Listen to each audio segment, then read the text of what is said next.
will go on the record. Witnesses Counsel has something she would like to state before we get started today.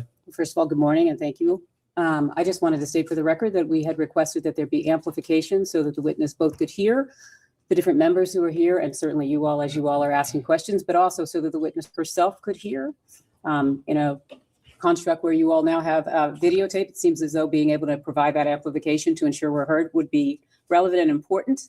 We recognize that there was concern, at least initially expressed to us, that the court reporters might not be able to conduct their duties efficiently. They indicated that they could do so. So that was not actually an issue. And I think in the end, what we wanted to ensure is that there's clear amplification, not only of our own witness, but of all of the members who have traveled so far, to be able to ensure that everyone could be heard and that clear answers are given to questions. And I want to again state for the record, the microphones provided by the Clintons became an issue for the audio recording. So we want crystal clear audio and visuals of today's proceedings. So the microphones were removed. We'll take into account tomorrow. And I know many of us are hard hearing, so we want to make sure that everyone speaks loudly and all the questions are clearly understood. We'll do everything we can to accommodate that. Thank you so much. We appreciate that. Nothing further. We'll begin.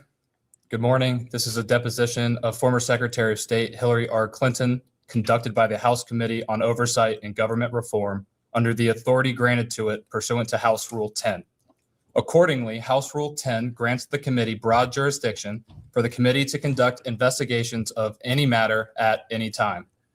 On July 23rd, 2025, the Subcommittee on Federal Law Enforcement of the Committee on Oversight and Government Reform voted by voice to approve a motion directing the chairman to authorize and issue a subpoena to you for a deposition.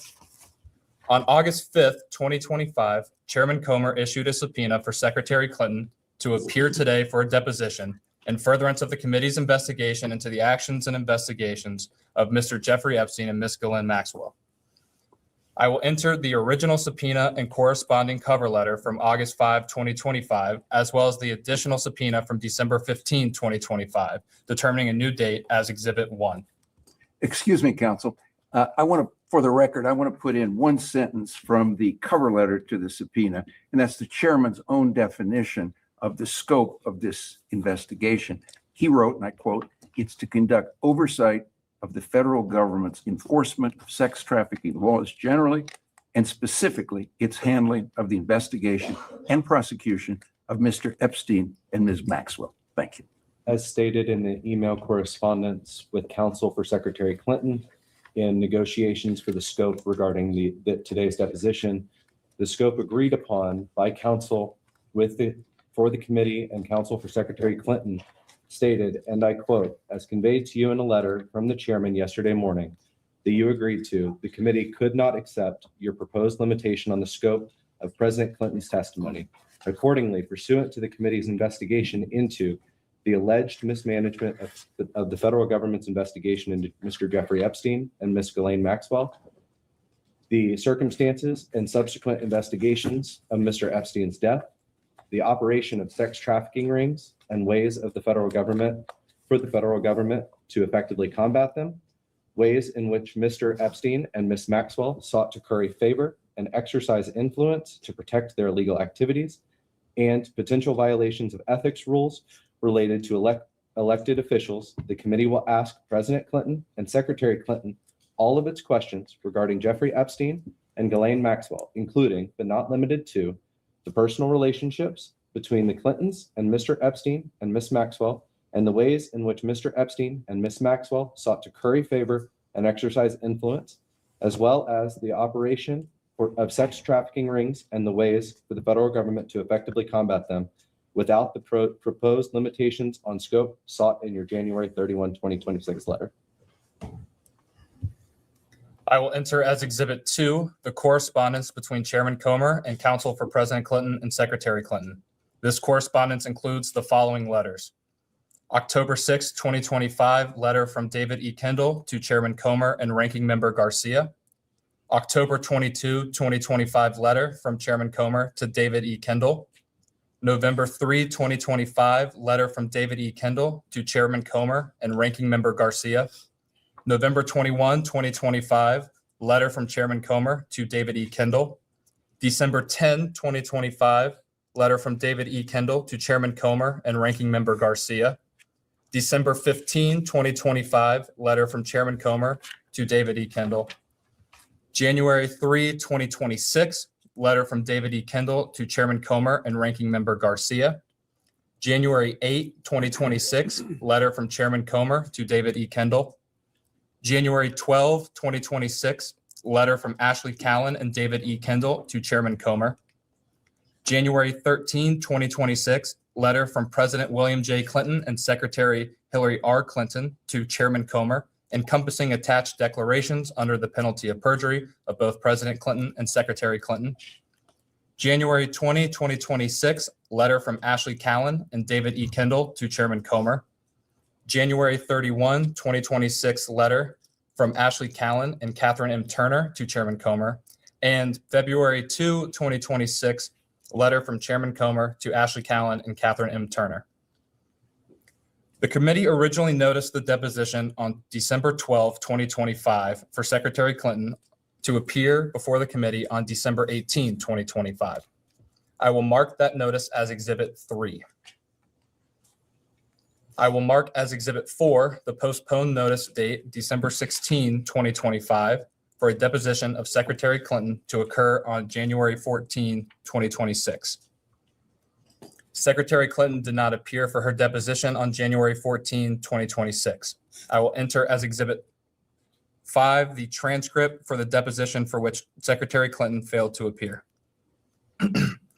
The committee noticed a committee business meeting on January 14, 2026 to consider the contempt report for Secretary Hillary R. Clinton to be held on January 21st, 2026. I will mark that notice as Exhibit 6. I will mark as Exhibit 7 the contempt report for Secretary Hillary R. Clinton voted favorably out of the Committee on Oversight and Government Reform. I will mark as Exhibit 8 the final roll call vote sheet on favorably reporting the contempt report of Secretary Hillary R. Clinton out of the Committee on Oversight and Government Reform. The committee noticed today's deposition on February 19, 2026. I will enter the notice for this deposition as Exhibit 9. I will enter as Exhibit 10 an email thread between Committee on Oversight and Government Reform staff and counsel for President Clinton and Secretary Clinton. The email thread confirms the date, time, and location, among other terms, of today's deposition. Additionally, this email thread clearly states the agreed upon terms, including but not limited to video recording, no predetermined time limit, and scope. Can the witness please state her name for the record? Hillary Rodham Clinton. Thank you. My name is Billy Grant. I am the Deputy Chief Counsel for Investigations for Chairman James Comer. Under the Committee on Oversight and Government Reform's rules, you are allowed to have counsel present to advise you during this deposition. Do you have counsel representing you in a personal capacity present with you today? I do. Will all counsel please identify themselves for the record?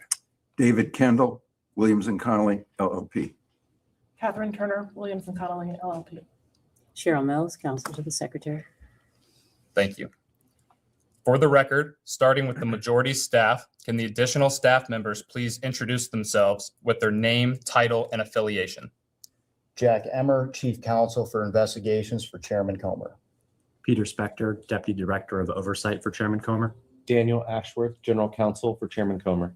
Ryan Giacchetti, Chief Counsel for Chairman Comer. Will Harness, Professional Staff Member for Chairman Comer. Emily Feierabend, Counsel for Chairman Comer. Melvin Soto, the Digital Director for Chairman Comer. Allison Tolman, Counsel, Chairman Comer. Anna Caffey, Professional Staff Member, Chairman Comer. Professional Staff Member, Chairman Comer. Thank you. Could you have used a microphone?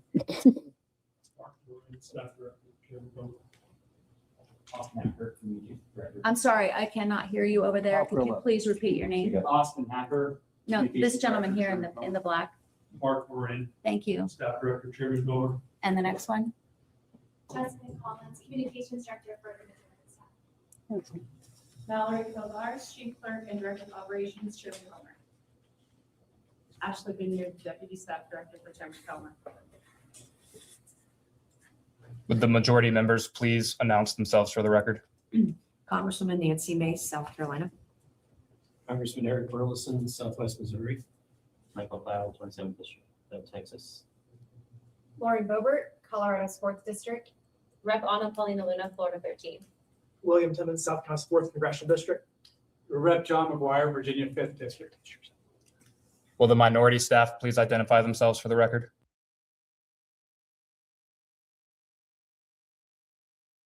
Would the minority members please announce themselves for the record? Ranking Member Robert Garcia. Representative Steelhouse, Cibermine, Virginia. Representative James Walkinshaw, Virginia 11. Representative Youngman Ansari, Arizona's 3rd District. And I'm James Comer, Chairman of the committee from Kentucky. Thank you all. Secretary Clinton, before we begin, I would like to go over the ground rules for this deposition. The questioning will proceed in rounds. The majority will ask questions for an hour, and then the minority will have an opportunity to ask questions for an hour if they choose. To the extent members have questions for the witness, they will be propounded during their side's respective rounds. The clock will stop if you need to confer with counsel, your counsel is speaking, and when members or staff are speaking during the opposing side's round of questions. We will alternate back and forth until there are no more questions. Do you understand? I do.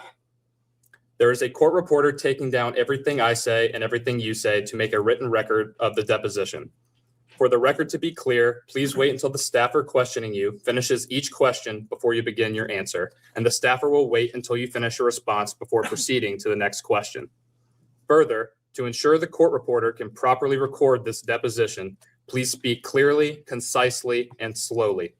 Also, the court reporter cannot record nonverbal answers, such as nodding or shaking your head, so it is important that you answer each question with an audible verbal answer. Do you understand? I do. Exhibits may be entered into the record. Majority exhibits will be identified numerically. Minority exhibits will be identified alphabetically. Do you understand? I do. We want you to answer our questions in the most complete and truthful manner possible, so we'll take our time. If you have any questions or do not fully understand the question, please let us know. We will attempt to clarify, add context to, or rephrase our questions. If we ask about specific conversations or events in the past and you are unable to recall the exact words or details, you should testify to the substance of those conversations or events to the best of your recollection. If you recall only a part of a conversation or event, you should give us your best recollection of those events or parts of conversations that you do recall. Do you understand? I do. You are required by law to answer questions from Congress truthfully. This also applies to questions posed by congressional staff in this deposition. Do you understand? I do. If at any time you knowingly make false statements, you could be subject to criminal prosecution, including but not limited to perjury. Do you understand? I do. This includes both knowingly providing false testimony, but also stating that you do not recall or remember something when in fact you do. Do you understand? I do. Furthermore, you cannot tell half-truths or exclude information necessary to make statements accurate. You are required to provide all information that would make your response truthful. A deliberate failure to disclose information can constitute a false statement. Do you understand? I do. Is there any reason you are unable to provide truthful testimony in today's interview? No. Please note that if you wish to assert a privilege over any statement today, that assertion must comply with the rules of the Committee on Oversight and Government Reform. Pursuant to that, Committee Rule 16C1 states, for the chair to consider assertions of privilege over testimony or statements, witnesses or entities must clearly state the specific privilege being asserted and the reason for the assertion on or before the scheduled date of testimony or appearance. For the purposes of the deposition, objections must be stated concisely and in a non-argumentative and non-suggestive manner. If the witness refuses to answer a question to preserve a privilege, the committee may seek a ruling from the chair. If the chair overrules any such objection, the witness shall be ordered to answer. If the witness continues to refuse to answer a question despite being ordered to do so, the witness may be subject to sanction. Do you understand? Insofar as I understand the rules of privilege, I don't have any specific knowledge of your committee's ideas of privilege. Understood. Ordinarily, we take a 5-minute break at the end of each hour of questioning, but if you need a longer break or a break before that, please let us know and we will be happy to accommodate. However, to the extent that there is a pending question, we would ask that you finish answering the question before we take a break. Do you understand? Yes. Finally, I will note for everyone here today that the contents of what we discuss in the deposition is confidential under the House deposition regulation. Under the rules, the chairman and ranking minority member shall consult before any release of testimony or transcripts, including portions thereof. This means it is a violation of House and committee rules to disclose content of the deposition prior to its official release. For this reason, the marked exhibits that we will use today will remain with the court reporter so that they can go into the official transcript, and any copies of those exhibits will be kept at the table or returned to us when we wrap up. Can the court reporter please swear in the witness?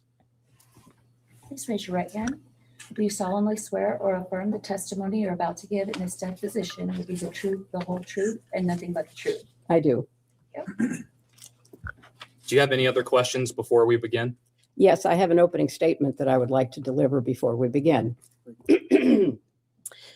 Chairman, ranking member, members of the committee, as a former United States Senator, I have respect for legislative oversight, and I expect its exercise, as do the American people, to be principled and fearless in pursuit of truth and accountability.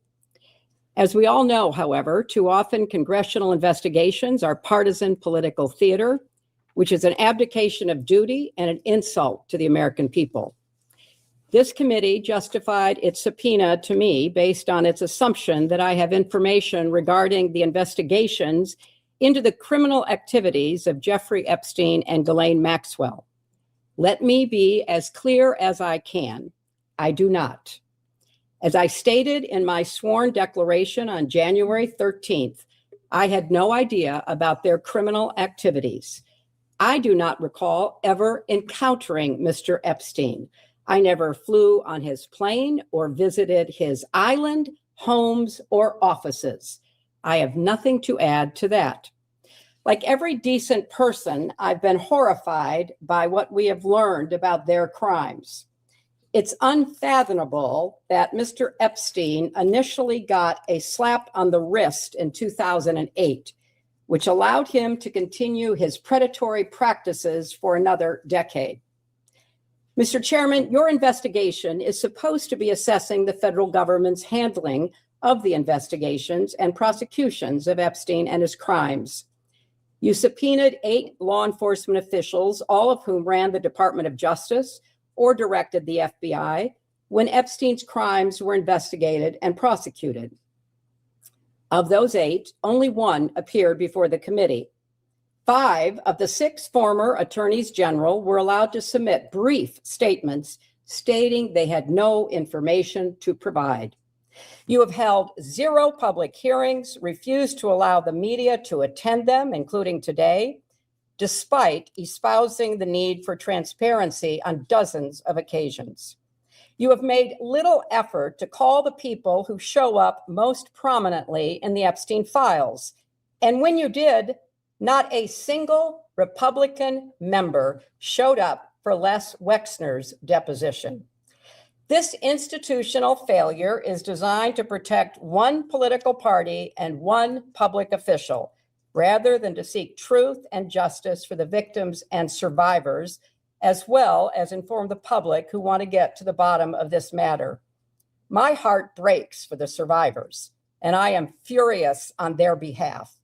I have spent my life advocating for women and girls. I have worked hard to stop the terrible abuses so many women and girls face here and around the world, including human trafficking, forced labor, domestic violence, and sexual slavery. For too long, these have been largely invisible crimes or not treated as crimes at all. But the survivors are real and they are entitled to justice.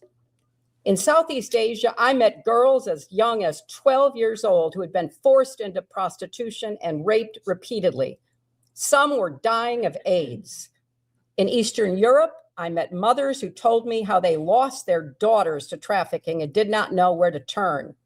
In settings around the world, I met survivors trying to rebuild their lives and help rescue others with little support from people in power who too often turned a blind eye and a cold shoulder. If you are new to this issue, let me tell you, Jeffrey Epstein was a heinous individual, but he's far from alone. This is not a one-off tabloid sensation or political scandal. It is a global scourge with an unimaginable human toll. My work combating sex trafficking goes back to my days as First Lady. I worked to pass the first federal legislation against trafficking and was proud that my husband signed the Trafficking Victims Protection Act, which increased support for survivors and gave prosecutors better tools for going after traffickers. As Secretary of State, I appointed a former federal prosecutor, Lucy DeBaca, to ramp up our global anti-trafficking efforts. I oversaw nearly 170 anti-trafficking programs in 70 nations and directly pressed foreign leaders to crack down on trafficking networks in their countries. Every year, we published a global report to shine a light on abuses. The findings of those reports triggered sanctions on countries failing to make progress, so they became a powerful diplomatic tool to drive concrete action. I insisted that the United States be included in the report for the first time ever in 2011, because we must hold ourselves not just to the same standard as the rest of the world, but to an even higher one. Sex trafficking and modern slavery should have no place in America, none. Infuriatingly, the Trump administration gutted the Trafficking in Persons Office at the State Department, cutting more than 70% of the career civil and foreign service experts who worked so hard to prevent trafficking crimes. The annual trafficking report required by law was delayed for months.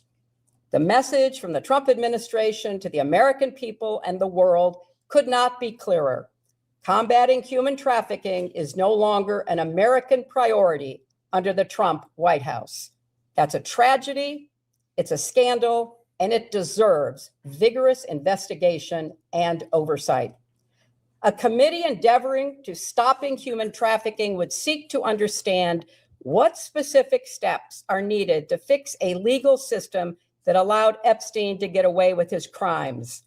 A committee run by elected officials with a commitment to transparency would ensure the full release of all the files.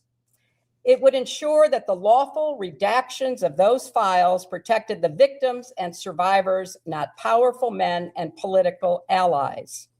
It would get to the bottom of reports that DOJ withheld FBI interviews in which a survivor accuses President Trump of crimes. It would subpoena anyone who asked on which night there would be the wildest party on Epstein's island. It would demand testimony from prosecutors from Florida, New York, and the Department of Justice about why they gave Epstein a sweetheart deal and chose not to pursue others who may have been implicated in his crimes.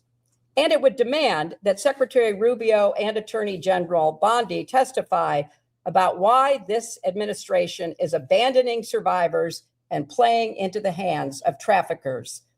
It would seek out advocates and law enforcement officials on the front lines of the fight against human trafficking and ask them what support they need. And it would put forth legislation to provide more resources and force this administration to act. But that's not happening.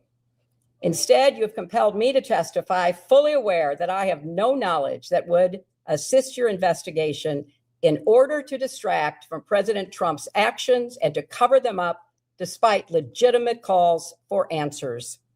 If this committee is serious about learning the truth about Epstein's trafficking crimes, it would not rely on press gaggles to get answers from our current president on his involvement.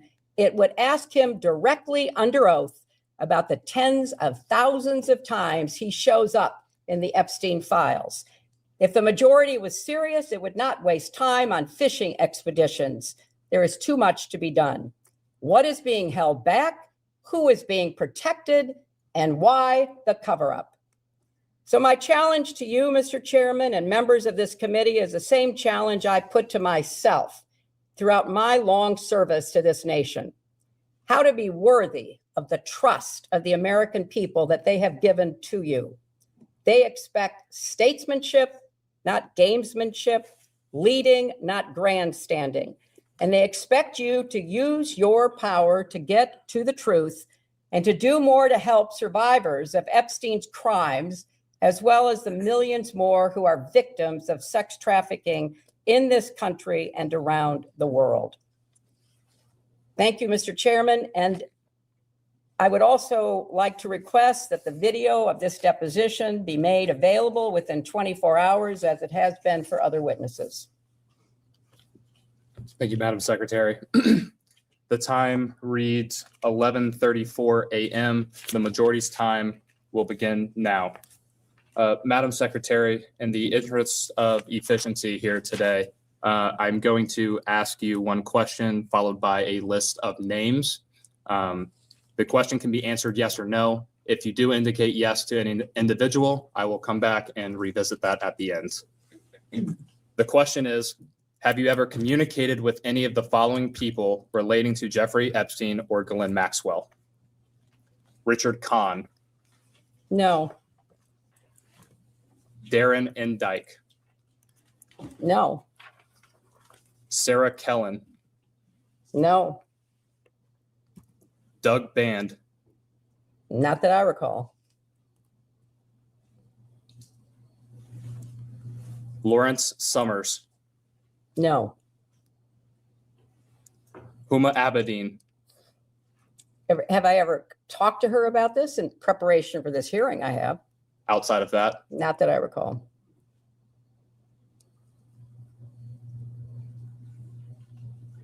Noam Chomsky, No. Leslie Groff, No. Nadia Marcinkova, No, John Luke Brunel, no, I don't know most of these people. Should I tell you that I know who they are, or just tell you I never talked to them? just so you never talked to him, Okay. it's fine. Alan Dershowitz, No, Kathy Rumler, no, Bill Richardson, no, George Mitchell, no, Andrew Mountbatten Windsor, formerly Prince Andrew, no, Peter Mandelson, no, Reed Hoffman, no, Karina Shuliak, no, Bill Gates, no, Ehud Barak, no, Woody Allen, no, Sandy Berger, no, Jess Staley, no, Paul Morris, no, Leon Black, no, Sultan Ahmed bin Sulayam, no, Leslie Wexner, no, Jack Kessler, no, Mark Middleton, no, Harvey Weinstein, no, Ellie de Rothschild, no, Ariane de Rothschild, no, Lynn Forrester de Rothschild, no, any other members of the de Rothschild family, no, Glenn Dubin, no, Eva Anderson Dubin, no, Casey Wasserman, no, Larry Visoki, no, David Rogers, no,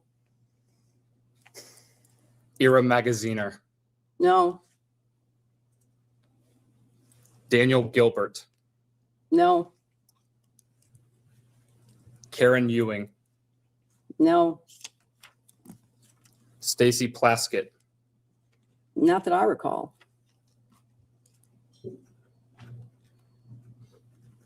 Howard Lutnick, No, not that I recall. Steve Bannon, I don't know if I've ever met him. You all have to introduce me. I take that as a no. Just to be absolutely clear, you've asked if I've ever communicated about Jeffrey Epstein, a man I never met, with any of these people, most of whom I've never heard of and certainly not met. That's the premise of your question. Mr. Epstein or Mrs. Maxwell. You did not say that. I did say that in the beginning. I will repeat the question. No, that's okay, but I didn't talk about her with any of these people either. I barely knew her. David Gergen, No, Elon Musk, no, Abigail Johnson, no, Jeff Bezos, no, Larry Page, no, Sergey Brin, no, Louis Freeh, no.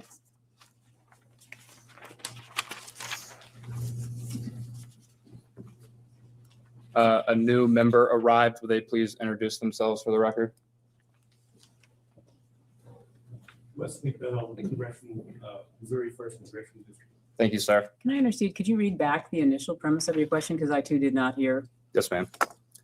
Have you ever communicated with any of the following people relating to Jeffrey Epstein or Ghislaine Maxwell? I didn't hear the Maxwell piece, did not but we could ask her. It doesn't matter. It's the same answer, but I did not hear the Maxwell name in there. Understood.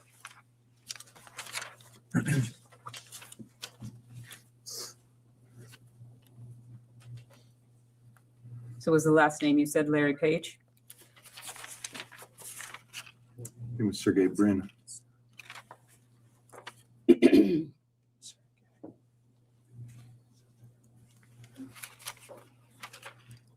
The last name I stated was Louis Freeh.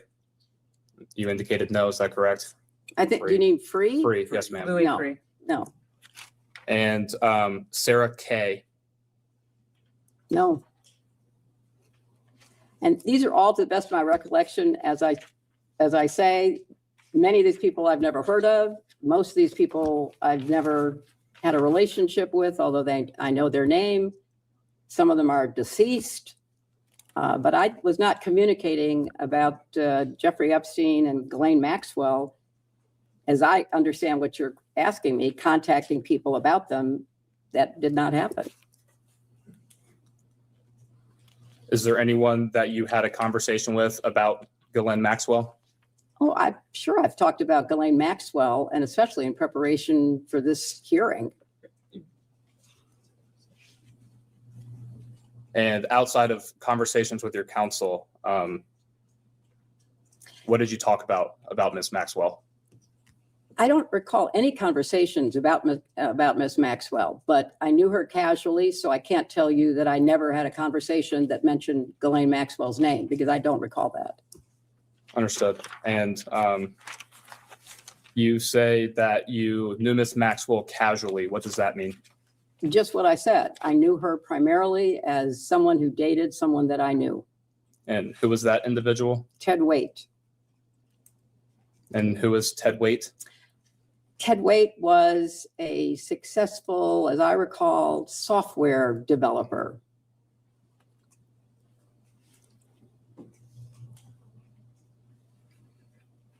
And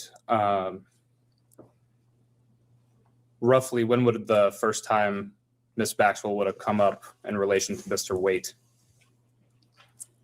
I don't recall, but perhaps sometime around 2010, because he was invited to my daughter's wedding and she was his guest.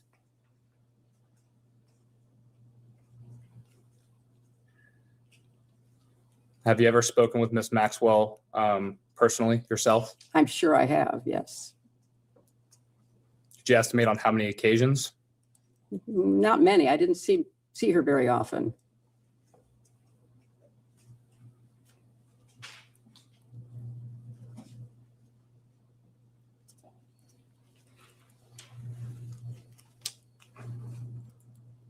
When would the first occasion have been? I have no recollection.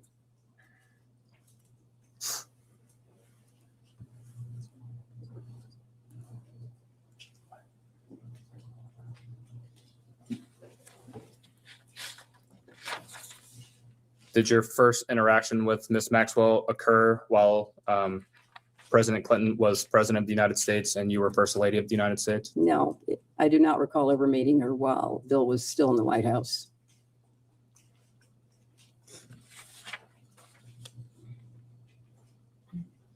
Did Mr. Waite ever inform you what Ms. Maxwell did for a living? Not that I recall.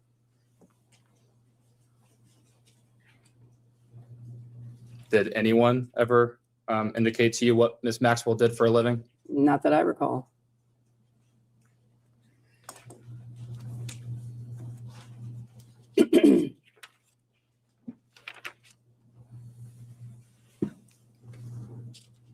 When would the last time have been that you either communicated with Ms. Maxwell, even if not directly yourself, but been around Ms. Maxwell?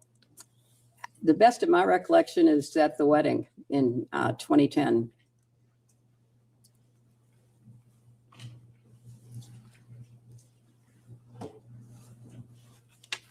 Would you consider Ms. Maxwell a friend? No, Would you consider her a friend of President Clinton? he'll have to answer that.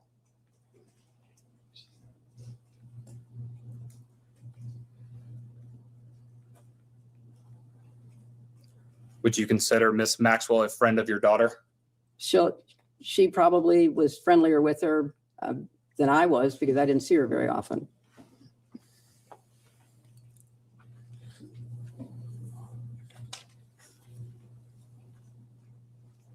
How often would your daughter have seen Ms. Maxwell? I have no idea. But again, it was in the context of her being in a relationship with Ted Waite.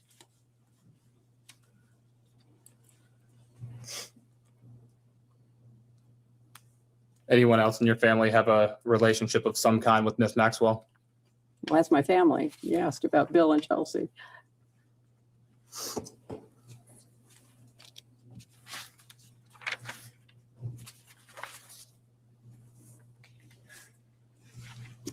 And just to make clear for the record, have you ever met Jeffrey Epstein? I do not recall ever meeting Jeffrey Epstein. In preparation for this hearing, I was told that he attended an event at the White House that was put on by the White House Historical Association.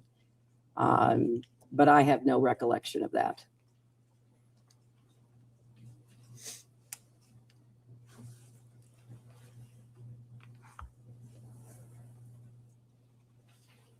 And only that one time at the White House Historical Association? That's the only time that I'm aware of that I might have possibly been in the same room with him. Did you have an initial impression of Mr. Epstein? I have no recollection of Mr. Epstein. I'm just told that he was in a room at a dinner that we were hosting for the White House Historical Association. What was your understanding of what Mr. Epstein did for work? I knew nothing about him. He was there as an invited guest by the White House Historical Association. That's my best recollection. And no one else informed you of what Mr. Epstein did for work? No, but we had hundreds and thousands of people who came to the White House. I was not informed of what people did or didn't do for work, especially someone that I never even had a conversation with. Do you know who invited Mr. Epstein to the White House? I can only tell you what I know, which is that he apparently was a guest invited by the White House Historical Association to attend a dinner to thank people who gave money to the White House Historical Association for the upkeep and maintenance of the White House. That's what I was informed of in preparation for coming here. Yes, ma'am. And understanding we focused the last few questions on your time in the White House with President Clinton. After that time period of President Clinton's administration, did anyone ever tell you what Mr. Epstein did for a living? I don't recall ever talking about Mr. Epstein, he was not on my radar. He was not somebody that I had any connection to.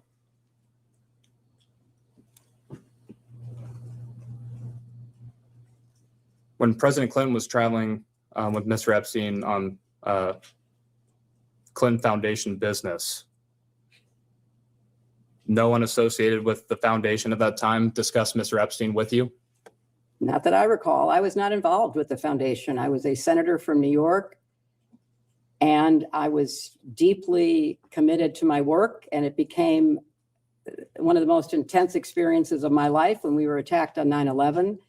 I was not involved with what was happening to create the foundation, to create the work that was done to get low-cost drugs for AIDS. I knew about the work. I didn't know about the details. Understood. And to be clear, you never had any communication yourself with Mr. Epstein, whether that be face-to-face interaction, phone calls, emails, text Asked and messages? answered. You can answer it again. I have no recollection in any way of ever having any conversation at the White House or in any other place or on any kind of device of any sort. I knew nothing about him. And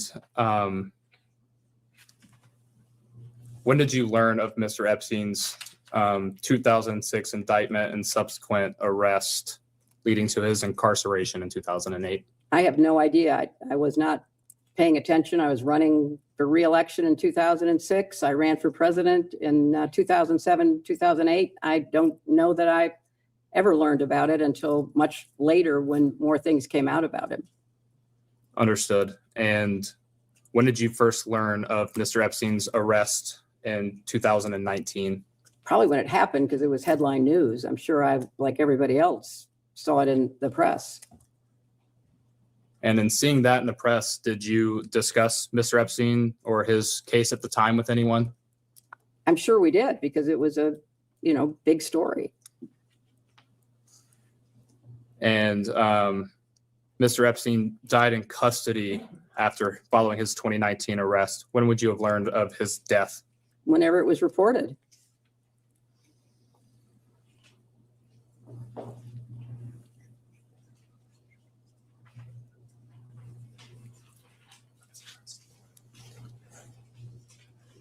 Going back slightly, a question, you said you likely would have talked to someone regarding his arrest in 2019. Who would you have discussed that with? Whoever was around. I mean, it was a big story, as you recall. It was a very big story. I don't have any specific recollections. It wasn't something that I was particularly focused on, but it was a big story.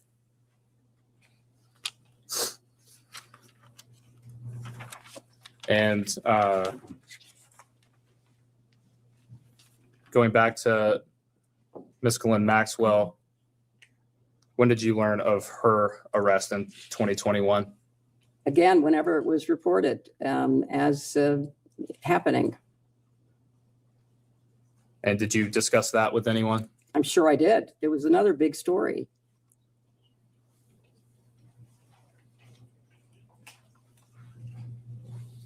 And who would those discussions have been with? I don't have any specific recollection.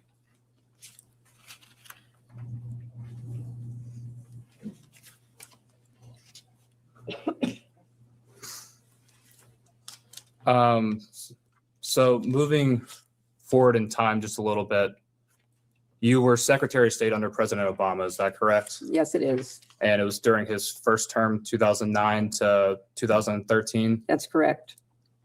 And after you completed your time as Secretary of State, did you return in any role to the Clinton Foundation? I did. I became active in it at that point.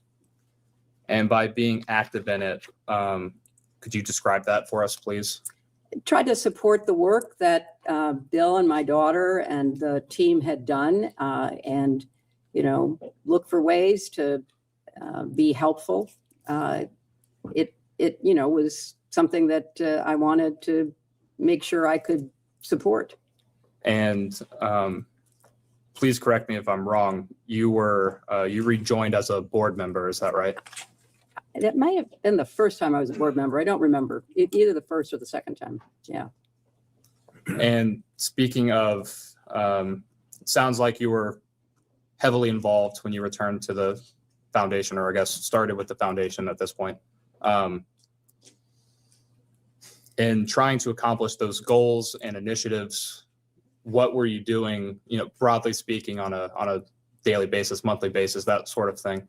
Well, I wanted to start a program about early learning for kids. And so we started something called Too Small to Fail, which I was very actively involved in with my daughter. And we worked with pediatricians and other people to help parents, grandparents, aunts and uncles read, talk, and sing to their children so that they could help build brain cells. That was a major priority of mine, and I'm very proud of what we've built and the difference that it's made in, millions of kids' lives.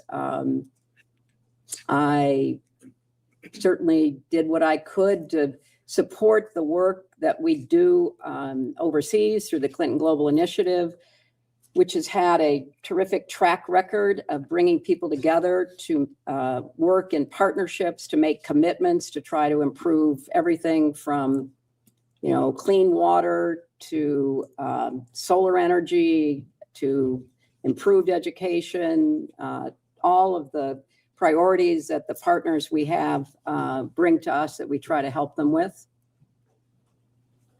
And thank you for that, Madam Secretary. We've had a few members join us. Would you guys please announce yourselves for the record? Yes, Pat Fallon, 4th District of Texas. Scott Perry, 10th District of Pennsylvania. Thank you both. You're the last person. Mr. Perry, Scott Perry. Thank you so much. And Madam Secretary, as a board member, what type of responsibilities does that entail? Attending the board meetings, approving the agenda of work for the year, the budget that goes with it, that kind of responsibility. And you mentioned the Clinton Global Initiative. Just for clarity, I will likely refer to that as CGI as we go forward with this. CGI is a part of the Clinton Foundation. Is that accurate? Yes. And what was your role with CGI at this time period, right after you left being Secretary of State? It was, again, to, support the staff that put together both the annual meeting, but also work during the year with our partners who'd made commitments to help them fulfill their commitments. So, if there were a meeting about a commitment that was made to get clean water to some very remote place, if there were a meeting, I might be invited to it to meet with the partners, to encourage them. It was mostly around the work that happens throughout the year in preparation for the annual meeting. And forgive my ignorance, please.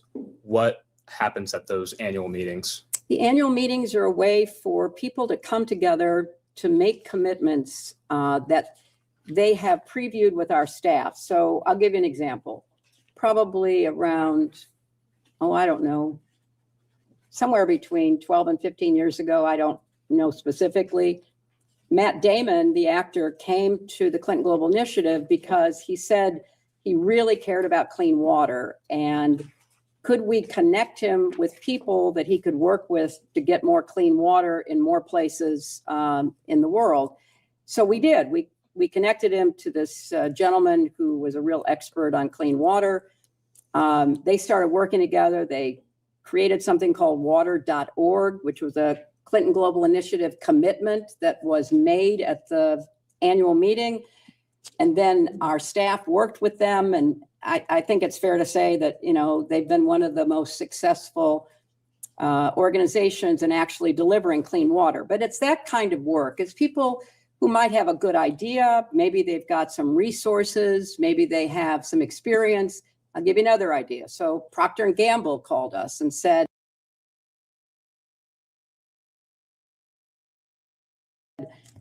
one of our scientists, one of our chemists in the UK has created this packet of chemicals that can literally make the dirtiest water clean enough to drink. But we don't know what to do with it because we're a consumer company that sells products to middle-class people. This is something that would go to the very poor. What do we do with it? If we come to CGI, can you connect us with somebody who can help us? So we connected them with World Vision, and I think maybe one or two other organizations. And so they used the packets to literally go around the world cleaning water. And Bill went with them, Chelsea went with them, and they would go to rural Myanmar or rural Kenya, and they would take this bucket of dirty water and they dump the packet in, and then my daughter and my husband would drink it to show that it was clean. And that was a CGI commitment. We bring together governments, local, state, national, businesses, philanthropies, NGOs, academics, anybody who has a good idea that we can help them work on and try to fulfill. That's what we do. And thank you. The Clinton Foundation started shortly thereafter your husband, President Clinton, left office. Is that correct? That's correct. And CGI started a few years later. Is that right? I think that's right. I think it started maybe 2005, maybe. I'm not sure. And does CGI or the foundation more broadly perform any work in sex trafficking or human trafficking around the world? There may be partners who make commitments about that. We have thousands and thousands of commitments. So I can't answer yes or no, but it might be an area that some of our commitment makers would be focused on. And how did the foundation, the Clinton Foundation, how did that idea come to fruition? Was that your idea, President Clinton's idea? Oh no, the Clinton Foundation was all Bill's idea. He set it up as he was leaving the White House. It was the entity that raised the money to build the Clinton Presidential Center, and then to carry on the work that he wanted to do. You know, shortly after he got out of the White House, he and Nelson Mandela were asked to come to the annual AIDS conference to see whether the two of them could do something that needed to be done, which was to try to stem the epidemic of HIV/AIDS. And so Bill started out trying to figure out how to deal with this problem and came to the conclusion that the best way would be to lower the price of the drugs that were being used in the United States, but were too expensive to be used around the world in order to treat more people. And I really give huge credit to both Bill's idea about how to do that, but also huge credit to President George W. Bush, because when President Bush took Bill to Pope John Paul's funeral in Rome, he and Bill were talking because President Bush was coming forward with the PEPFAR program. And so he and Bill were talking, and President Bush was very committed to this, and Bill was very committed. And so Bill said to President Bush, I now have generic drugs being made in places like India that are much cheaper than the brand name drugs, and you could, with tax money, treat many more people. And so President Bush, to his credit, said, yeah, but my folks tell me that the drugs aren't as good as ours. And Bill said, I'll give them to you. You give them to the FDA, you test them, and I'll abide by your test. I think you can ask him if you want tomorrow, but I think he gave, I don't know, like 24 drugs, and the FDA approved 22. And President Bush was as good as his word. And so we began as the United States and the Clinton Foundation, because of that connection and that partnership, we began treating millions of people with low-cost drugs with federal PEPFAR money, saving millions of lives.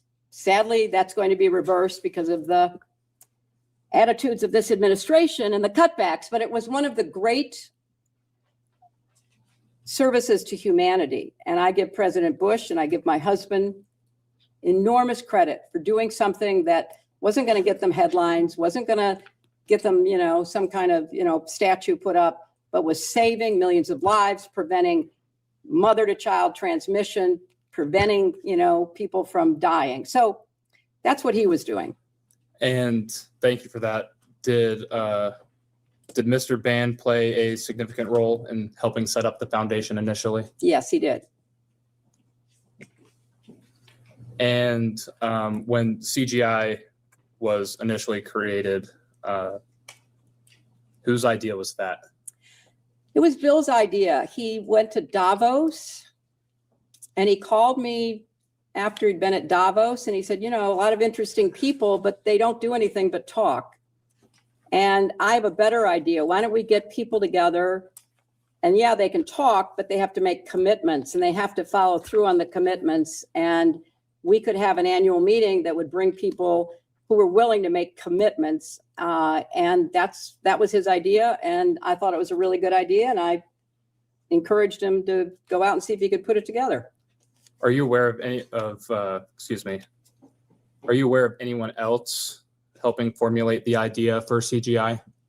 Oh, I think he talked to a lot of people. I couldn't tell you who, but he talked to a lot of people. Did Mr. Epstein have a role in shaping the formation of CGI? I have no idea. I don't know anything about it. Did Glenn Maxwell have any role in shaping CGI? I don't have any idea about that.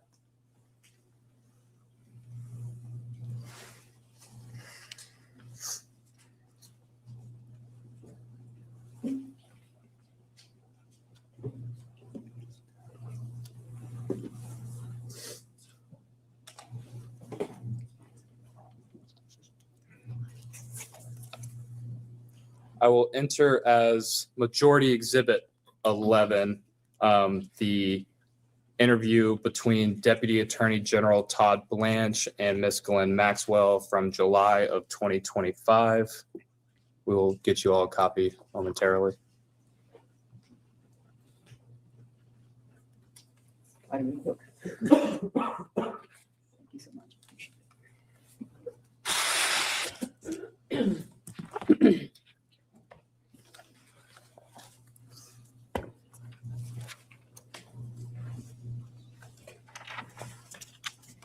And I'm sorry, what was this exhibit? This will be Majority 11.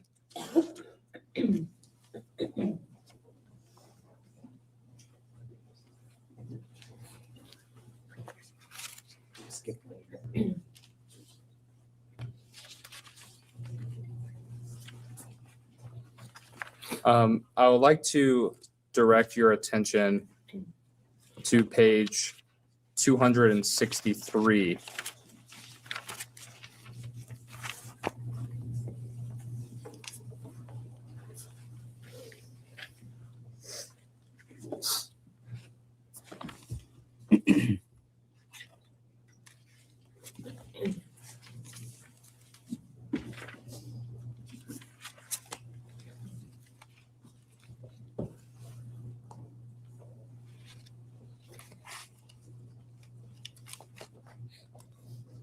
Okay. And on page 263, Ms. Maxwell tells Mr. Blanche that she had a role in shaping CGI. You said you were not aware of Ms. Maxwell having any role in shaping CGI. I was not involved in the creation of CGI. Again, I was in the United States Senate. I was not involved in the work that was done to set up CGI. No one discussed the formation of CGI with you? That it was going to be set up, but I don't have any specific recollection of having any specific knowledge of it. No. Did Mr. Epstein help craft the idea or formulation of CGI? I don't have any idea. I don't know anything about that.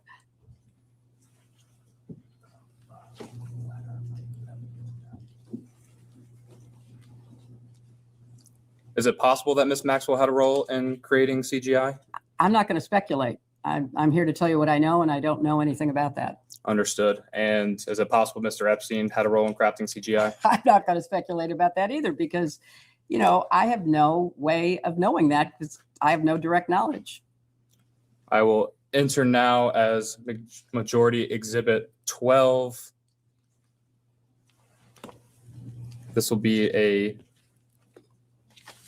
letter from Mr. Epstein's attorneys. I will give you a second for it to be passed out.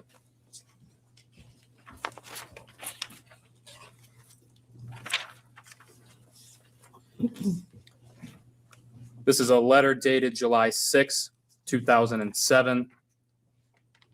It is from Gerald B. Lefcourt. He was an attorney for Mr. Epstein. He sent this to the prosecutors in the Southern District of Florida.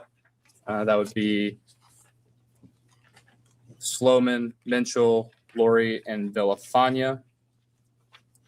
And I will direct your attention to page 21.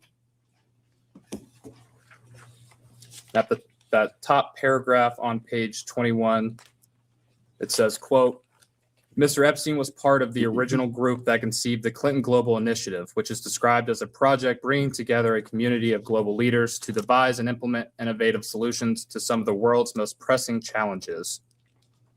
Again, is it possible that Mr. Epstein played a role in crafting CGI? I have no idea what he did or what he said he did, and I have no way to testify to the veracity of either. I was not involved. Have you seen this document before? No.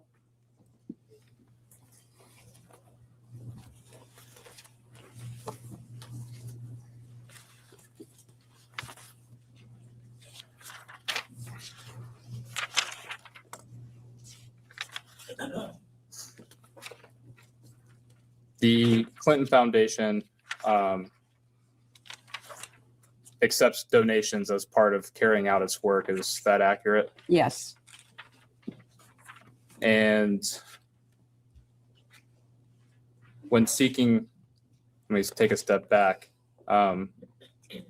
People charitably provide donations to the foundation. It's a 501c3, yes. And do you or anyone else at the foundation ever solicit donations for the foundation? I'm sure that happens. People talk to us, we talk to people, they ask questions about the work that's being done, and I'm sure that happened in the years before I was involved.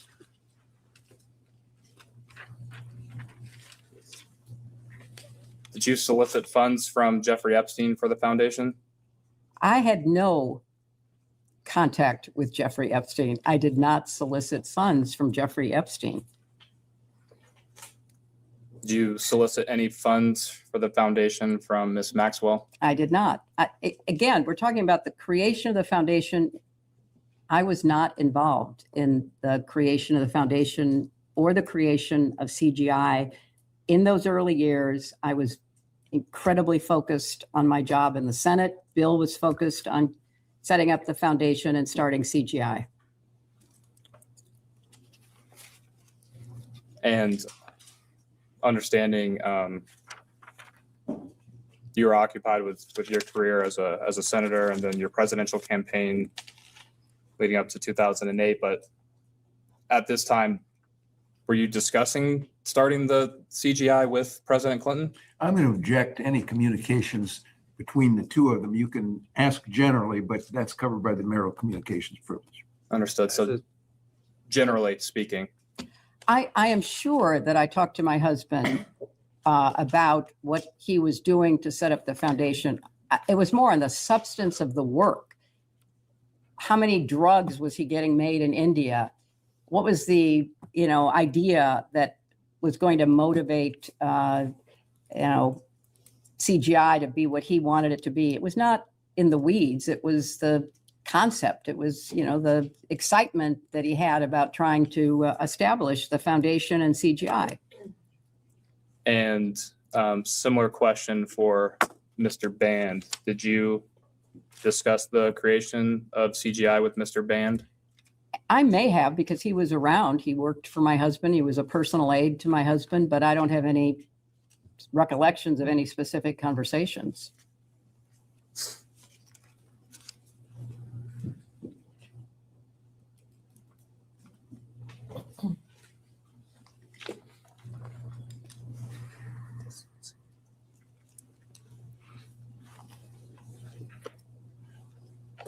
broadly speaking, at any time, do you recall any discussions related to distancing the foundation or CGI from Mr. Epstein or Ms. Maxwell?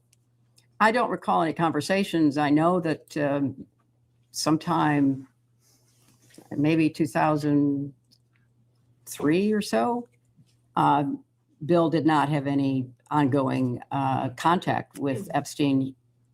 And in preparation for this hearing, it became clear to him that Epstein was not interested in the charitable work that was motivating Bill as he traveled around the world, getting people to commit to providing low-cost drugs for not just HIV/AIDS, but eventually tuberculosis, malaria, and other diseases. And what is your understanding of Mr. Epstein no longer wanting to participate in the foundation's philanthropic goals? I don't, only in preparation for this have I been told that, there was no real interest there. And, there was no point in being involved or connected to him. And we touched on this. Correct me if I'm wrong. You said you're not aware of Mr. Epstein donating to the foundation. Would you consider, let me back up. President Clinton took trips on Mr. Epstein's jet. Is that correct? Yes. Would you consider offering a private jet as a donation in kind to the foundation? Well, I don't know what the rules are under the 501c3 regulations, but it was certainly a gift. And he was, one of a number of people who provided transportation so that Bill could do the work he was doing.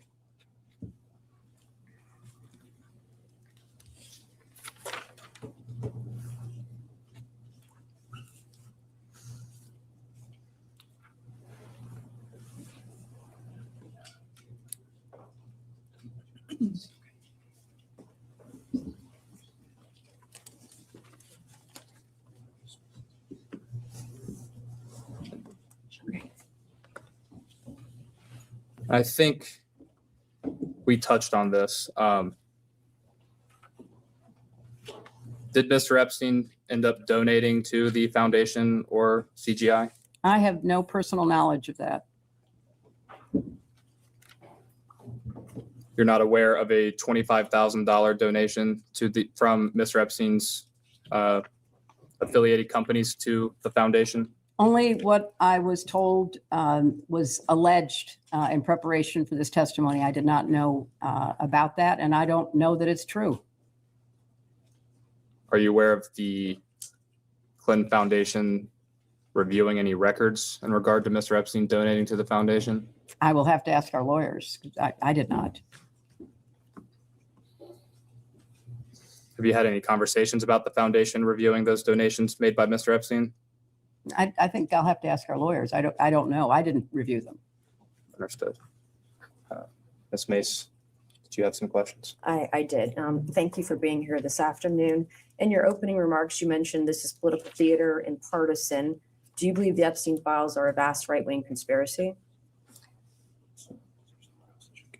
I think if they are fully released as the Transparency Act requires, that would be fulfilling the responsibility of the Justice Department. But it appears that there have been many issues with the full release. So I'm not going to characterize it other than to say I think that's a well-known fact. Are you aware that both Republicans and Democrats voted to subpoena you and your husband?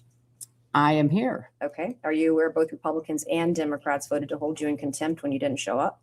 I am here. Is that partisan when both parties vote to do something together? Is that partisan or nonpartisan? I think it's standing up for the institution, but there are many other aspects of the committee's work that strikes me as avoiding the main issues about who should be sitting here, who has actual information that might be useful to your investigation. As a survivor, I'm a survivor. I appreciated your opening statement and your prioritizing some of these issues. Have you always believed this way? Have you believed this way for some time? Have I what? Have you believed what you believed in your opening statement for some time? Yes, I have. How long have you had those beliefs or held those beliefs in your opening statement? Very long. In 1998, you had those same beliefs? Yes. 2005, Yes. 2008, Yes. 2012, Sure. 2016, Mm-hmm. 2020, Mm-hmm. 2024 to present day, you've held these beliefs the whole time? Yes, I have. Have you always believed that women abused by powerful men should be believed? I know where you're going with this, and I have Do you? nothing to say about anything in the past. I'm here to answer questions about this investigation. So do you believe that women who are abused by Epstein and an Epstein circle of associates should be believed? I think that many of them have made very credible accusations. Have you always thought that, do you think that women abused by powerful men should get justice? I think that they should have their time to be evaluated, and where there is adequate evidence, they should certainly get justice, and perpetrators should be held to The account. question was, have you always thought that women abused by powerful men should get justice? Yes, absolutely. I agree. Are you aware that, you were aware, I think you said this earlier, that Jeffrey Epstein was convicted in 2008 for procuring a child for prostitution and soliciting a prostitute, correct? That's what the charges were, yes. And you were aware of that in 2008? I don't recall that I was aware then. And in 2008, you were a U.S. Senator still? I was. Would you say that Jeffrey Epstein is one of the world's most prolific sex traffickers? From what we know, he certainly engaged in his predatory activities for a long period of time. Would you say he's one of the world's most prolific sex traffickers? I don't know what to compare it to. There are terrible sex trafficking rings all over the world. And you said you were Secretary of State from 2009 to 2013. Mm-hmm. And you state your agency prioritized combating sex trafficking internationally, correct? That's correct. During your time as Secretary of State, did you or the state receive any intelligence cables or briefings mentioning Epstein's foreign travel, pedophile island, or his network of pedophiles and sex trafficking? Not that I am aware of, no. How did you miss it? If he's, I believe, one of the most prolific sex traffickers in the world, you were Secretary of State. How did you miss it? Well, that would have been a matter of the Justice Department, not the State Department. But in your opening statement and your statements earlier, in your opening statement, you stated that Secretary Rubio should be called to testify. And you said that he has, and the administration has, quote, abandoned survivors. Using the same logic, you were Secretary of State during a time period after Jeffrey Epstein was convicted of being a pedophile and soliciting children for sex. Why then did you, quote, using your own logic, abandon survivors? What is the question, please? I followed her comment. First of all, we focused on whether there were laws that made sex trafficking, sexual slavery, domestic violence, other abuses of women on the books in countries. And then we tried to evaluate, were those laws being implemented? And were judges appropriately trained and briefed about how to implement those laws? Were governments taking them seriously? We looked at the broad institutional approach to these very serious abuses. Would you say the U.S. government at that time, during this time period, was appropriate with the way that it handled Epstein? I don't think that you could say that was true about any of the government's prosecutorial efforts, starting with the Southern District of Florida and Alex Acosta and all those who basically gave him a sweetheart deal. And then I think going up the chain, there was very little attention paid that should have been paid. But we had laws on the books, they were not being implemented. But that was not within my purview, because what we were looking at is what's the institutional structure, and can we do more to make sure countries take it seriously? Our country had laws on the books. So this man was not held to account. If it was not in your purview when you were Secretary of State, then why is it today in Secretary Rubio's purview? Because what's happened is that the office that was actually following what was going on around the world has been decimated. 70% of the staff is gone. It's impossible to carry out the functions of that office if you don't have a critical number of people. So my question would be to Secretary Rubio, is there more that can be I'm running done? out of time here. you were clothed with immense power as Secretary of State. You've stated on the record in your opening statement that child sex trafficking in general, human trafficking of all kinds was a priority. You were clothed with immense power. Your husband was clothed with immense power. And until you got this subpoena and until these files were out in the open, you did nothing to try to effectuate all of these things. You say that should have been done. Is that correct? No, it's totally incorrect. I mean, all of your assumptions are ones that I reject. When you saw photos of your husband in a hot tub laying on a beach and getting massaged by other women, and you knew that Jeffrey Epstein was involved in some of these trips and these things, did it concern you at all? I'm here not to offer my opinions. I'm here to answer specific questions to the best of my ability. When you saw your husband in these photos with young women being massaged, what went through your mind? I am not going to speculate. You didn't have any feelings about young women massaging your husband? I am not going to offer opinions or speculation about anything that I have no context for and was not there. After you learned that Jeffrey Epstein was convicted of sex crimes with kids, did any of these photos of your husband with women being massaged on the beach, did it concern you? I have no context for even answering that question. And I think, obviously the innuendo, all the rest of it. I'm asking a black and white question. I'm not putting any leading statements into it or adjectives. Did you do anything to determine what was happening in those images or on those trips that once you saw these photos, once you realized Jeffrey Epstein was a convicted sex offender of children, did you do anything to determine what was happening on these trips with your husband? I don't find any of your questions to be relevant to the investigation. What is relevant if a former president was traveling around with young women? Well, you'll have a alone chance. with them? You'll have a chance to talk to him tomorrow. You said this morning you did not solicit funds from Jeffrey Epstein, correct? That's absolutely correct. Did anyone solicit funds from Jeffrey Epstein on your behalf? Not that I'm aware of. Did you ever invite Jeffrey Epstein or Ghislaine Maxwell to any of your political fundraisers? I did not personally invite them to my political fundraisers. Did anyone personally invite them on your behalf? I do not know. Is the purpose of a political fundraiser to solicit funds? You would know that it is. Okay, and you stated this morning you've never communicated with a Sarah Kay, correct? I do not know who Sarah Kay is. Okay, she's a councilwoman from New Rochelle, which is about how many miles from here?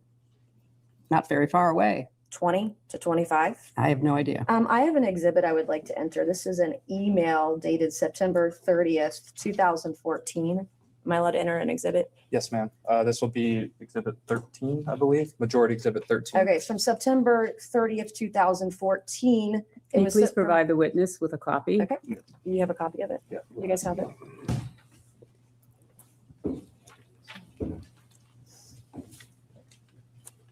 Thank you very much. I appreciate it. And can you read me the subject line of the email? Following up event with Hillary Clinton and Congresswoman Lowy. Do you know who Congresswoman Lowy is? She was our congresswoman here for many years. And who is the email from? Someone named Sarah Kay. Above that, you have that very top one. Okay. All right, from Sarah Kay, and it's redacted on who was sent to. Can you read me the email? Okay, thank you very much for the prompt reply. Hi, Sarah. Thank you for the invitation, but unfortunately, Jeffrey will not be able to attend.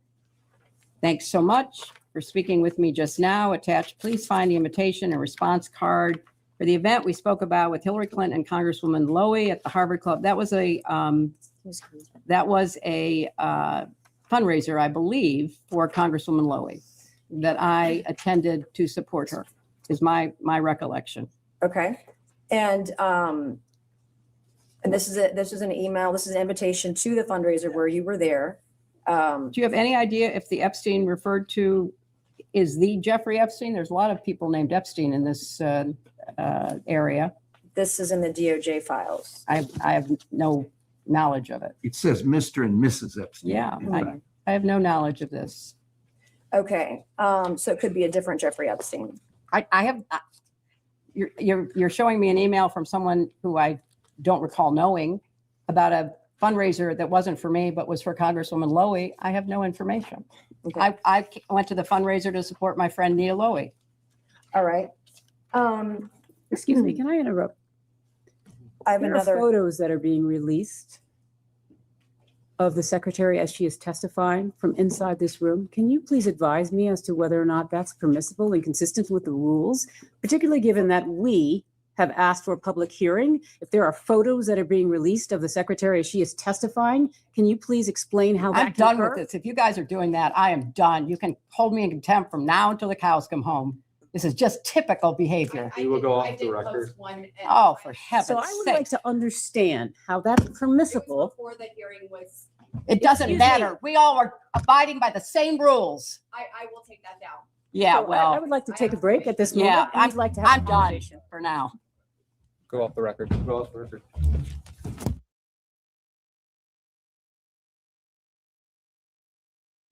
We'll go back on the record.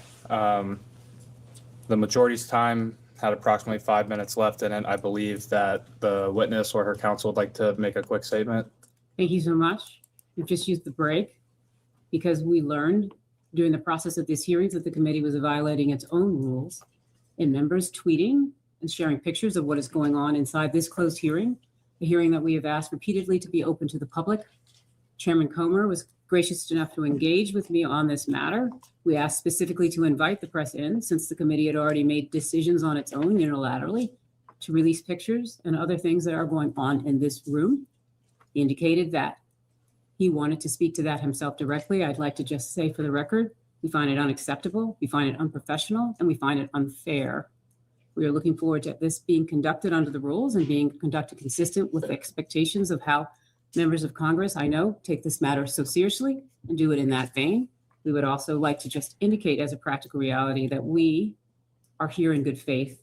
We are counting on the good faith of all the members. Thank you. Chairman Comer. Yeah, I'd like to state for the record, I've advised my members that no photos or videos during the deposition can be released. I understand the posted photo was taken before the deposition started. We will, that will not happen again, and we will look forward to continuing with the deposition. I'd like to make just a clarification there, Mr. Chairman. It was taken in this room after the witness sat down. It is not a basis that because she had not started speaking, that it would be appropriate for there to have been a release of anything that was occurring in this room.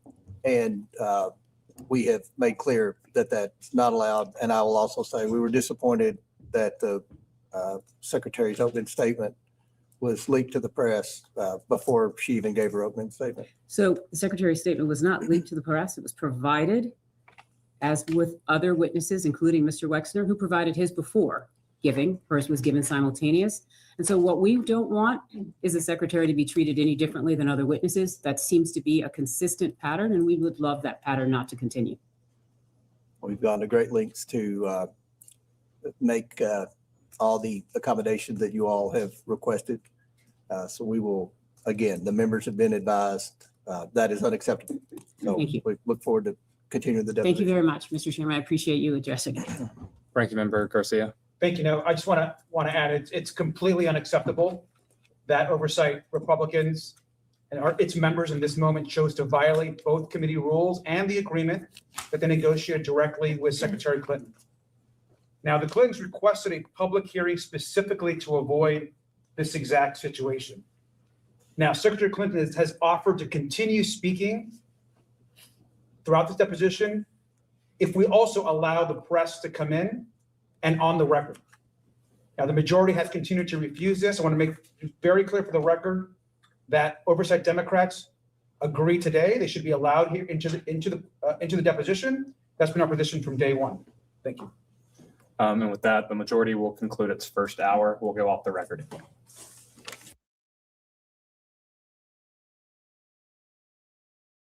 We can go back on the record. I understand counsel has something that they would like to say before we get started. Yes, I would. First of all, I'd like to say I appreciate everyone being here today, but I want to start with, we just learned that there has been a second violation of the promise that the chairman made with respect to no photos being taken in this room during this hearing. As you know, we have asked for and did ask Mr. Comer for the press to be invited in. They are sitting right outside. Literally, he has been speaking with them, and we have been asked that they be invited in. at the last break because we learned that there was a member who was sharing photos from inside this room in violation of this committee's own rules.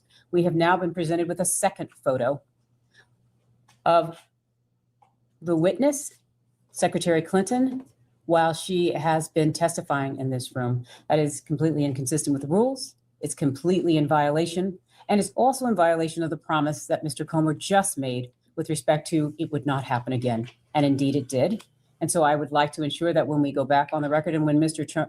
Comer elects to rejoin the room, I note he has left for the record, I would like to be able to ensure that we address that. Or, sorry, he has not left. He's down at the end. There's been a second violation, Mr. Chairman. So now I do really feel that it would be appropriate for the press to be invited in because someone has already violated the commitment and promise you made that there would not be any further violations. You have a copy of the picture. We're on. I am confident that one of the individuals here can share with you a copy of the picture, and I would rather that at this point, we invite the press in. We don't know. We're gonna show the photo. It's from who? I believe it's from the same influencer. Emily, go with Andrew to make sure we have the same.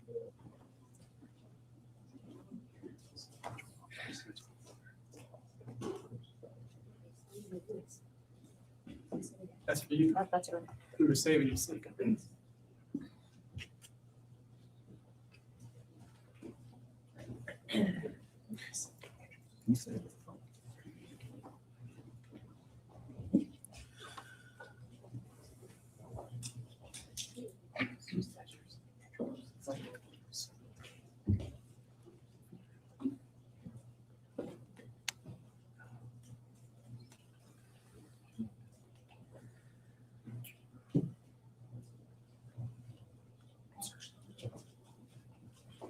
Mr. Chairman, will you allow the press in at this time, since there has been a second violation of your clear guidance that no further pictures. To consult, to confer with the chairman. Go off the record, please.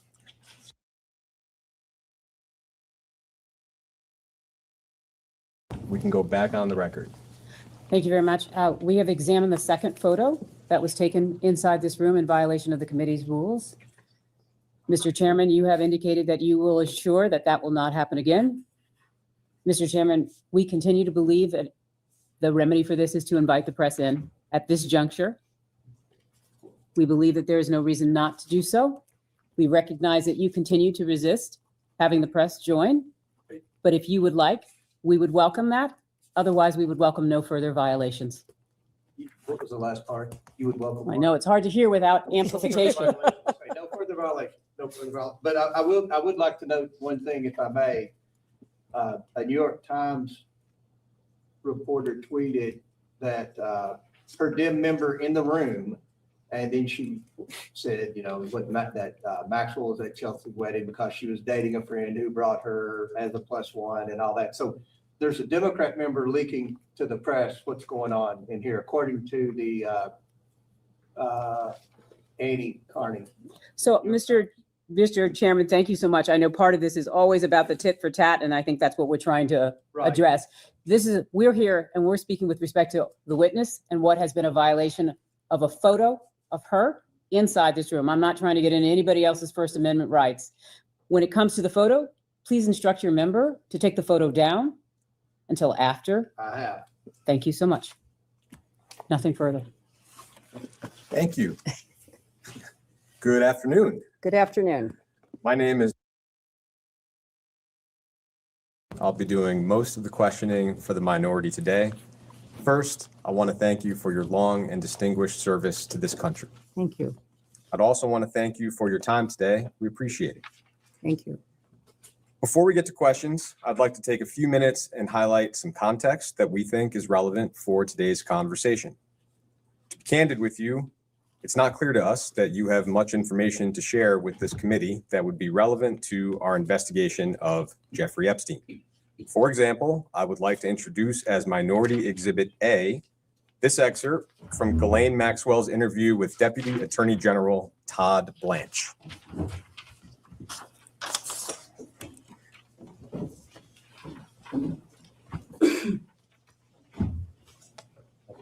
I'll read out loud the relevant excerpt for you.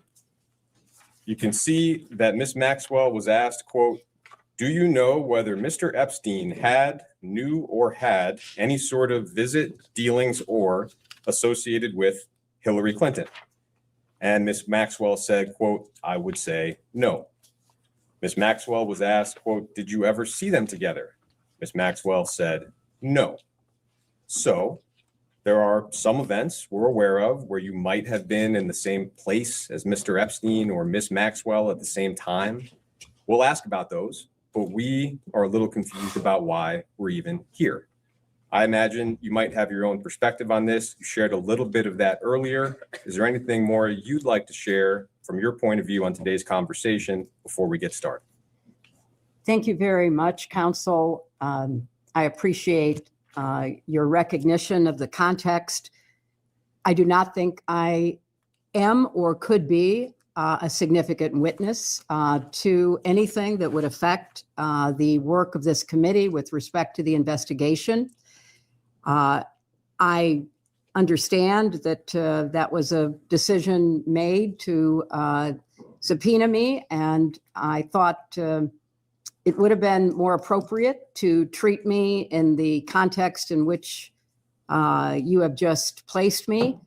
That's why I offered a sworn statement outlining my lack of knowledge with respect to either Epstein or Maxwell and the crimes that they committed. But the majority of the committee and then the entire committee determined that they wished to talk with me. And it is, still somewhat of a puzzle for me to be here and trying to answer your questions to the best of my ability, because I don't think it's a good use of the committee's time. The matters that are included within the broad scope of the investigation as described by the chairman are ones that I take very seriously, and I would personally like to see the committee pay attention to those who have information that could be responsive. Thank you. I appreciate it. I'd like to start our conversation with a few foundational questions so we can get a clear record from the very beginning. And you've covered some of this earlier, but I want to be really clear for the transcript. Before his crimes became public, did you have any knowledge of the sexual abuse that Jeffrey Epstein was committing against girls and young women? No. Before her crimes became public, did you have any knowledge of the sexual abuse that Ghislaine Maxwell was committing and facilitating against girls and young women? No. Our colleagues have suggested that they need to speak with you because Ghislaine Maxwell's nephew worked for your 2008 presidential campaign and then at the State Department when you were Secretary of State. That is somebody named Alexander DeRossi. Are you familiar with Alexander DeRossi? I am. Alex DeRossi volunteered for my 2008 presidential campaign. I did not know him. I don't know what motivated him to be a volunteer, but he proved to be a very effective contributor to the campaign. He earned a paid position on the campaign. All of my staff that interacted with him on the campaign had a very high regard for his intelligence and his skills. He's an extremely well-educated young man. And when I became Secretary of State, he was recommended for a job that he was well suited for. I had absolutely no idea that he was in any way related to Ghislaine Maxwell until I received the subpoena from this committee suggesting that he was. And that was the first I knew of it. So is it fair to say that as far as you know, Mr. DeRossi was not hired for your campaign or at the State Department because he was Ghislaine Maxwell's nephew? That is absolutely fair to say. And I can't speak for everyone in my campaign. Obviously, it's a huge enterprise, but I would be surprised if anyone knew that he was related to Ghislaine Maxwell, but I can absolutely testify to the fact that I did not. Are there any other accusations or claims that have been made against you with respect to Mr. Epstein or Ms. Maxwell that you would like to address before we move into some chronological questions? Well, I don't keep up with all the conspiracy theories and the crazy allegations that populate the internet, so I'm sure there are, but I will do my best to answer your questions as you pose them. Okay, I will ask a series of chronological questions. I know most of these are from a long time ago. If you don't recall, just tell me you don't recall. As an initial matter, would you recall roughly how many events and receptions would you have attended at the White House during your time as First Lady? Well, I was privileged to be at the White House as First Lady for 8 years, and I have no way of giving you an accurate number, but they would be in the thousands. And they were, one of the great privileges of being in the White House, hosting events, hosting meetings, meeting people, using the rooms of the White House, using the grounds of the White House. So many hundreds, maybe thousands of events, but many, many thousands of people. I was just going to ask if you could estimate how many people you might have met at those hundreds or thousands of events and receptions. Well, Counsel, I can't say I met every person who ever attended an event. And so I can't really give you an accurate number.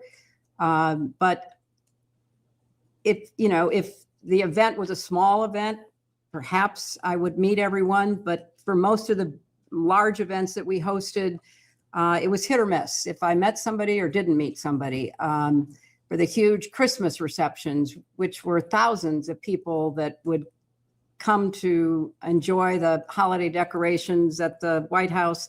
So I can't really give you a totally clear answer other than I did my best to greet people and to be an appropriate hostess because I took seriously my responsibilities as First Lady. So Mr. Epstein visited the White House a fair amount during your husband's first term in office. One, and I think the only specific event that we're aware of where you may have been present was, as you mentioned earlier, a September 29th, 1993 reception for donors to a White House renovation project that was funded through the White House Historical Association. And our understanding is there was some kind of reception that night. Do you have any recollection of attending that event or that reception? I have no specific recollection, but I know that I was expected to, and I assume I did. But I can't, sitting here today, describe anything specific about that event. But I was very anxious to support fundraising that went to the White House Historical Association that in turn supported the upkeep and the maintenance of the White House, because certainly, it was an old building with a lot of very valuable furniture and art, and it took a lot of wear and tear because I just finished explaining we had thousands of people who would come through. And I'm not even talking about the visitors who would come through because that was many, many more thousands. So the house itself needed to be carefully cared for. And so my husband and I hosted the event, and the White House Historical Association brought those who had contributed because it was ultimately beneficial for the White House. Would it be correct to say that sitting here, you have no specific memory or recollection of meeting Mr. Epstein or Ms. Maxwell at that event in 1993? That is an accurate statement. In fact, when I got the subpoena, I was incredulous because I never thought I was in the same room with Jeffrey Epstein. And it was brought to my attention that he was very likely to have attended the White House Historical Association, but I have no independent recollection of that. Okay. It has been publicly reported that Mr. Epstein visited the White House 16 other times during your husband's first term. He was signed in by different staff members and visited different parts of the White House. Broadly speaking, do you have any memory or knowledge of any other visits by Jeffrey Epstein to the White House other than the one we just discussed? Not that I recall, but I want to be clear That doesn't mean that, I didn't pass somebody in the hallway, that somebody didn't pop in, but I have no recollection Great. of meeting with him, seeing him, conversing with him in the White House. I'm going to fast forward all the way to 1999. We believe that Mr. Epstein contributed $20,000 to your joint fundraising account with the Democratic Party. Would you have any specific memory, knowledge, or recollection of that particular contribution sitting here today? I do not. And again, this was something that I learned about in preparation for testifying. And as you point out, counsel, the contribution went to the joint committee that was set up to support my Senate campaign. And my memory is that we couldn't coordinate between joint committees and campaigns. I mean, those were the rules back in the day, as I recall them. So I don't have any recollection at all that I knew he contributed to my campaign. And he did not contribute, as far as I know, directly. But then this indirect contribution to the joint committee, I don't recall that I knew it at the time. And I was, surprised to learn it in preparation for testifying. So at this point, toward the end of your husband's presidency, how would you characterize your relationships at that point with Mr. Epstein and Ms. Maxwell? Non-existent. Thank you. Moving to the period after your husband's presidency, again, we don't really have much of a record to work off of. There is public reporting that sometime in 2007, Ms. Maxwell may have co-hosted a fundraiser for your presidential campaign in New York City. We don't know much about it. Christina Aguilera may have performed, if that's helpful. Do you have any specific recollection of that event? I do not, but I, again, have been told and reminded that there was an event with a very large host committee for my campaign, and Christina did appear and I believe performed. I have no further information than that. I was attending many fundraising events, and I don't recall any specific encounter or conversation with anyone, including Ghislaine Maxwell. Ms. Maxwell also appears to have donated $2,300 to your presidential campaign that year. Do you have any memory or knowledge of that specific contribution? I do not. Would it be fair to say that your presidential campaign likely would have had a fair number of donors donating $2,300 thereabouts? Oh, many thousands. I don't recall the exact number, but my best memory is that we raised nearly $1 billion. And so it was a fast, frenetic pace. And I'm grateful for everyone who contributed, obviously, but I have no specific recollection of her contribution.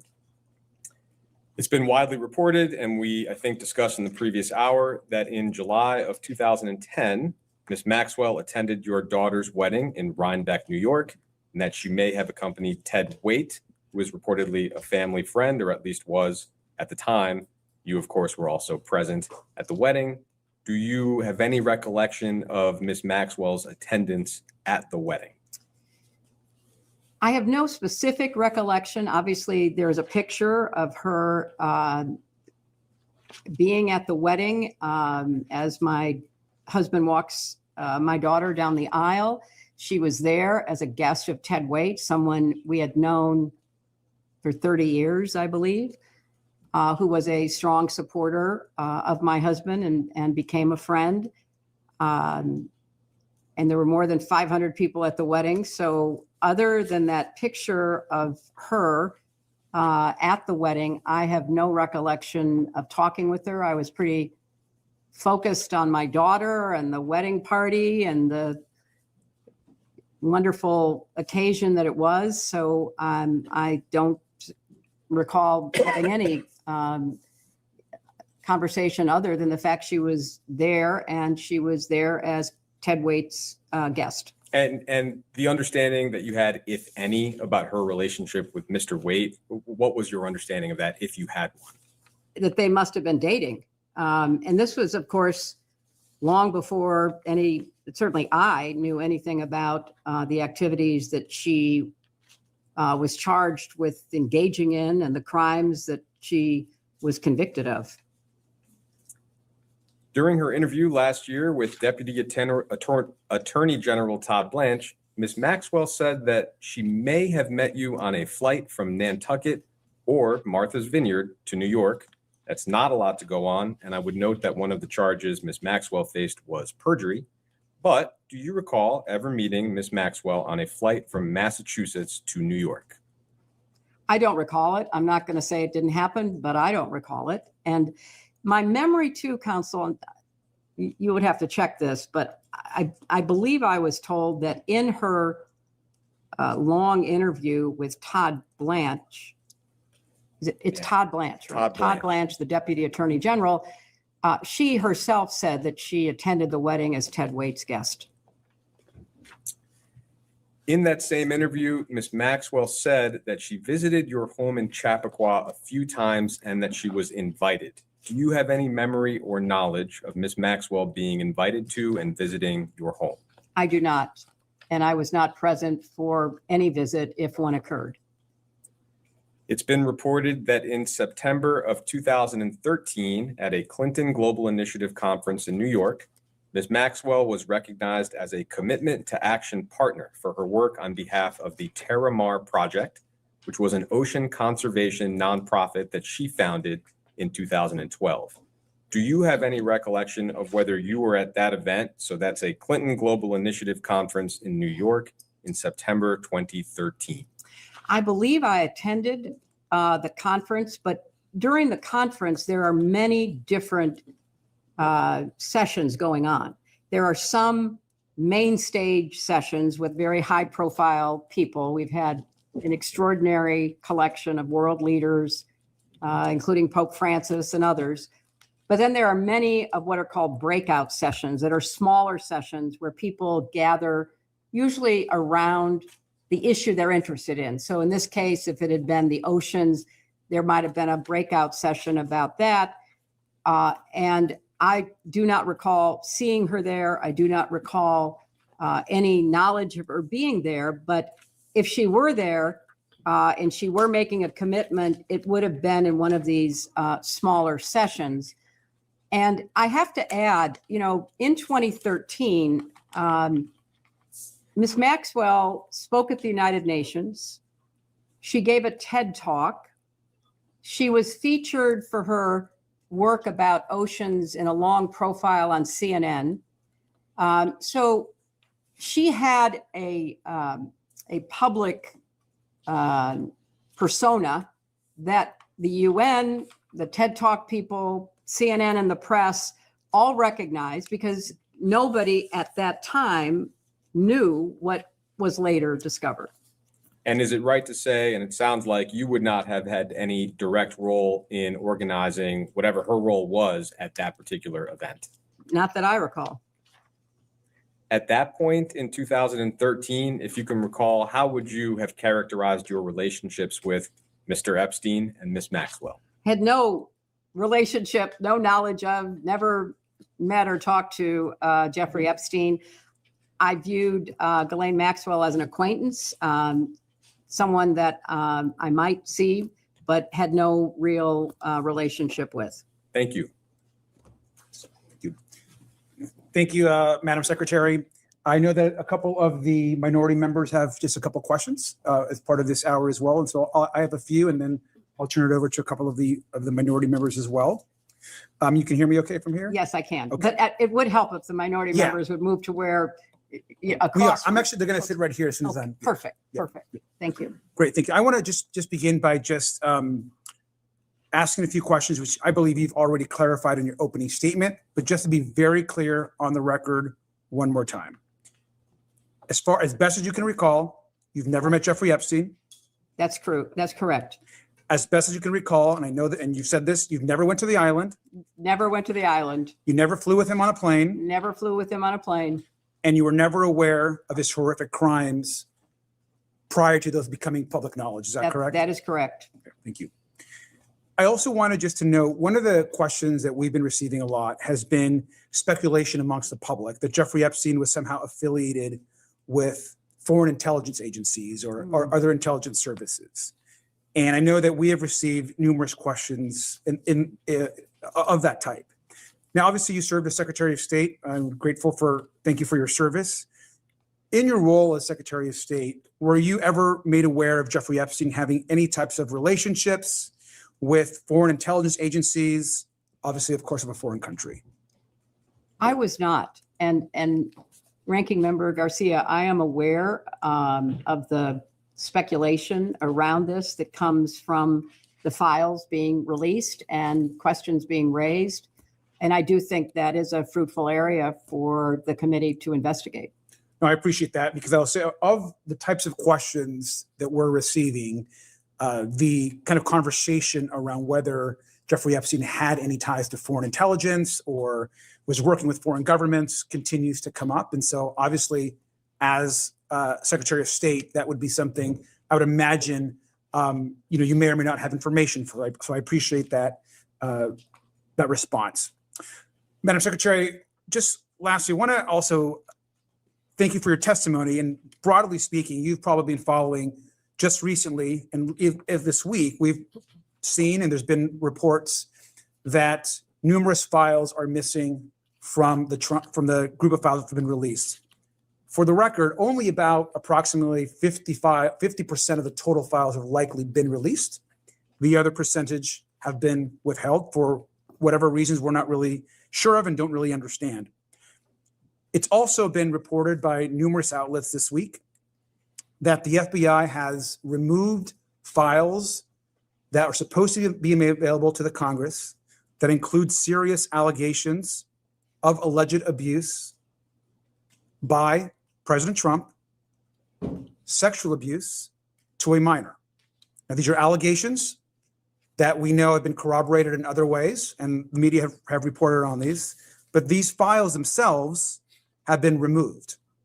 Now, we view this as a very serious matter. I've personally looked for these files in the archive manifest that lists which files should be placed there. Those files are no longer there. And we have been calling on the DOJ and the Attorney General to release all of the files. I'm wondering if, in your experience, obviously in the US Senate, as Secretary of State, if you've any response to the behavior of the DOJ in their withholding of critical information and the apparent removal of files that could suggest serious crimes by folks in this administration. Congressman, I appreciate your raising this issue, and I appreciated the statement that you put out when this became public knowledge, thanks to investigative reporting, which revealed it. And I think that this behavior by the Justice Department deserves the most thorough investigation that the Congress could carry out.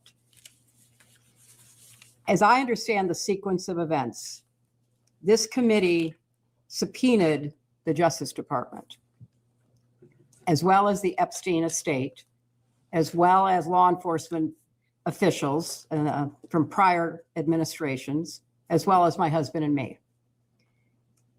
The Justice Department refused to comply, which is what led to the passage by the Congress of the Transparency Act, which then was signed into law.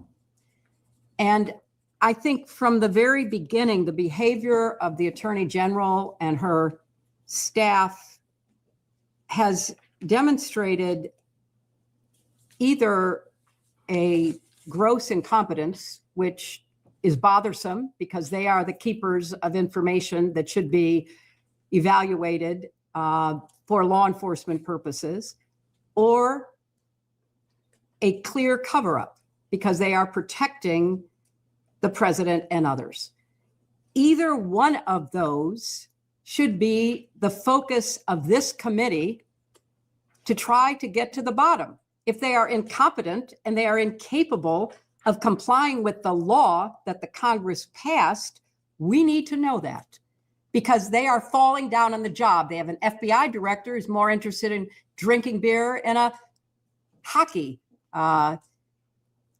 dressing room after our team won the Olympics, rather than being responsive and complying with the law as it has been promulgated. So I don't think it's unfair to say that given the sequencing of the events, starting with the way that President Trump made the release of the files a key element of his 2024 campaign, the promise that he and then his attorney general made that the files would be released, then a walking back of that as they began to look at the files, an ignoring of what they had promised, including that they had a client list on the desk of the attorney general. Reasonable people would have to assume they are engaged in a massive cover-up, which is infuriating. As an American, as a citizen, all of us should be, regardless of party, wondering what are they hiding?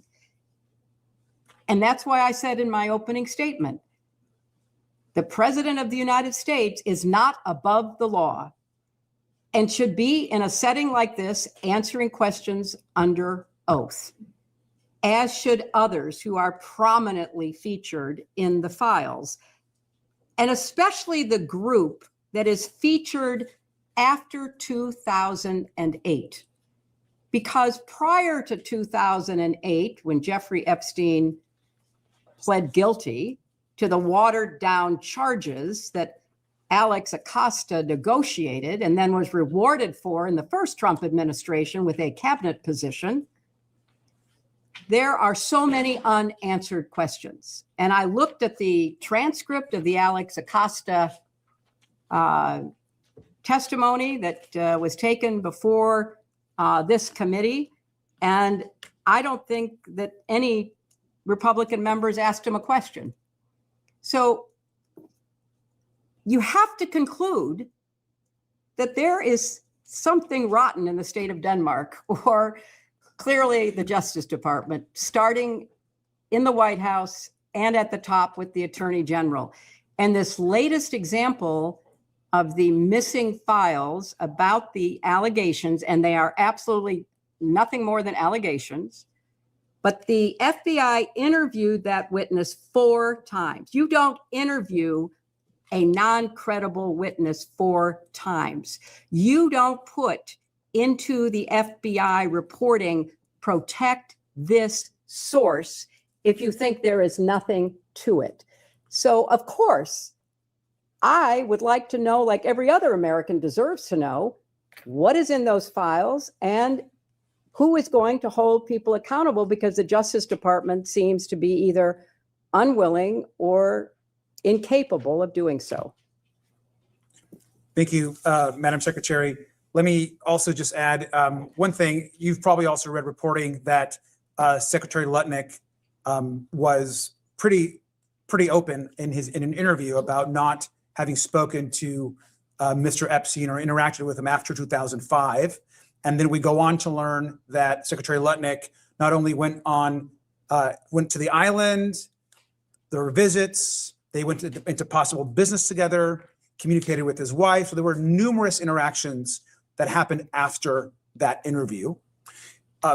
We believe that Secretary Lutnick should be in front of this committee answering questions, especially when he's choosing to essentially lie about his interactions with Mr. Epstein. Would you agree that Secretary Lutnick should come and testify? I think everyone that the committee sees playing a prominent role in the files should be deposed. That is your job. Your job is to try to get to the truth as best as you can determine it. And that should be the guiding principle, it seems to me, as to who you ask to come before you.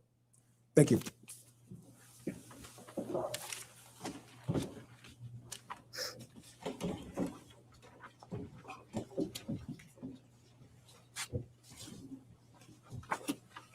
Hello, Congressman. Hello. Thank you, Secretary, for being here today. I'm going to ask you a few questions that might be a little redundant. That's but okay. Just to get on the record. Am I correct that you did not know at any point before Jeffrey Epstein's crimes became public that Epstein committed or facilitated sexual abuse of minors and young women? That is correct. And prior to Epstein's crimes becoming public, were you ever warned not to associate with him? Not that I recall. And you did not know at any point before Maxwell's crimes became public that she committed or facilitated sexual abuse of minors or young women? That is correct. And did anyone ever raise concerns to you about Miss Maxwell or warn you not to associate with her? Not that I recall. Thank you. And you served as First Lady and U.S. Senator and Secretary of State. And so you met a lot of other heads of state, foreign dignitaries. And so at any point, did Jeffrey Epstein or Ghislaine Maxwell's names come up? Not that I recall. And you mentioned you did a lot of work on human trafficking. Could you talk a little bit more about that? And then also, I would love to know if Jeffrey Epstein or Ghislaine Maxwell's names ever came up. No, I can tell you that those names never came up, as I said, prior to their crimes becoming public. I don't think people knew. Or if they did know, they were not sharing that. Or if they did share it with the FBI or the Justice Department, the investigations never went anywhere. So I don't know that anybody would have ever raised those names. And I don't know that anybody knew to even look into it. You know, as I said, the whole question of human trafficking, sexual slavery, forced labor, domestic violence, for the longest time were not even considered crimes. And it took a lot of effort on the part of many, many courageous people around the world to raise the visibility of these crimes and to actually change criminal law in many countries. You know, when I spoke in 1995 at the UN World Conference on Women in Beijing, that was one of the issues everyone was struggling with. Domestic violence was considered cultural, not criminal. Sexual slavery was just something that happened.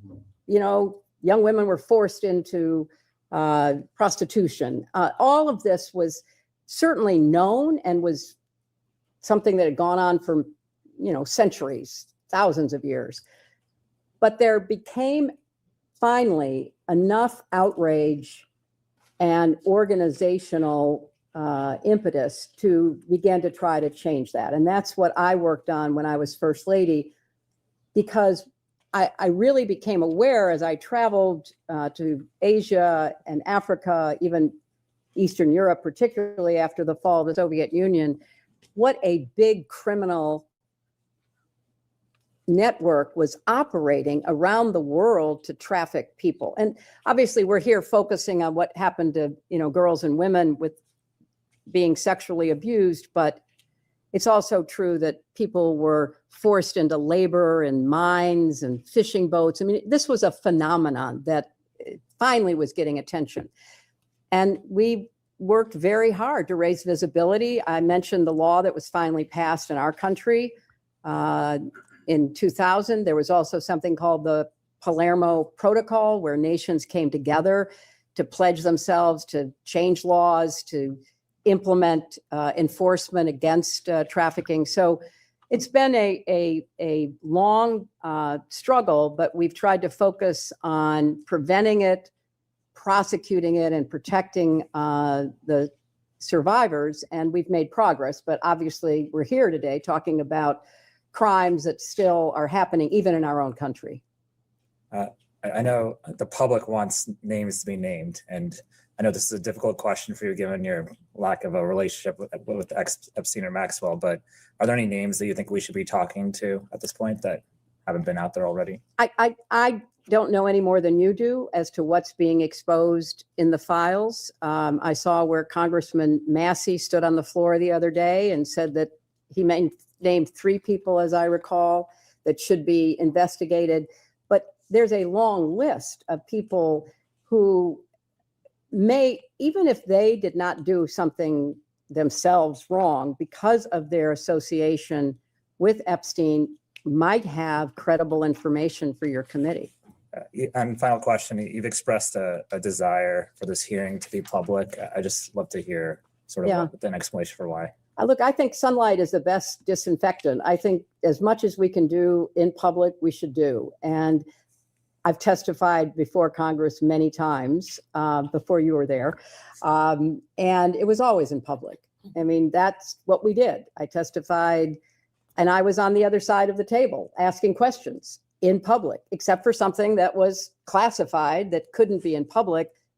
What we did was in the sunlight, in front of the press, because people, namely our constituents, deserve to know what we are finding out and to go along with us, with few exceptions, to understand, what the Congress is doing. So I believe for a long time, I think we should be testifying in public. And I think it would benefit this committee for people to see that you're actually doing things. And especially if you call people who have some credible information for you, that you are committed, regardless of the cover up in the Justice Department or whatever directions the DOJ is getting from the White House, you are determined to find out the truth.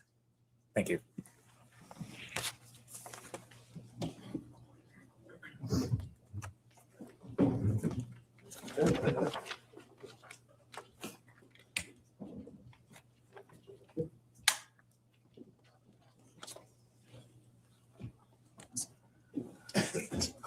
Hello, Congressman. Secretary, how are you? I'm okay. First and foremost, thank you for being here. Thank you. Secondly, as an attorney, I know sometimes things are done differently in DC, but when an agreement is made and our word is given, it should be kept. I agree with that.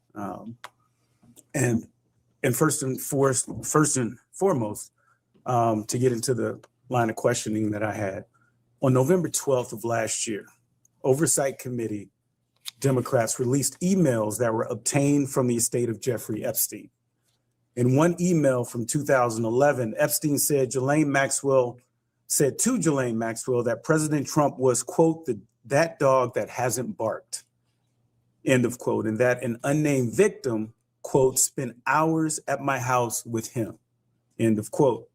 In another email from 2019, Epstein wrote that, quote, of course, he, referring to President Trump, knew about the girls as he asked Ghislaine to stop. 2 days later, President Trump directed Attorney General Pam Bondi to investigate President Clinton and other prominent Democrats in order to distract from his own close ties to Jeffrey Epstein. I'll mark as Minority Exhibit B a True Social post from Donald Trump dated November 14th, 2025. And I think you have that now. As you can see, President Trump's post refers to Jeffrey Epstein's crimes against young girls and women as the Epstein hoax, end of quote. His post also completely ignores several other high-profile individuals, including Republicans and allies of President Trump, who are known to have had relationships with Epstein. In fact, the Epstein files contain numerous officials in the current and previous Trump administrations with connections to Jeffrey Epstein, including, but I'm not sure is limited to, Howard Lutnick, RFK Jr., Steve Bannon, Elon Musk, Tom Barrack, Kevin Warsh, and Mehmet Oz, to name a few. Secretary Clinton, to your knowledge, has the Trump administration done anything at all to investigate these other individuals with ties to Epstein? Congressman, I know of nothing, just reading the press. I obviously have no inside information that there has been any effort whatsoever to investigate the names that you just mentioned or any others who might have credible information about Jeffrey Epstein's crimes. And I think that's where this committee comes in. You are not beholden to the Justice Department. You have an independent Article I jurisdiction. You are the co-equal branch of government, and you have the responsibility to pursue what the Justice Department apparently is failing to pursue. The other point I would make is, having observed President Trump up close and personal for a number of years now since I ran against him, he has a tell. He has a behavioral tell. Whenever he is worried about being found out himself, he accuses somebody else of doing what he actually has done. And it's just a pattern with him. So it's no surprise to me that all of a sudden, what he promised in his campaign to reveal, everything about the files, and then when his people began looking in the files and realized how potentially incriminating they were of him, all of a sudden, that was no longer the focus. It was blaming Democrats, talking about a hoax, saying move on, there's nothing to see here. That is a typical pattern of President Trump's behavior, which speaks louder than all the words that he speaks and all of the Truth Social posts that he makes. He clearly knows what he did. He knows what others did, because remember, one of the emails that has come out recently is he called the police chief of Palm Beach at the time Epstein was arrested, according to reporting, to say, I'm so glad you got him. I'm so glad you're stopping him. Well, how would he know that? How would he know that? So there is so much to be uncovered here rather than being covered up. And it really, in addition to the specific information that could be gotten and the accountability that could be achieved, it would restore trust. You know, the American people are not dumb. They're watching this. They're seeing this. They're following this. And it's just one more example of, you know, us not doing the kind of work that would build trust in finding out, you know, the truth, not just for the victims and survivors, but for the American public. I just have a couple quick questions. Howard Lutnick recently went so far as to lie about his close connections with Jeffrey Epstein, but the truth came out with the release of the files. Secretary Clinton, is Howard Lutnick still employed as the Secretary of Commerce in the Trump administration? So far as I know. Secretary Clinton, in your opinion, why has Donald Trump ignored these other prominent figures who had close ties to Epstein? I can't speculate on that, Congressman. I think it's a worthwhile question to ask, and I think it certainly should be asked by this committee. And lastly, in light of everything, not just what I think was an embarrassing leak earlier, do you believe your deposition today is a good faith exercise? I can't conclude that. I think all the information, such as it is, that I have could have been delivered in a sworn statement, could have been delivered in written interrogatories. So I'm not going to speculate about the committee's intentions here. But, you know, a former member of this committee, someone with whom I doubt I have very much in common, Marjorie Taylor Greene, said that Trump put pressure on Bondi not to release the files. And if I recall, she was one of the votes for the Transparency Act, and she and others, including other members of this committee, were hauled into the White House and taken to the woodshed. And so I believe she may be a source of information about, you know, her own experience, demonstrating clearly that this White House does not want the Justice Department to release the files that might in any way incriminate President Trump. Thank you, Madam Secretary.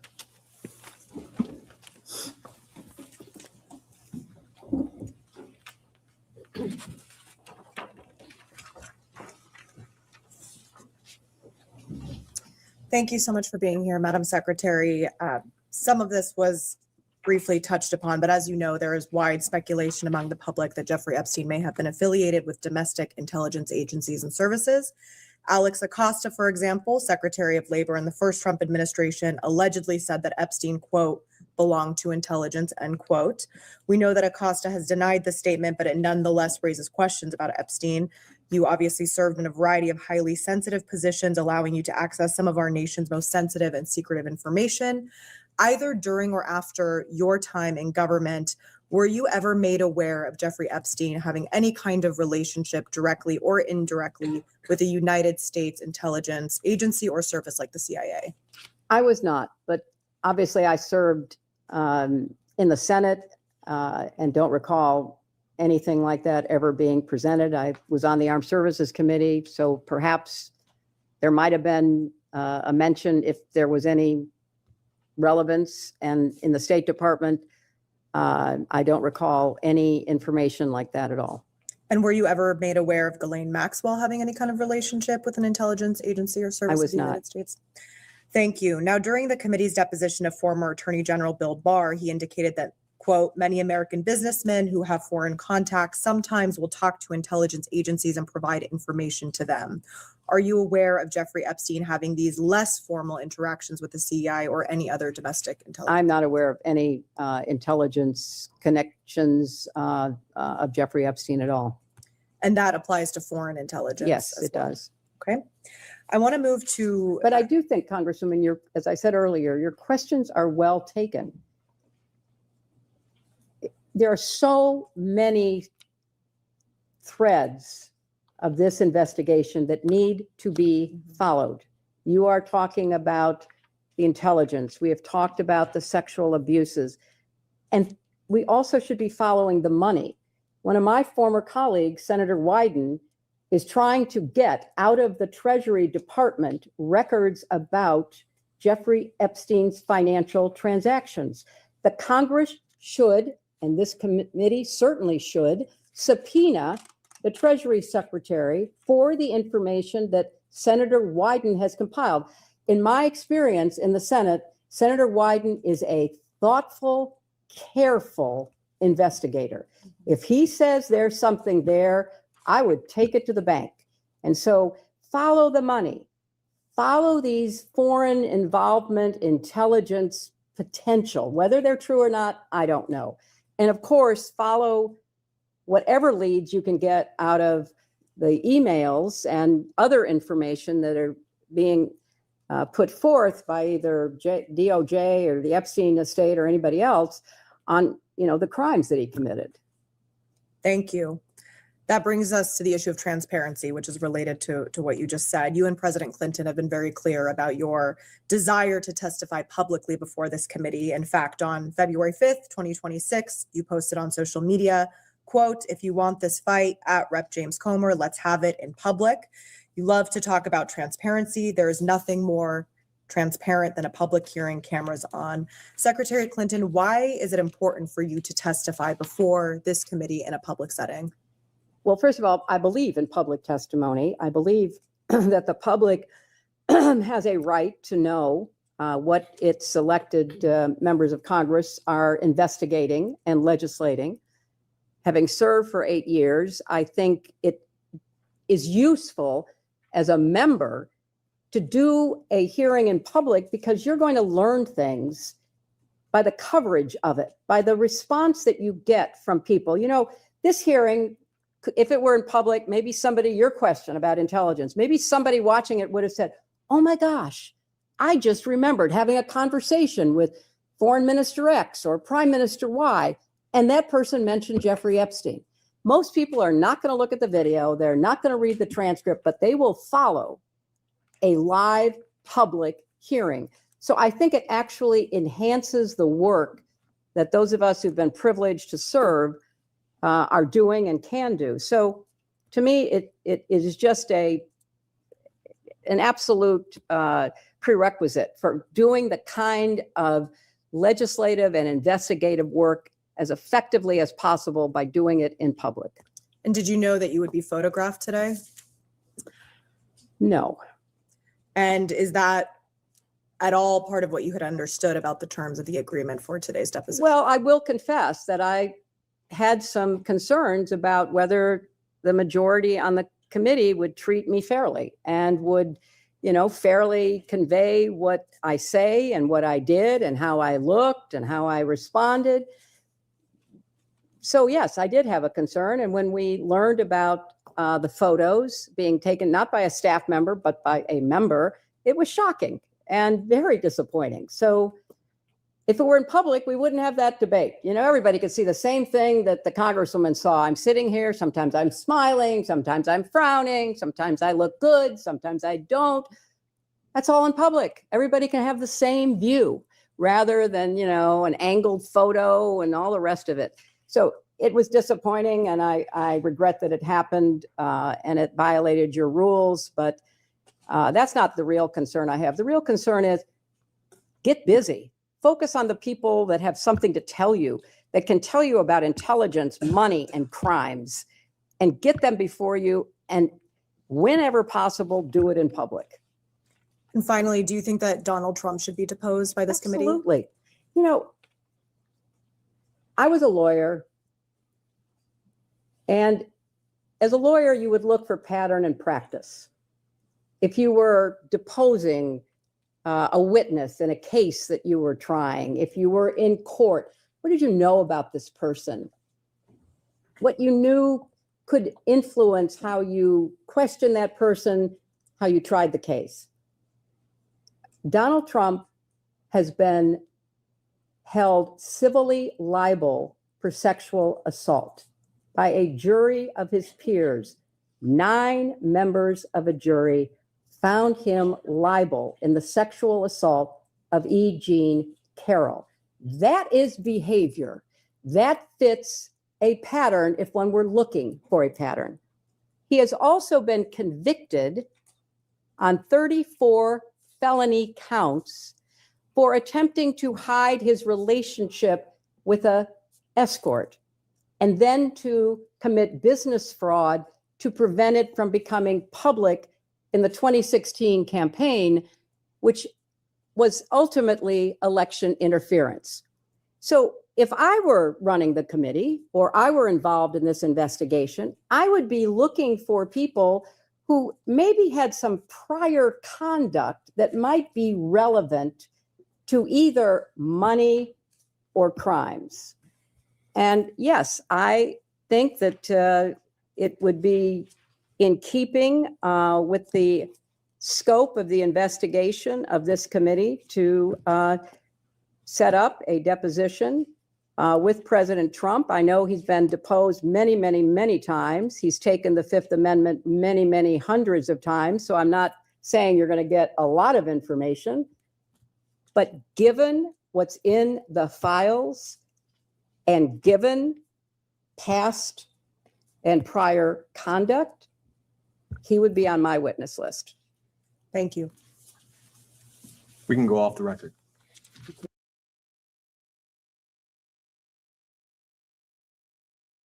All right, we'll go back on the record. It is 2:49 p.m. I believe Chairman Comer has something he would like to say. Yes, and thank you, Madam Secretary, and we appreciate what you said in the last round of questioning. I want to be very clear. This committee is taking this investigation very seriously. We are following the money. We have a history of doing that over the past 2 years. I wrote the Treasury Department requesting suspicious activity reports related to Jeffrey Epstein. Treasury has been in full compliance, and our staff has spent untold hours reviewing those documents. I know the minority staff have also reviewed those documents. Anytime we subpoena anything, both sides get it. Based on the suspicious activity reports, I then issued subpoenas to 2 banks, Deutsche Bank and JP Morgan. The banks, those 2 banks are also in compliance and continue to produce thousands of pages of records. And I will say this before I turn it over to Representative Mace. This investigation is made very difficult when witnesses drag out negotiations for more than 6 months and violate their duly issued subpoena. So that's one reason when we're dealing with very powerful people that have the best attorneys out there, it's very difficult when it takes 6 months to get witnesses in. So I just wanted to mention that, and I'll yield to Ms. Mace. Thank you, Mr. Chairman.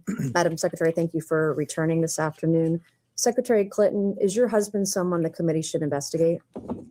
My husband will be here tomorrow. You'll have a chance to ask him questions. So my question is your husband someone this committee should investigate? Asked and answered. Apparently you are. You've subpoenaed him. He's going to be here tomorrow. In your testimony before the break, you discussed why you believe President Trump should testify before our committee due to a, quote, pattern of behavior, end quote. You testified that a pattern of behavior warrants accountability. So I want to make sure I understand your standard correctly. The pattern of behavior you describe includes being held civilly liable, indictments, sexually deviant behavior, correct? Yes. In 1998, your husband was found civilly liable for sexual misconduct with Paula Jones and settled for $850,000. Is that correct? Yes. By your standard of pattern of behavior, should your husband testify before this committee? He is testifying tomorrow. On December 19th, 1998, President Clinton was impeached on charges of perjury and obstruction of justice, which directly related to his extramarital affair with Monica Lewinsky. Is that correct? Yes. And your husband was impeached for perjury related to sexual behavior, correct? I didn't understand what you said. Your husband was impeached for perjury related to sexual behavior, his sexual behavior. He was impeached for several reasons and then was acquitted in the Senate. And your husband flew on Jeffrey Epstein's plane 17 to 26 times, correct? He made several trips with different legs on the trip, as I recall. But he flew on Jeffrey Epstein's plane Yes, he 17 to did. 26 times. Mhm. Were you aware that Secret Service was dropped on some of those flights? That is not my understanding. Where they were not on some of those flights? That is not my So understanding. your understanding is that Secret Service was on all of the flights that President Clinton was on? That is with my Epstein? understanding. By this standard of behavior, multiple credible accusers, including Juanita Broderick, who alleged rape against your husband was disbarred in Arkansas, lost his law license before the Supreme Court, flew on Epstein's plane dozens of times, visited Epstein's island. That is not true. That is absolutely untrue. Well, there's documentation in the DOJ files. I'm not sure you're aware, your attorneys have told you, but Jeffrey Epstein told one of the victims to lie to investigators, to lie that Bill Clinton was ever on Epstein Island. I can provide that document to you. We would like that document, please. Yeah, Okay, counsel, I can do because actually the files say just the opposite. Epstein himself denied he was. These are FBI notes from an interview with a victim, and I can get you the victim number and the case number and the files. These are notes from a 302 If interview. you'd like those, are you going to provide those now? That's not my line of questioning. She brought it up, but I have a I'm document. I can sorry, get to you're you. making a representation as to the fact. I didn't enter anything as an exhibit. But it's factually inaccurate. No, I can give it to you later. I can go find the document, make copies of it, and give it to you this afternoon. Thank you so much. Okay. By your standard of pattern of behavior, according to documents released by the Department of Justice, your husband appears in photos in swimming pools, hot tubs, aboard Jeffrey Epstein's private plane with unidentified young women. We came here today and you told this committee that a pattern of behavior demands accountability, correct? I said that I believe the committee should call anyone who had a substantial pattern and practice of contact with Jeffrey Epstein and his crimes before they came to light. Does that include your husband? And after they came to light. You're going to have a chance to question him tomorrow. So I'll ask you again, by the standard you just set in your own words just now, does this standard apply equally to your husband or only President Trump? I have said that my husband has been subpoenaed. He will appear. He will answer your questions to the best of his ability, but there is no evidence whatsoever of any connection with Jeffrey Epstein's crimes. And I think that will be obviously apparent in the questioning. What makes you so sure of that then? I mean, he's photographed. with- Objection No, is to speculate on something that's not. Yeah, evidence. it is so speculative. I mean, swimming in a pool, sitting in a hot tub, there are millions of people who do that without any improper behavior or certainly committing any crimes. So I Do you think most of uh, the men are like your husband that did anything wrong? By were they being surrounded by young women, giving them massages on Jeffrey's private estate or private plane? Are they all innocent then? you know, Just you are because- making assumptions in your questions that have not been proven and I don't believe are provable. Okay, why did you wait 6 months to have this hearing today or have this testimony? You know, I've answered that. I thought that given the way that other witnesses who were subpoenaed at the same time were being treated, that there was an unfair treatment of both my husband and myself. And I thought that especially from my perspective, I had very little, if any, information to provide you, and that I could have done it in a sworn statement, and you could have moved on to depose somebody else who might have more information that would be beneficial to your I have two more investigation. questions, then we're going to pass it to Congresswoman Luna. After Jeffrey Epstein was convicted, did it concern you at all that you had taken a substantial amount of money from Jeffrey Epstein? That's an inappropriate assumption. I did not take a substantial amount of money from Jeffrey Epstein. So far as I know, Jeffrey Epstein contributed to the joint committee that was supporting my Senate race. Which was how much? I believe I was told $20,000. You don't consider $20,000 substantial? I do not consider it relevant to me because I have no recollection that I ever knew that he gave any money to So the you joint didn't talk to committee. your donors that gave $20,000 to your campaign? My understanding of the rules back then is that there was no coordination between the committee and the campaign. So no, I have no recollection. But that doesn't of mean doing you it. can't speak to your donors. That doesn't prohibit, the law does Don't- not prohibit you speaking to But donors. I didn't know he was a donor. As far as I knew, he was not a donor until I learned this in Did it preparation concern you for at the all that Ghislaine testimony. Maxwell was heavily involved with people you knew and were close to? I knew people that I knew her. Yes, that's true. And you just shrugged, you didn't want to look into it or You know, have any nobody, question you know, about it? until her crimes were revealed and she was indicted and tried and convicted, I don't think people knew very much about at all. And what then she how do was you know doing. Howard Lutnick? I know Howard Lutnick because when I was senator on 9/11, the firm he headed, Cantor Fitzgerald, suffered the greatest loss of life. As I recall, something like 650 of his employees were murdered by terrorists that day.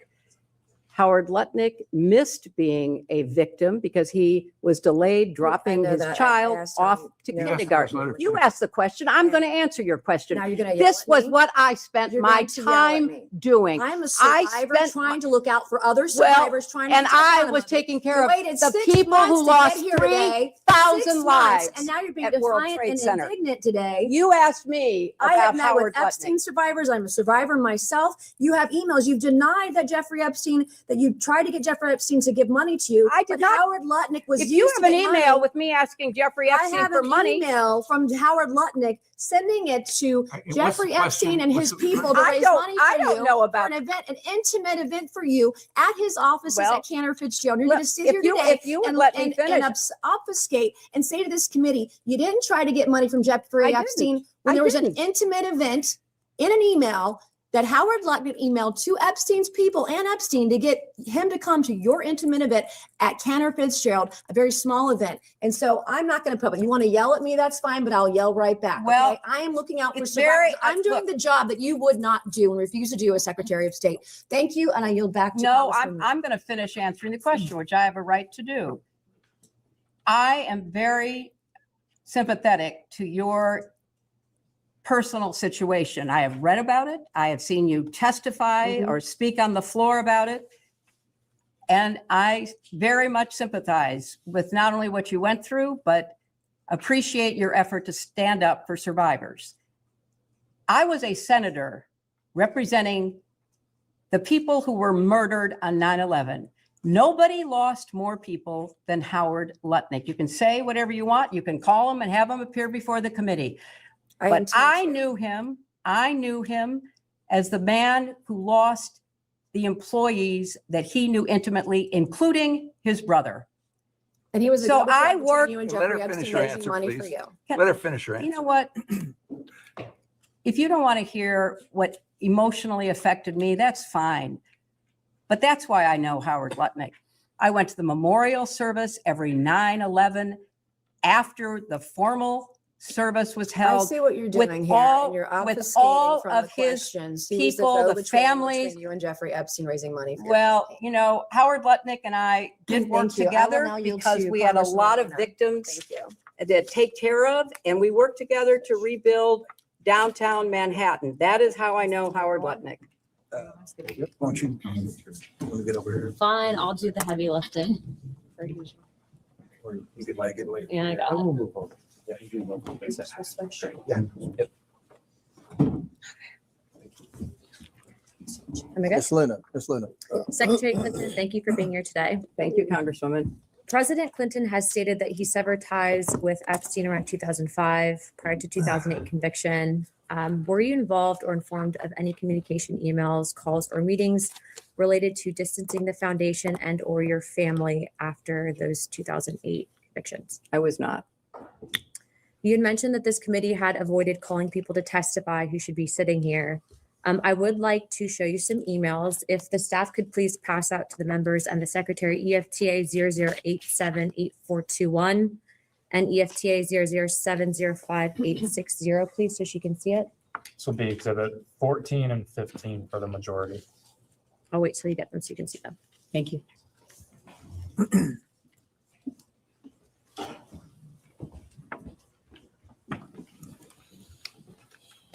Thank you very much. Thank you very much. Okay. Yes, we want. There's two, are there two separate? Yes. Thank you. And now I'm going to pass them down because I have more from my colleague. And one more here. Thank you so much. I appreciate that. They're the same. There's two different documents. There's two, yeah, they're two emails, both different EFTAs. Secretary Clinton, would you please read EFTA 007058660? Just, you don't have to read from, it's to Jeffrey Epstein, but can you read the context of the email? Sorry, could you state the number again? Is the number at the bottom? Yes, it's at the bottom. It's EFTA 007058660. This is majority 14. 14, yes, sir. Thank you for a fun night. Your littlest girl was a little naughty. How does that make you feel? Makes me sick. If you can also read the EFTA 008788421. This is also another email. Can you just please provide the context? It's an email to Jeffrey Epstein. If you could just read the context of what it is. Of course, the Ohio Jesus, I'm coming trick. And just the main body of the context of the email. Said that she felt God's presence next to her when she was in bed. She knows that Jesus watches over her and he helped save her life. Whoops. How does that make you feel? It's bizarre. I don't know what it means. The reason I asked you to read both of these is because these emails were both sent by co-conspirators that were then given the plea deals and now have been given victim status. Both of these women were also named an FBI document, and they're on a number of other emails.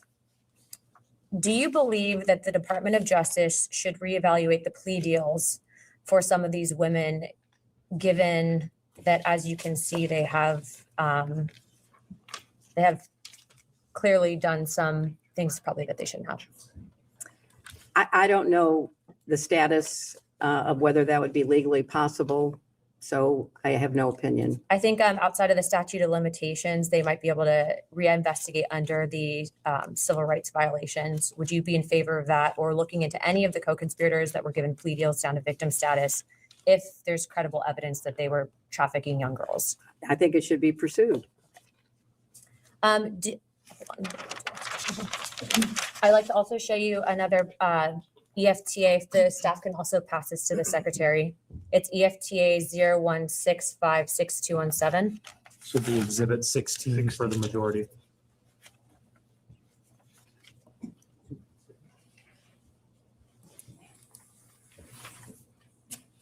And I'd also like to reflect on those previous EFTAs.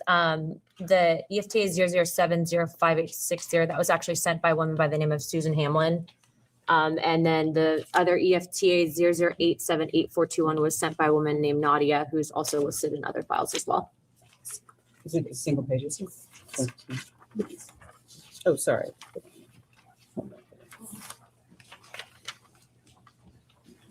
Secretary Clinton, this was actually out of an FBI briefing document when Epstein was in his New York trial.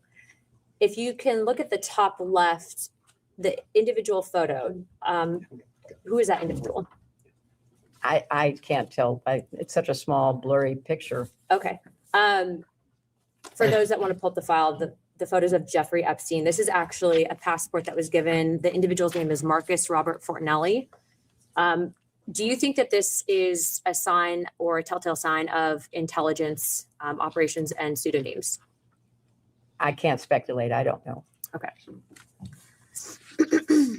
Victims have stated to this committee, both Democrats and Republicans, that during Epstein's time, during his day camp jail is what I'll call it, that he was also in active communication with Bush's CIA director. They also had stated that he had active ties to Russia, Israel, and Iran. Given your status, not just as the First Lady, but also in your secretary position, have you ever been targeted by any of these countries as a means of a foreign intelligence gathering operation? Are you aware of potential vulnerabilities? Yeah, I was targeted by Russia in the 2016 campaign. I mean, I think that's pretty well known. What And about Israel or Iran? I don't know about either Israel or Iran. Okay, do you believe that Epstein was running potentially a honeypot operation with intelligence gathering operations to collect information on high-profile individuals, both Democrat and Republican in the United States, in an effort to sway our foreign policies? Is it possible? I have no direct knowledge, but I think it's one of the areas your committee should investigate. Do you think it's possible? Well, it's certainly possible. It's a tried and true technique of certain intelligence agencies. Do you believe that he was using honeypots in an effort to? I can't speculate. I don't know. Okay, and on the topic of transparency, Secretary, were you ever denied access, or did you ever inquire on the topic of UAP or Gilgamesh in your official or personal capacity, and why?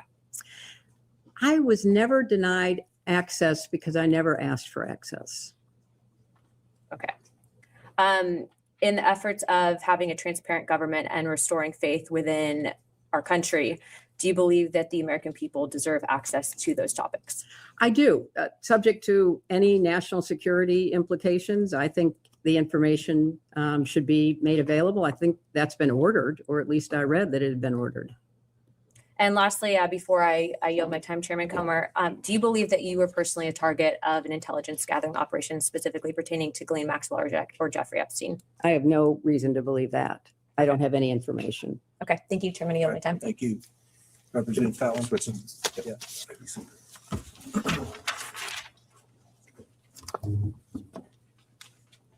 Can you get in front of me now? I'll just, okay, all right, good.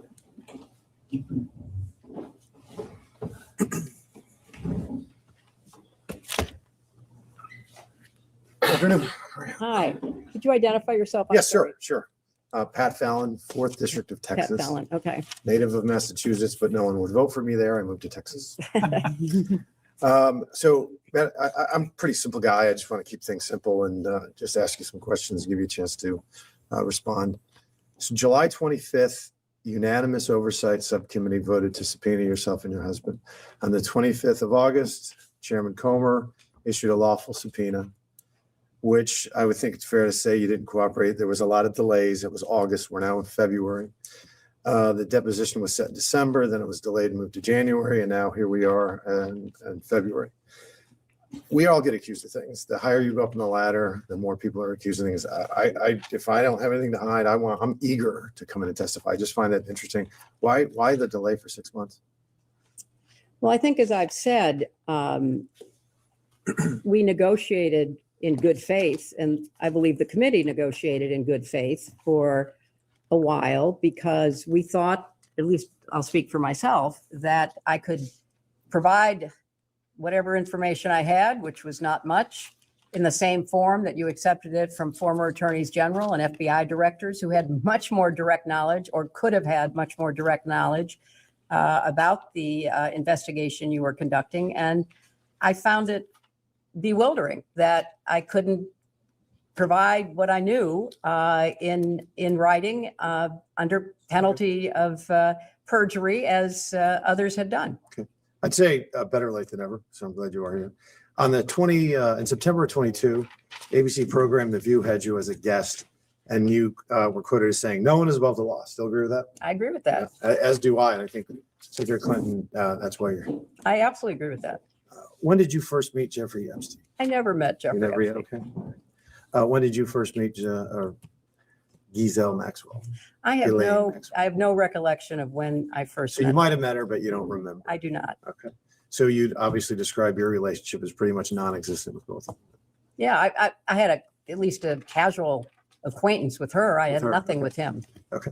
Would you describe your husband's relationship with Jeffrey Epstein as limited, cordial, close? Limited for a limited period of time with respect to using his airplane. Okay. And how about your husband's relationship with Ms. Maxwell?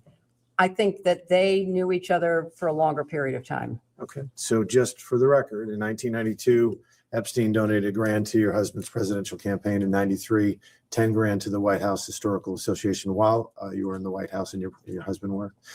And then he visited the White House as we've said, I think ad nauseum 17 times from 93 to 95. And then in 99, $20,000 donation to Senate campaign or an affiliate allied campaign. And then in 2006, 25 grand to the Clinton Foundation. And then post Clinton presidency, your husband was on the plane somewhere in the neighborhood of 26 times. Right? I can't vouch for everything you just said. I can't vouch for. All right, but you're not disputing it vehemently. No, So, I'm not accepting it, but Okay. I can't vouch for it. I can't Okay. respond to I it. see. All right. In 2008, Jeffrey Epstein was convicted of 2 felony counts. Correct? Were I they believe- felonies? I don't recall. They were federal felonies, yeah. Were they felonies? They're state felonies. State felonies, okay. Felonies nonetheless. Okay. So just bear with me on this because, again, give you a chance to respond. Your husband ran for governor 5 times. The last time in 90 or 86, I think he got almost 500,000 votes. In 92, he got 45 million votes, 47 million in 96. When you ran in 08, you got nearly 20 million in the primary. And he was governor, you were senator, secretary of state, he was president. You've met hundreds of thousands of people, probably way more than the average typical person would. And my point here is all these millions of people that supported you and your husband, hundreds of thousands that you met. In 2010, one of the most significant events of your life is going to be your only daughter's wedding. You have 500 wedding guests from all reports. That means, and there's a groom involved, so you're distilling down to 250. Only 250 people can attend. And it's your testimony that, how did Ms. Maxwell end up at the wedding? She was the guest of Ted Waite, who was a longtime friend of our family. So it was just an odd coincidence that she was at one of the most, no, I mean, that's fine. If Yeah, that's your testimony, that's your testimony. I was not telling my dates who their guests could, or my guests who their dates could It's be. just an odd coincidence. Okay. See, would you describe your husband as a smart guy? Excuse me, are you asking her to testify about her husband I'm not. instead of, because His- he's going to be here tomorrow, so you can you ask think he's- questions to the witness Ma'am. that is for her, but it seems to me that you Do are you- asking questions that are Counselor, requiring opinion. Can you ask a question that is? how long have you with been respect to married? that? Can I ask that? Oh, do I have to answer that? 50 years. He's a pretty smart guy by all accounts. Would you agree with that? Highly intelligent. I think he is. I didn't vote for him, Well, but I think he then is. I will, We're going to agree concur on with that? your I mean, I don't opinion. think that's controversial, Counselor, because everybody that I've ever met that has met your husband and has firsthand experience describes him as the smartest guy in the room when you're in the room. Very smart, scary recall. Like if he meets you 20 years later, he remembers what you wore, what they were saying, which is a great tool and asset when you're a politician. I don't think that's, so with this great recall, I'm sure it served him well in his political career. So I just find it surprising that in January 26, y'all sent a joint letter from you and him where he asserted that he, quote, didn't recall encountering Mr. Epstein or any specific interactions with him while in office. that was his recollection. Okay. But even though we've established that he was in the White House, Epstein, I'm talking about 17 times, and there's a public report that there were personal tours given, not only the White House, but even the residence. And somebody that smart just happened not to remember any of it. This witness can answer questions about her own declaration, about what she recalls or knew. Again, the president is going to be here tomorrow. All right. Well, your client talked about patterns in practice. And Bill Clinton, her husband, said that he doesn't remember meeting Epstein during his time in office. Took trips with him or took trips on his plane to New York, England, Japan, China, Singapore, Bangkok, Brunei, Rwanda, Mozambique, South Africa, France, Norway, and many more. So it's really not a question of where they went together, but where they didn't go together. Do you know the colloquial name for Little St. James Island? No. It's Epstein Island. Okay. I'll refer to it in both contexts. To your knowledge, did your husband ever visit Little St. James Island? Not to my knowledge. Okay. Do you know who Doug Band is?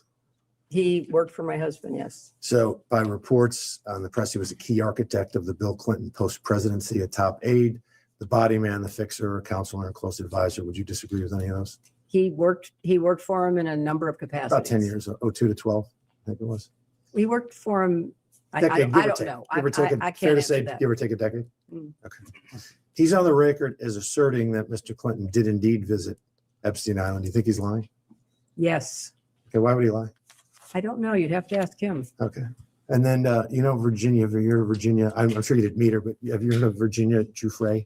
I've heard about her in She the was press I didn't coverage. ever meet her. Yeah. She was a victim of Epstein. Tragically, she didn't survive. She's no longer with us. She testified under oath that she saw Mr. Clinton on Epstein Island 2 separate occasions. You think she's lying? Or at least I an have act- no information whatsoever that he was ever on the Just, island. just trying to be fair. Why do you think that is? I mean, that's my I'm question. not I don't- going to offer opinions. All right, that's I don't fair. have any Okay. information. Further to your point earlier about practices and patterns, now there's a third person, Steve Scully. Have you ever heard of him? Who? Steve Scully. Steve Scully? Yes. I know of a Steve Scully who was at Apple. No, he was an IT contractor on the infamous aforementioned island. He also asserts that he saw Mr. Clinton, and this is a quote from him, lounging around the porch area of Little St. James Villa. It's just oddly specific. Do you think this third person was lying as well? I don't know information about You'd Mr. see how that Scully. would, I wanted to ask you that because I find that odd. It's a pattern in practice, as you mentioned. Have you ever visited Epstein Island or Little St. James Island? No. Okay, so just to be clear, it is your testimony that, for instance, you never flew in a private plane, flew into St. Thomas Airport, and then didn't enter the terminal, but instead boarded a helicopter to Little St. James Island. You never did that. I did not. Okay.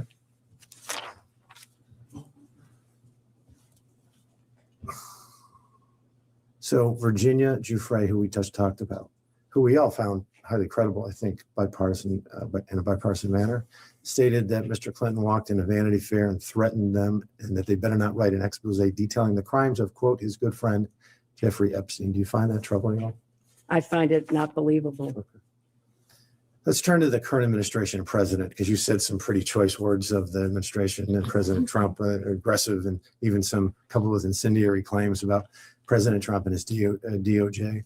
You fair to say that you would not describe them as transparent?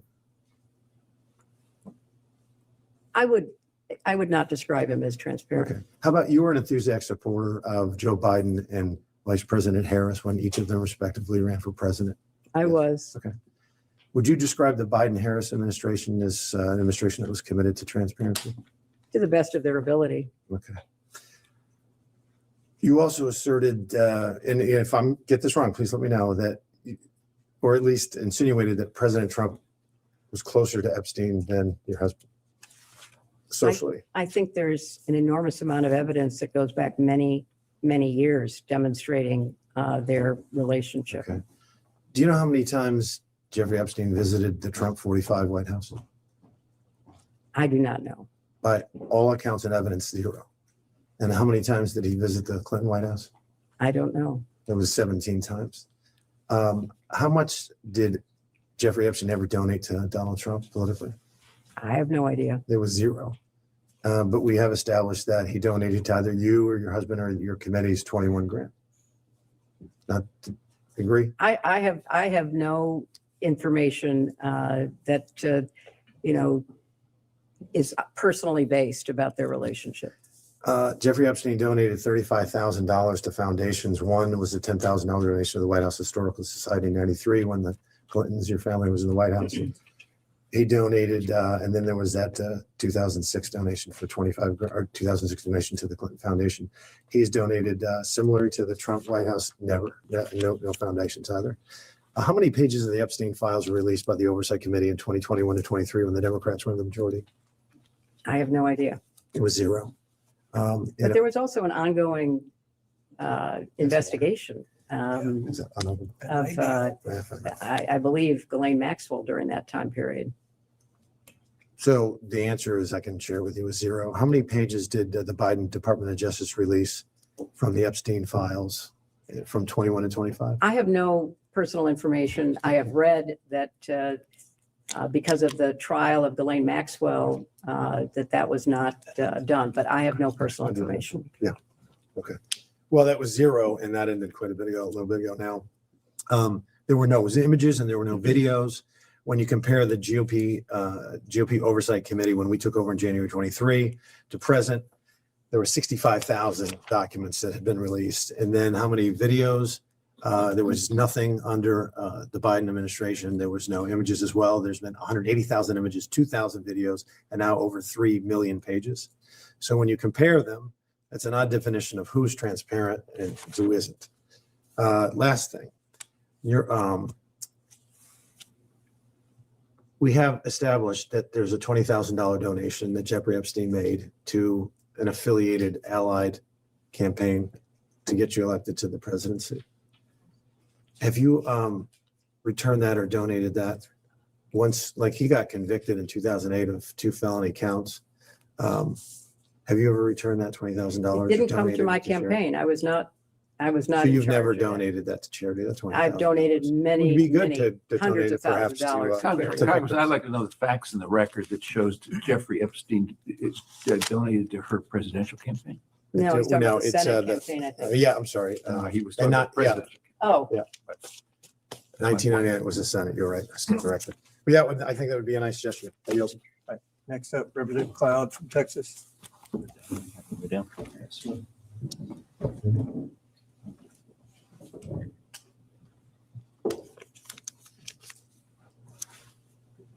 hi. Could you identify yourself? Michael Cloud, Texas 27th.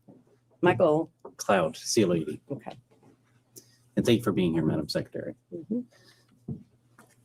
You were asked if Jeffrey Epstein played a role in shaping the Clinton Global Initiative. Is it correct to say that you have mentioned that you do not know whether this was the case or not? I have no information. We have a letter, of course, from Epstein's lawyer stating that he was, and I quote, was part of the original group that conceived the Clinton Global Initiative. If you do not know, who would know? I don't know because I was not involved. You don't know who was involved in the Well, my beginning? husband obviously was involved. So your husband would know at least? Well, you certainly can ask him. Okay. Similarly, you've mentioned that you do not know how funds were recruited at the Clinton Global Initiative. Is that an accurate understanding of your testimony today? No, donations were made. Lots of donations. Many individuals, groups, businesses, philanthropies have donated to the Clinton Global Initiative. Sure, yeah. What was the process of recruiting those donations, I guess, or what's your understanding of it or your involvement in it? Some of it was spontaneous. Some of it was through the team that helps to raise money. It's a combination of supporting charitable work. Do you know if Jeffrey Epstein was involved in helping? I have find no donors, reason to recruit believe donors? that. I don't know. You don't know if he was involved in donor relations in any way? I have no, as I say, reason to believe it, but I don't know. Do you know who would know? The people who were involved in raising the money, but I was not involved with CGI in those early years. What about what about when you were there? I have no knowledge that Jeffrey Epstein was involved at all. How many roughly staff members are there in the Clinton Global Initiative?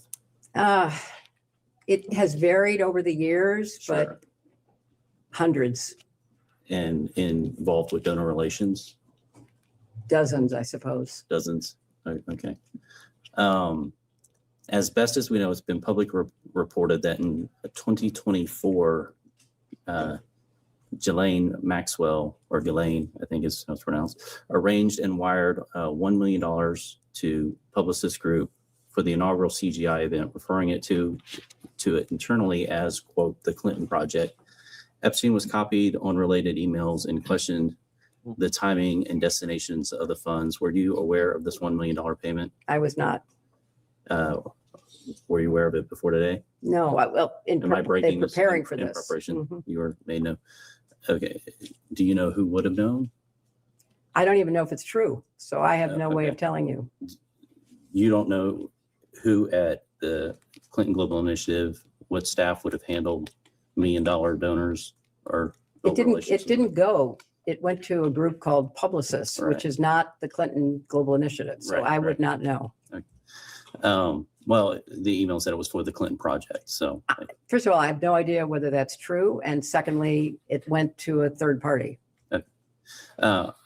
Maxwell was honored and given complimentary access at the 2013 CGI conference for, quote, ocean conservation work years after public allegations against her and Epstein were public. Were you involved in approving participants or honorees at the CGI events?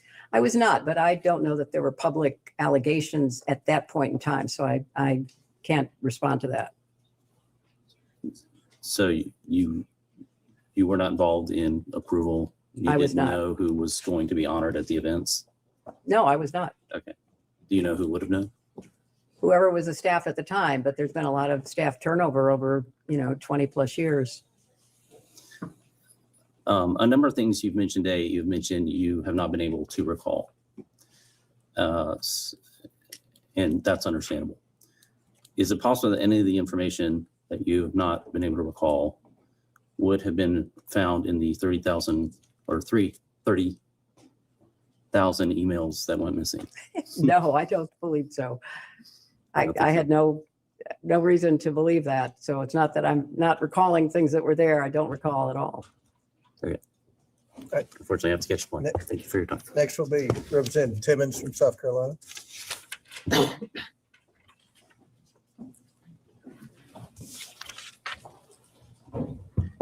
Madam Secretary, William Hello. Timmons from South Carolina. Thank you for being here today. Throughout this deposition, you've seemed to be a bit incredulous, indignant about being here. Do you think it's inappropriate, it seems? I guess I just want to highlight all of the reasons that I see you being here and ask you if you don't think that that justifies your presence. I mean, so we started out this deposition by asking you about a number of individuals, 50 plus individuals. And the specific question was whether you had spoken to them regarding Jeffrey Epstein or Ghislaine Maxwell. So I'm going to highlight 4, and I'm going to tell you why we asked you about them. So do you know Senator Bob Kerrey? I do know Senator Bob Kerrey. Okay. And was he not the chair of the Democrat Senatorial Committee when you got elected to the Senate? I thought it was Bob Torricelli, but I could be wrong. Okay. Well, he was the chair of the DSCC for the 8 years prior to you getting there. He left office when you got sworn in, but obviously there's a lot of overlap. He's a prominent member. He resigned in disgrace because of his association with Jeffrey Epstein. So there's a community property. He's in your orbit. He had to resign. Next person is Casey Excuse me, Wasserman. Mr. Yes. Representative, was Bob Kerrey one of the names that was listed? Bob Kerrey He was. wasn't listed in the original list So in that the council that was read. Shared with the witness, I don't see My his name. apologies. He was not listed. If he was not listed. No, he but was not. He does I have. was his- just seeking that clarification. Thank you. Casey Wasserman. Do you know Casey Wasserman? I do. Okay. And was he a former trustee of the Clinton Foundation? I don't know. He wasn't during the time that I was involved. Okay. Well, it is alleged that he was a former trustee of the Clinton Foundation, and he also had to resign in disgrace from his company. And obviously, there's an association there. So, you know Larry Summers. I do know Larry Summers. Okay. And he was obviously former Treasury Secretary, campaign advisor. Apparently, he didn't give you good advice, but you all obviously have a long-standing relationship. He also was forced to resign in disgrace because of his association with Jeffrey Epstein. Yeah, but I've never talked to these people about. I understand, but you Jeffrey understand, you were the Secretary of State, you were the First Lady, and you were a United States Senator, and you have all of this power and influence and these connections. And when there's just this enormous amount of smoke that I'm going to go over, it is appropriate for us to then ask you questions because we're trying to get to the bottom of this to make sure it doesn't happen again and to hold people accountable. It might not be you. But all of the people you just read, it seems to me, should have been ahead of me being subpoenaed than me. But that's okay. I'm here and I want to keep Do you plowing know George forward. Mitchell? I, of course, knew George Mitchell. Okay. Obviously, he also had to resign in disgrace. So that was the purpose of the people that we were trying to get your associations with. So obviously, I'm not going to go over this too much in length, but I've been in Congress for 7 years and I've only been to the White House, I don't know, a dozen times. Jeffrey Epstein doesn't even live in DC, and he went to the White House 17 times in 2 years. So that causes us to wonder what's going on there.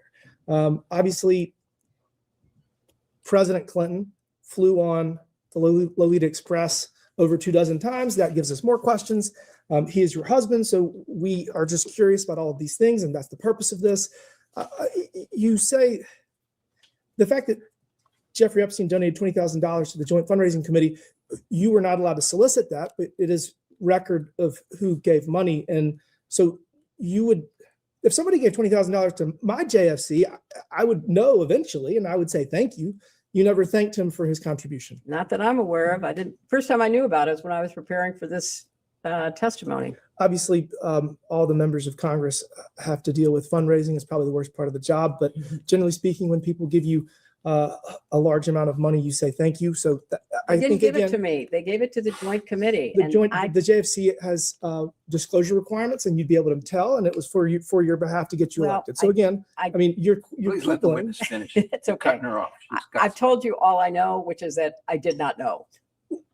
There's dozens of pieces of information that create a pattern, and you're here because that pattern causes us to have questions to understand. What are your questions? Did I'm- I know anything about his crimes? I've told you, no, I did not. Did I know anything about her crimes? No, I did not. Was I in a position of responsibility to investigate those crimes? No, I was not. Again, there's a pattern. You gave the best line of the deposition. Patterns. Lawyers look at patterns to try to assess veracity and classify information to understand truth. And so we are here trying to seek truth, and we appreciate you being here, but it is appropriate for us to ask you questions about all these things. Jeffrey Epstein And you used the have been Clinton. all day, and I will try to the best of my And we're ability about to done. keep answering them. Trust me, your husband's gonna have a much worse day tomorrow. The Clinton Global Initiative was used in the plea. Jeffrey Epstein's lawyers used Epstein's role in facilitating the Clinton Global Initiative to justify his plea deal. That was entered into evidence earlier. Obviously, Ghislaine Maxwell has alleged that this is part of her, one of her successes to facilitate setting it up. And there's been reports that $1 million was wired for the launch party. So there's just all of this data, all of these different pieces of information that come together that cause us to be here. And so, I mean, we've obviously discussed the fact that Ghislaine Maxwell was at your daughter's wedding, which again is not indicative of anything. But when you take all of this and you put it together and you look at it holistically, it causes us to have these questions. So given all of that information that I just went over, that we've gone over today, do you understand why you're here? And do you think it's appropriate for us to ask questions of someone that's in such a position of authority and has all of this smoke? I mean, maybe there's no fire with you, but in order for us to get to the bottom of it, the American people want this transparency and accountability. So, I mean, do you understand why we are doing this? Or do you think this is just a waste of time? You'll have to determine whether it is or it isn't a waste of time. But, you know, you make all of these assumptions. I don't believe anything Jeffrey Epstein says. So whatever he said, I would discount completely. I don't believe very much of what Ghislaine Maxwell said in the very first exhibit you gave me was what she told, you know, Blanche Todd. So it's your job to figure out what is and isn't true, but more importantly, what's relevant to your investigation. And what's relevant to our investigation is Yeah. that people at the highest levels of government were involved in a sex trafficking I was ring. not involved Again, at all. but And I you're here to resent answer- you even connecting You're those here to help two us get to the points. bottom of it. I've been doing my very best. Well, you all tried to day. avoid it for Please 6 let months. her answer fully the No, I question. mean, and then I've you been can doing all I can. How can I answer questions about a person that I don't believe I ever even met, although maybe I was in the same room once, who gave money to a joint funding committee that I did not have knowledge of? I'm doing the best I can to answer your questions. I appreciate that. Again, patterns is what we're following. And I think we're gonna have a lot more questions for the president tomorrow. Thank you. McGuire. Except Representative McGuire from Virginia. How much stuff?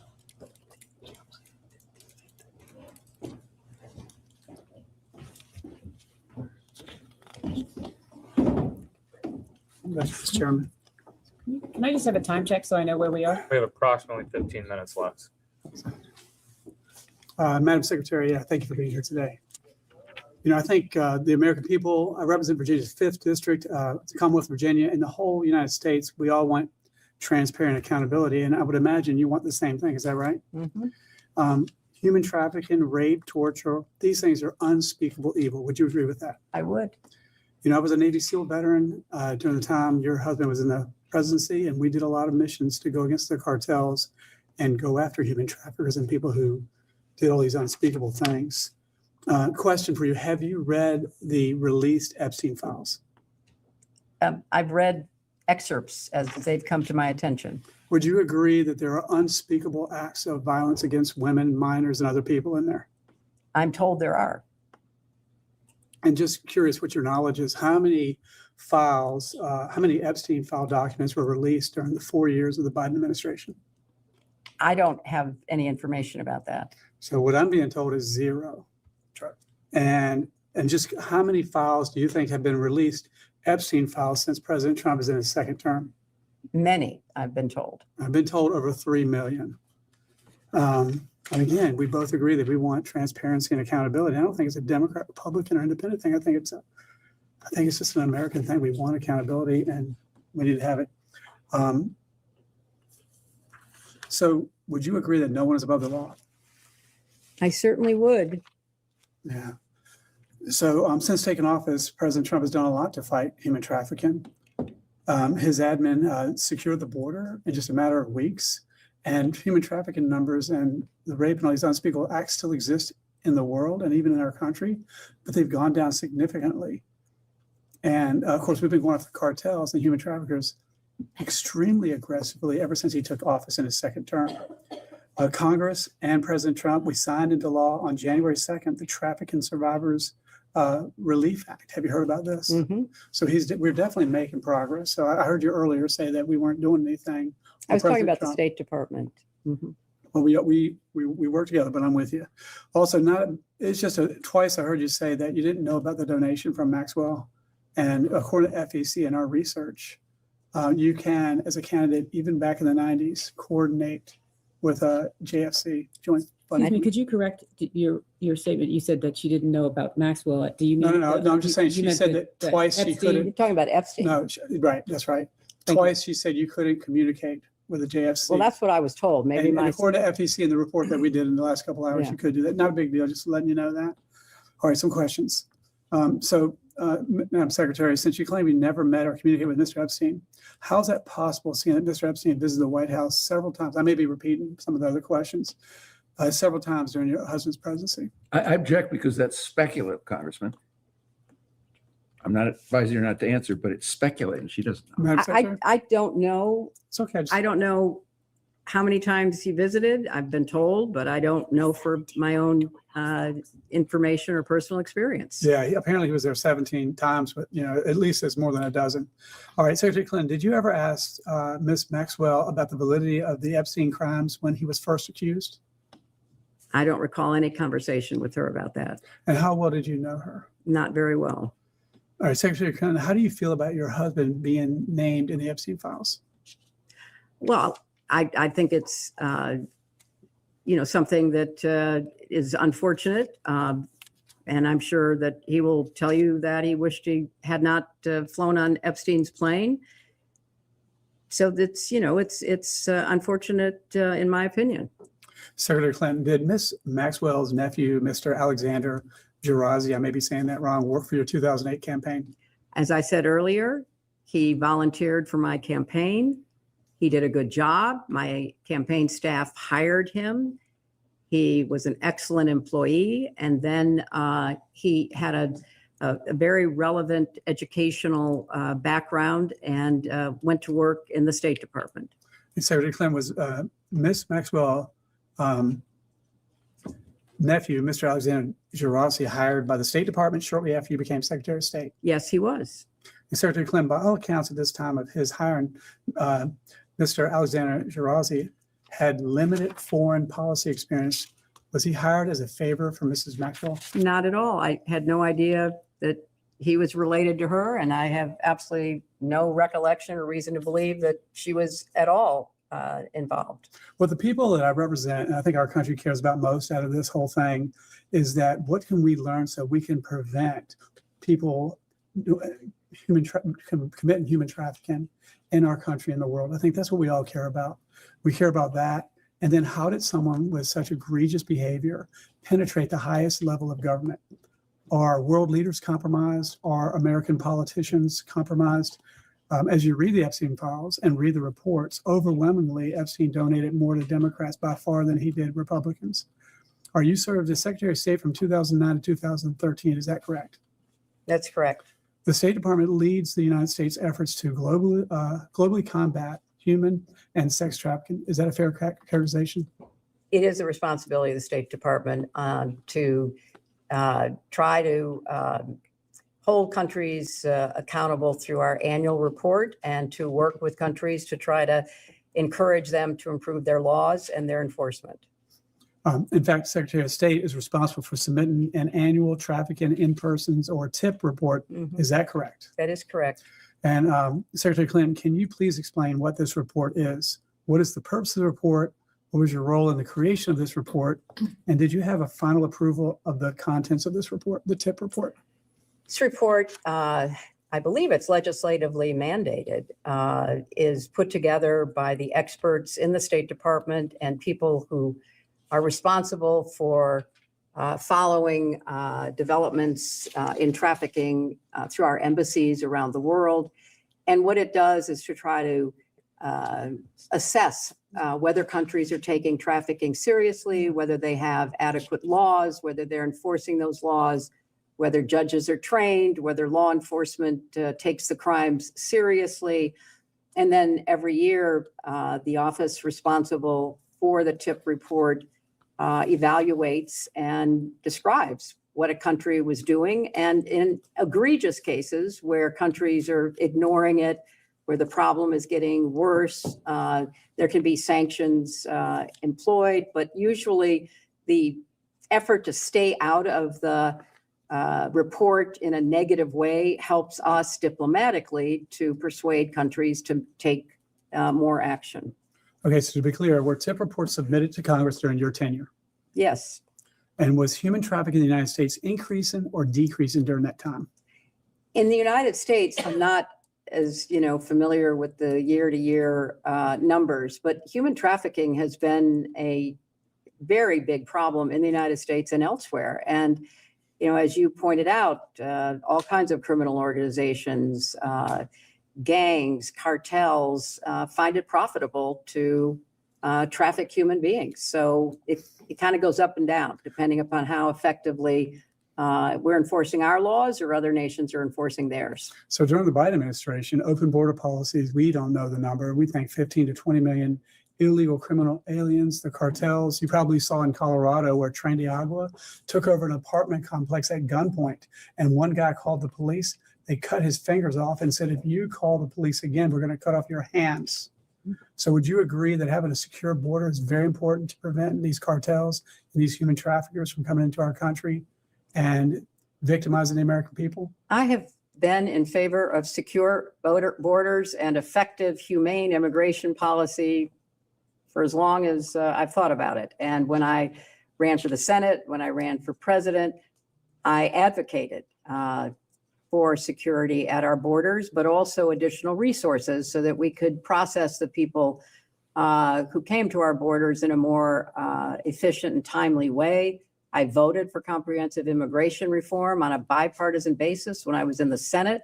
So yes, I absolutely agree that we need secure borders. Yeah. So what are the tools? Because we want to get to the bottom of whatever, this unspeakable evil, whoever's at fault, we need to stop it from happening again.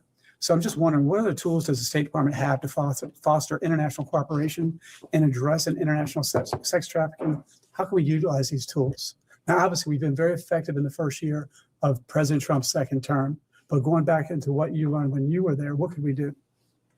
I think, the efforts that we attempted to deploy in terms of sanctions, in terms of pressure, coercive diplomacy to try to make countries either have the laws or comply with the laws, were the tools that we use diplomatically. Law enforcement uses other tools. We are not a law enforcement agency in the State Department, but we did our part to try to work jointly with law enforcement, not only the Department of Justice, but law enforcement in other countries. And I think that that's why it was, hard to understand why one of the decisions made in the State Department was to, gut that office, because I do think it plays a role.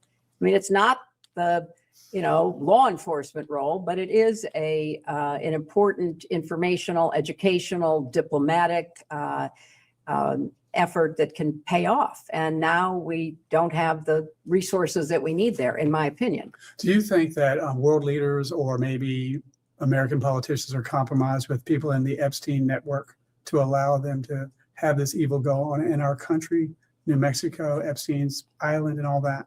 I have no information about any of that. If I take you at your word, or we take you at your word, you let Epstein and his close associates, close to your family, close to the Clinton Foundation. Do you feel like you made a mistake? I never met him, so I have no way of, judging. I never met him, and I wish he'd been stopped in 2008 instead of given a slap on the wrist like he was. Thank you. And with that, we will end this majority's hour now. Got the record.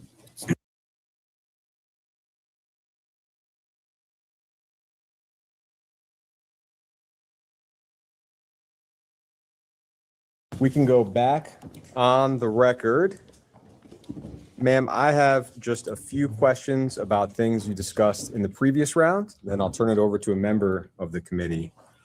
There were a few cases of mistaken identity, I think, in the previous hour. So for one, we understand that Bob Torricelli was the DSCC chairman when you ran for Senate, not Bob Kerry. I think you got that one right, and we just wanted to confirm that for you. In addition, John Scully is a businessman who at one point was the CEO of Apple. Steve Scully is some kind of IT person in the Virgin Islands. Am I correct to say that you do not know Steve Scully, the IT guy in the Virgin Islands? That is correct. Great.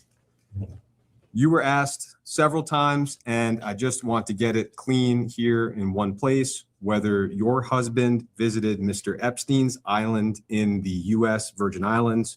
Firstly, to be clear, you yourself did not visit Mr. Epstein's island. Is that right? That is right.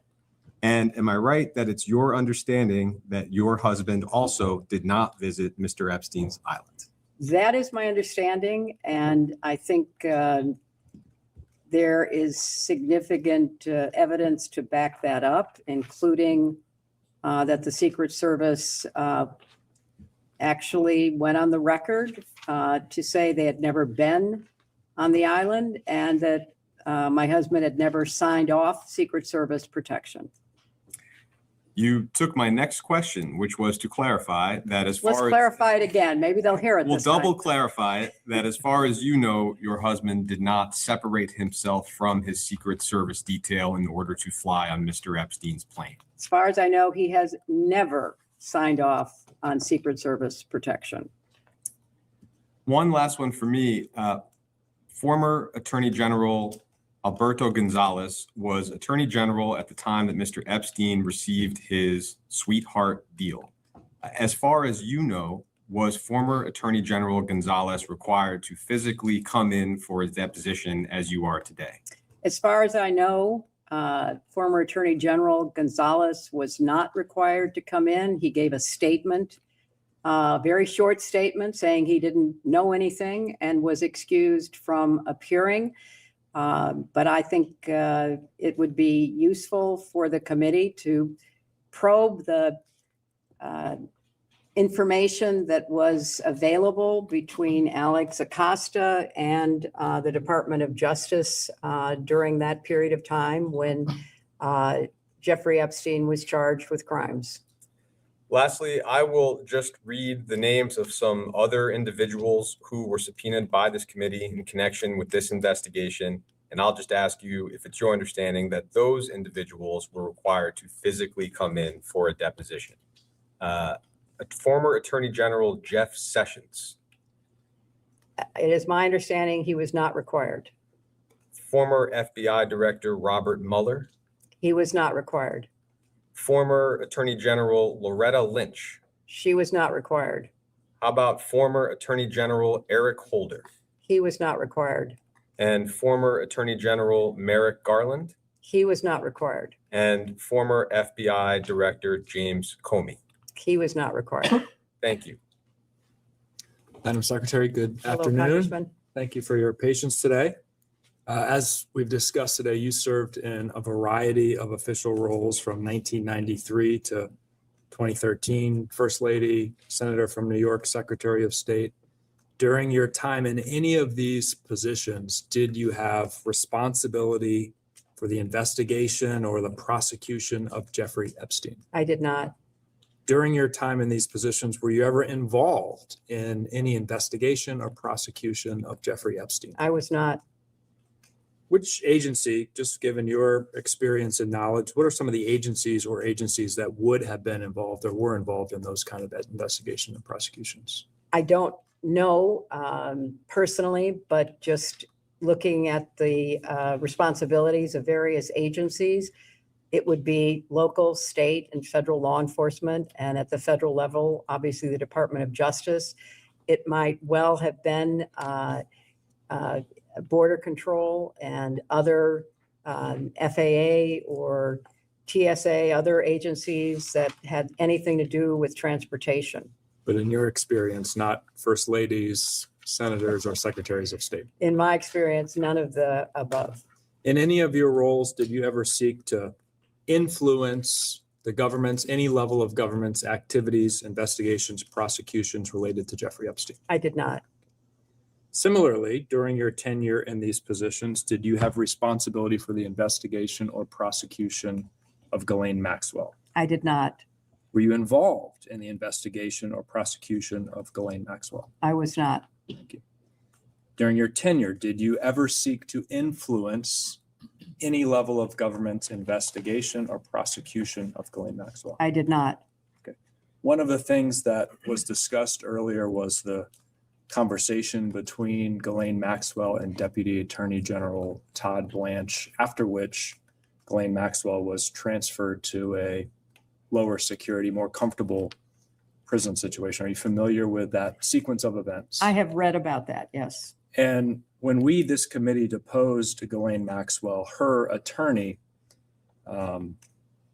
requested a pardon on her behalf, or rather stated that if she were pardoned, she would be at liberty to share more information with this committee and others. Are you familiar with that? Have you read about that? I read about that. And the media has asked President Trump if he's considering a pardon Excuse me. of Ghislaine Maxwell, and he to date has not ruled out a pardon or clemency for Ghislaine Maxwell. And because we've talked with you today about your role as Secretary of State in trying to ensure that there are stronger policies, laws, protections to prevent sex trafficking, child trafficking, human trafficking, I just want to ask you, from your perspective, what signal would it send to those in the United States or around the world who might want to engage in those crimes if somebody convicted of those crimes were pardoned by the President of the United States? I think it would send absolutely the wrong signal. In your experience, I'll ask again, do first ladies or secretaries of state or senators oversee or involved in specific sex trafficking investigations? No, as I said earlier, Congressman, the Secretary of State has a responsibility to try to use diplomatic authority, the power of sanctions, to convince other countries to improve their laws and enforce them. In your opinion, and you've maybe touched on some of this, who should this committee be speaking to if we wanted more information on specific federal sex trafficking investigations, previous, current, future? I think the Department of Justice, which is the primary law enforcement agency of our government, and perhaps some of the individual U.S. attorneys and attorneys general that might have units devoted to trying to prevent and prosecute human trafficking. Thank you. That's all I have. And we can go off the record.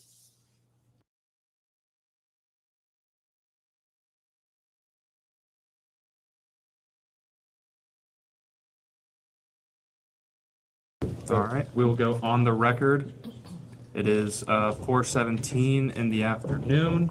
Mr. Burleson has a few questions for you. So I'm going to begin with some lighthearted, different questions. And you're welcome to ignore them or if you want to, but while I have you here, I just have to ask. So when your husband was president, it was Lawrence Rockefeller had an effort to try to disclose UFOs, UAPs. When you were running for president, John Podesta publicly stated that you would disclose these files if given the chance, if you had been president. Are you pleased to see that these files may be disclosed finally? I am pleased. As I say, I think they have to be carefully scrutinized so that no national security information is disclosed. But this is an issue of real importance to so many people. And I think whatever can be disclosed should be disclosed. Was there a program that specifically that was referencing that you were aware of? I was not, as you mentioned, John Podesta, who was one of my advisors, was deeply interested in the issue. And if I had been elected, I certainly would have listened to his advice. Well, thank you for indulgence on that. As you know, Alexander Acosta, who gave Epstein the 2009 plea deal, he said, whenever he was asked, that he belonged to intelligence and to leave it alone. Were you, and I think you've answered this before, but if you could answer more directly, were you or anyone in the Obama administration, through your role in the State Department, or even afterwards in the Clinton Foundation, ever briefed on Epstein having any U.S. intelligence ties? I was not. Were you ever briefed of him having any foreign intelligence ties? I was not. Okay. Epstein filed a FOIA request in 2011 seeking any CIA records about himself. That would have been during your time as Secretary of State. Through your role, were you made aware of that FOIA request? I was not. Okay. Was it ever responded to? That's a good question. I know nothing about it. They haven't responded to us on our FOIA request. So. In 2014, Epstein met with William Burns, who was then a senior State Department official and later a CIA director. Excuse me, could you say what year that was again? In 2014. In 2014, he met with William Burns. Epstein met with William Burns. As the Secretary of State at that time, were you aware of that meeting? I wasn't Secretary of State in 2014. Okay. Were you aware of the meeting I was with not. Mr. Burns? Okay. And finally, Ghislaine Maxwell's father was Robert Maxwell, who was widely reported as being Mossad or MI6 intelligence asset. Did in any of your conversations with Maxwell or people connected to her, did they ever mention Robert Maxwell's intelligence background or any ongoing foreign or domestic intelligence connections through your conversations or interactions? I have never talked to anybody about whether that is true or not. I don't know.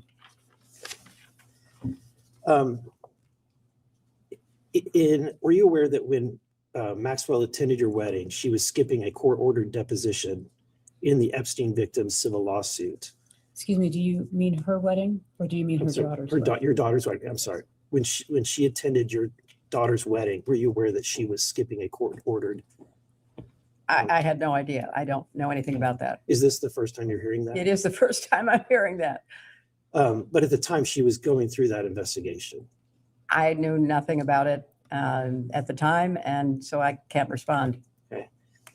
Later, Chelsea vacationed with Maxwell in 2009 and reportedly remained. That was before the wedding. Before that, she vacationed in 2009, was reportedly friendly with her. Are you aware, what was the nature of that relationship? I think you've described it. It was a friendly relationship. Is it safe to say that she was closer to Ghislaine Maxwell than you were? I had very little contact with Ghislaine Maxwell, so I can't speak to anybody else's relationship, only my own. But it's safe to say that she was closer. I'm not going to characterize it because I don't know. Okay. Chelsea was also in attendance at the wedding in Morocco in 2002. It's also been documented that Epstein was there as well as Maxwell. At that time, she would have been 21, maybe 22 years old. Do you have any concerns, or have you asked your daughter about any maybe potential inappropriate all of activity? these questions about concerns that predate the charges and pleas of Epstein are very hard to answer because people did not know At the time. Yeah. And, all the questions about, the contribution to the joint committee, people didn't know. I mean, Right. And so in retrospect, nobody would have had any, contact with someone like that. And, those people who continued to have contact with him after he pled guilty are in a different group because that happened and they still maintain contact with him. I think we're all experiencing that, where we're having a revelation of what we didn't know at the time. But in reflecting back, certainly it's appropriate to ask questions. And so my question is, knowing what happened at that time, have you had a conversation with her? Was there any inappropriate activity during that time? At the time, nothing was known and nothing untoward occurred. And then there was no further contact with him. So I can't really speculate about that further. We can all agree, I think, that Jeffrey Epstein was a monster, that he was empowered or enabled by Ghislaine Maxwell. I think we can all agree with that, correct? I can't characterize their relationship. I think you can agree that he committed crimes. He was not fully held accountable for them, which could have stopped his predatory practices, perhaps, that continued for quite some time afterwards. And then he was finally indicted for serious crimes, and he was in prison, and then he mysteriously died. Mm-hmm. And with her, she was, finally indicted, tried, and convicted. And I think you have to look at it in the chronological way in which it unfolded. Yeah, I think that there's varying degrees of culpability. She was certainly going beyond just being silent in her knowledge about the horrible acts that he was doing, but she was actually enabling it. That's what she was convicted of. That's right. But if she had not been enabling, if she had not been taking those steps, if she had just been silent. Are you asking her to speculate? I'm asking, would you agree that she would be culpable as well? Just in her silence. I have no information about that, so I'm not going to speculate. Okay. All right, with that, I'm done. Okay. Thank you. Thank you. Next is Representative. This is sort of like off subject, but didn't you all require in the latest defense authorization that the UFO information has to be? What? They ripped it out. They killed it. Oh, I thought that had gone through. That was my amendment and it got ripped out. Oh, okay. Well, I didn't know that. So thank you for enlightening me. Okay. Yeah, they've been killing it. I didn't know that. Next up's Representative Perry from Pennsylvania.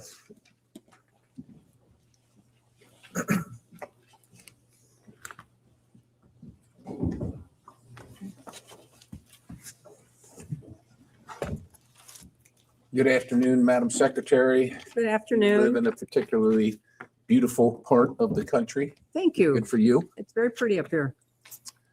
Madam Secretary, once it was revealed publicly that you and President Clinton were connected, I'm going to use that term, to Jeffrey Epstein and Ghislaine Maxwell, did you discuss the subject with your daughter? I'm, not going to, talk about what I did or didn't discuss with family members, but I can tell you that it was something that was of grave concern to us. I imagine it was, and I know that look, I think we could probably get a long way here if we could discuss or have a view into your discussion with your husband. I suspect you're going to object to that. You're So- right, Congressman. Thank you for. But it seems like these are reasonable questions. Did your, Well, but did Congressman, your daughter discuss it with you? Well, we were horrified by what was later, Horrified in what way? We were all horrified of what we learned about Jeffrey Epstein, Ghislaine Maxwell, the victims. right, But right. did you discuss with your daughter, when you say you were horrified, the connection with her father and this Epstein episode? My husband's connection with Jeffrey Epstein began and ended before he was charged with any I crime. get that, but I And said, so in retrospect, we all say, oh my gosh, that was like horrific. And why didn't more people know? And why didn't more people speak out at the time? But I think the chronology is critically important. If we were talking about post-crime, that there was a continuing connection with him, that would be unacceptable. Right. But it ended before he was charged. I understand that, which is why I particularly said, once it was revealed publicly, I get that continuing to be involved with someone like that after it was knowledgeable to everyone would be almost an unforgivable sin. However, I'm married too, not as long as you, ma'am, but there would be questions in my family, even if it went back. Before we were married, there would be questions. And so, Congressman, I don't interrupt you, but I don't understand the question. so my question is, did your daughter discuss it with you? That was my particular question. I think I can't recollect any specific conversation, but of course we discussed the horrific crimes that he was accused of. But nothing about her father's connection to it. Her father's connection began and ended Okay. before he was charged with crimes. Did your daughter ever mention to you that she discussed this matter with her father? I don't recollect that. Did you see the photos of your husband with young girls related to Jeffrey Epstein? I saw the few photos that my lawyers showed me. Did you also see the photos of your husband with Jeffrey Epstein and Ghislaine Maxwell? I have seen such photos. They're out there, right? Yes. I imagine you're familiar, but I just want to make sure. Since seeing these photos, have any questions about the content, locations, general circumstances come to your mind? No, that it was unfortunate that he ever, did anything with Jeffrey But Epstein. there was but- no curiosity. Excuse me, are you asking for an opinion? Or is there a fact that she can share with you that would be helpful? Well, in the I did say, investigation were and the there any questions? legislative purpose of the So committee? if I saw, I'll give you an example. If I saw a picture with my wife, it's just really hard to be relevant. If my wife saw pictures with me as a grown man, hanging out with obviously or close to underage women, regardless if it was before we were married or not, it would be a question. And so what I'm asking you is, did any questions regarding those photographs come to your mind?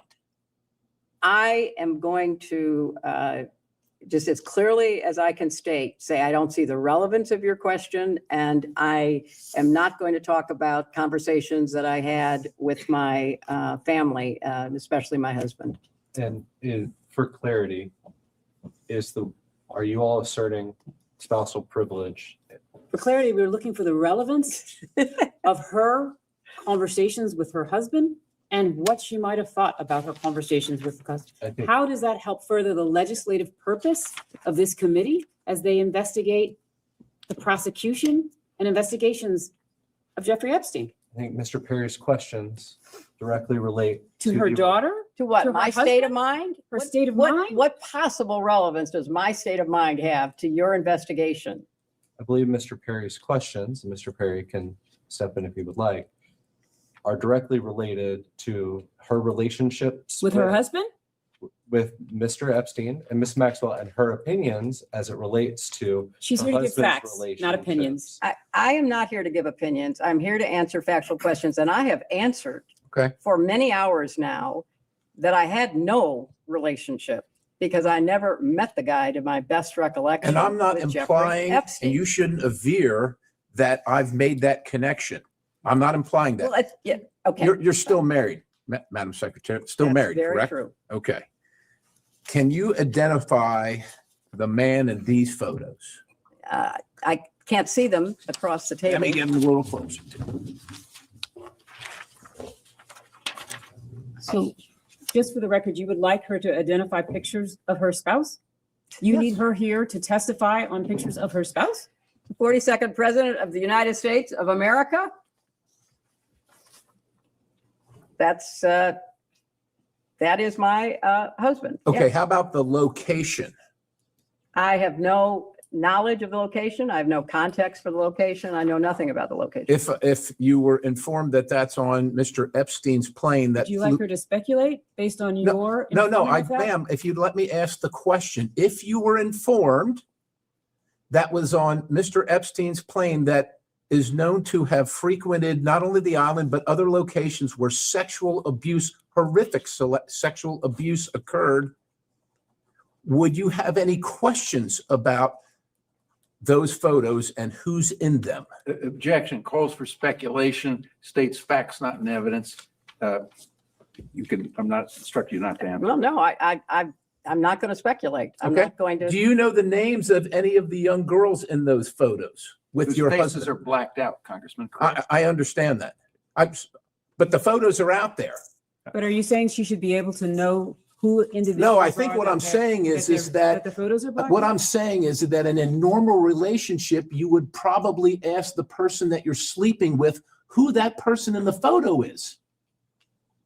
There were so many things that I would like that to stay. I'd like that to stay on the record. Thank A you. question in which you could give a factual answer. Would be helpful. Are you aware of a single misstatement of fact from any person who you know or believe to be an Epstein victim? I am got no knowledge of all the statements of fact that So at this point, the answer would be no. I don't know. I have no way of Please knowing. don't mischaracterize her statements. Are you aware that your husband's name is noted multiple times in the Jeffrey Epstein flight logs? I think everyone knows that he flew on Jeffrey Epstein's plane, as did many other people, including Donald Trump. Understood. I don't know about that last one, but did you ever discuss that fact with anyone or any organization that your husband's name appeared on the flight logs?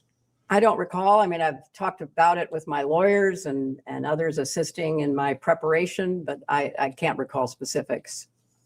Are you aware of trips made by your husband on Jeffrey Epstein's numerous helicopters, whether piloted by Ghislaine Maxwell or anyone else? Objection, states facts not in evidence. I've never heard that. Are you aware of the allegation? No, I was not. The allegation does exist in the record. Is that something you're curious about, Madam I have no awareness of it. Questions are complete. Thank you, ma'am. Next questioner is Ms. Bobert from Colorado.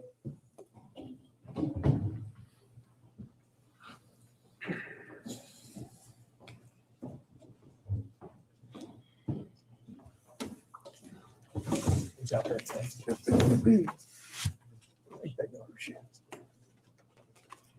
Ms. Clinton, Madam Secretary, while we sit on the record today, are you under oath? I am. Okay. Have you ever lied while being under oath? I have not. Have you ever lied in a deposition? I have not. Okay, thank you.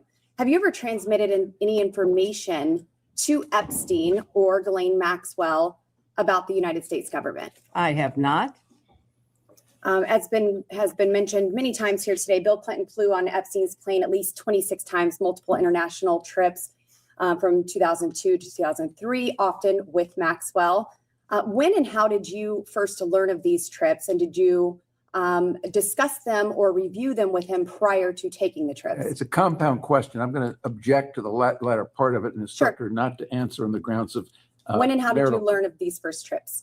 Of these trips? I don't recall. how I learned about them. I knew that he was traveling on a number of different planes owned by a number of different people. And I don't recollect having conversations about the planes. We talked about the work. We talked about the meetings that he had. We talked about his efforts to try to persuade countries to invest in low-cost And AIDS did you discuss who he would be traveling with? I did not. I don't have any recollection of that.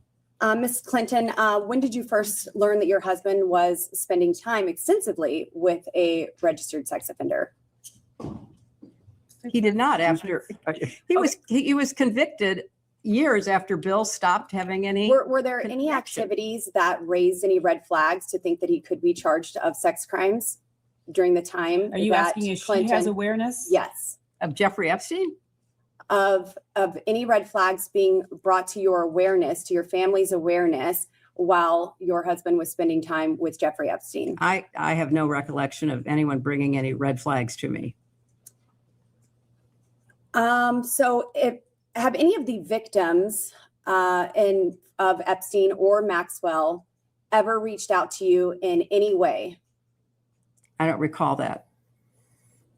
You do not recall any reason a victim may have reached out to you or your counsel? Excuse me, the Question was, does she question's asked and recall answered. whether or not any I asked victim any- reached out to her? And she said she did not have an awareness of that. Moving on, Ms. Clinton, are you aware of anyone ever telling your husband that they had damaging information about him that they would release? I have no awareness of that. Did Epstein ever ask you or Mr. Clinton for any favors of any kind? I never talked to Jeffrey Epstein. Did Maxwell ever ask you or Mr. Clinton for favors of any kind? She did not ask me. Did Epstein have any connection to or association with the Clinton Foundation? There's been the allegation that he did, but I don't have any factual basis for knowing one way or the other. Okay, and we have discussed today the small amounts donated historically, and the $20,000 to your campaign, the 1999 Senate campaign, $25,000 via affiliate. Excuse me, could you state for the record, it was not to the campaign, so if you wouldn't mind just stating. $20,000 to Hillary's 1999 Senate campaign? No, it was a That's joint. inaccurate. It was a joint Okay, state campaign. joint campaign, okay, sure. Fund. Okay, so we have talked about those connections. In past public statements, as in 2017 speeches and interviews, you described Pizzagate as a baseless conspiracy theory, alleging you and others ran a child sex trafficking ring from a Washington pizzeria basement. Have you reviewed any 2025-2026 Epstein files that were released that you believe reference or relate to those specific 2016 claims regarding the Podesta emails, Comet Ping Pong Pizza used as code possibly? I'm sorry, does You're this asking her about whether Excuse me. she's reviewed emails In the the Epstein files. which relate to the wacky Pizzagate You scam. could characterize it however you want. I just would like to know if she's familiar with any of them. So She's excuse me, commenting. your question is about whether or not she has reviewed any emails in the Epstein release files Mhm. about Pizzagate. Correct. Pizzagate was totally made up. It was an outrageous allegation that ended up hurting a number of people, that caused a deranged young man to show up with his assault rifle and shoot up a local pizzeria. I can't believe you're even referencing it. You should be. There are connections to the language. I'm Well, not the talking QAnon about- people believe there are, so. I don't know what QAnon have at people it. believe. Have at it. But you've accused certain parties, and I think even right now today, of promoting slow walking or information in ways that fuels conspiracies. In your view, did any Epstein Maxwell related investigations or file handling pre or post 2019 contribute to or intersect with the spread of Pizzagate style theories about Democrat figures? Objection. I have no way of answering. That is the most speculation. ridiculously. Have you or your representatives identified any Epstein file content that has been misinterpreted online to revive those claims? And what steps, if any, have you taken to clarify? Again, object on the ground of I think that this is all very Speculation. reasonable. Well, first of all, I don't follow the crazy conspiracy stories that are online. I regret that anybody does. I find it quite sad, but also disturbing that people would believe some of what is put forth, like Pizzagate. So I have taken no steps to review anything Do you think that might pizza- have any connection to something which I think is totally bogus. John Podesta, your 2016 campaign chair, appears in some Epstein file contexts. Social overlaps or mentions. Were you aware of any of the Podesta-related communications in the released files? Can you that have- please provide examples or the evidence that you would like us to review or the exhibits that reflect that in I order can, for I her can to get, be able to I do can get that? some I mean, exhibits somebody and starts causes with questions Speak to in that the when you meantime. provide those.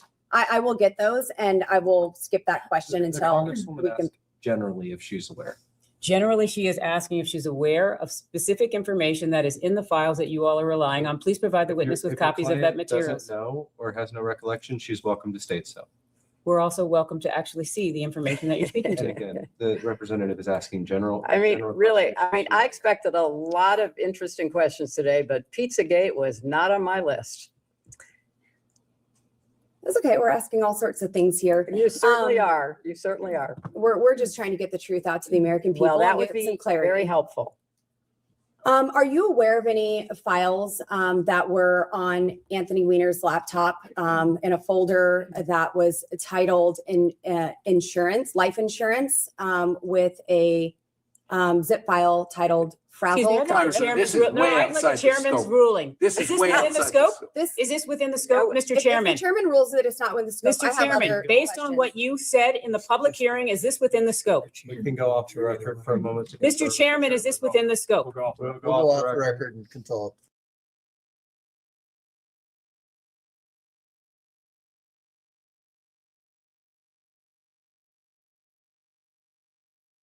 We'll get back on the record. Madam Clinton, you have stated that you do not recall meeting Jeffrey Epstein and have no links to him.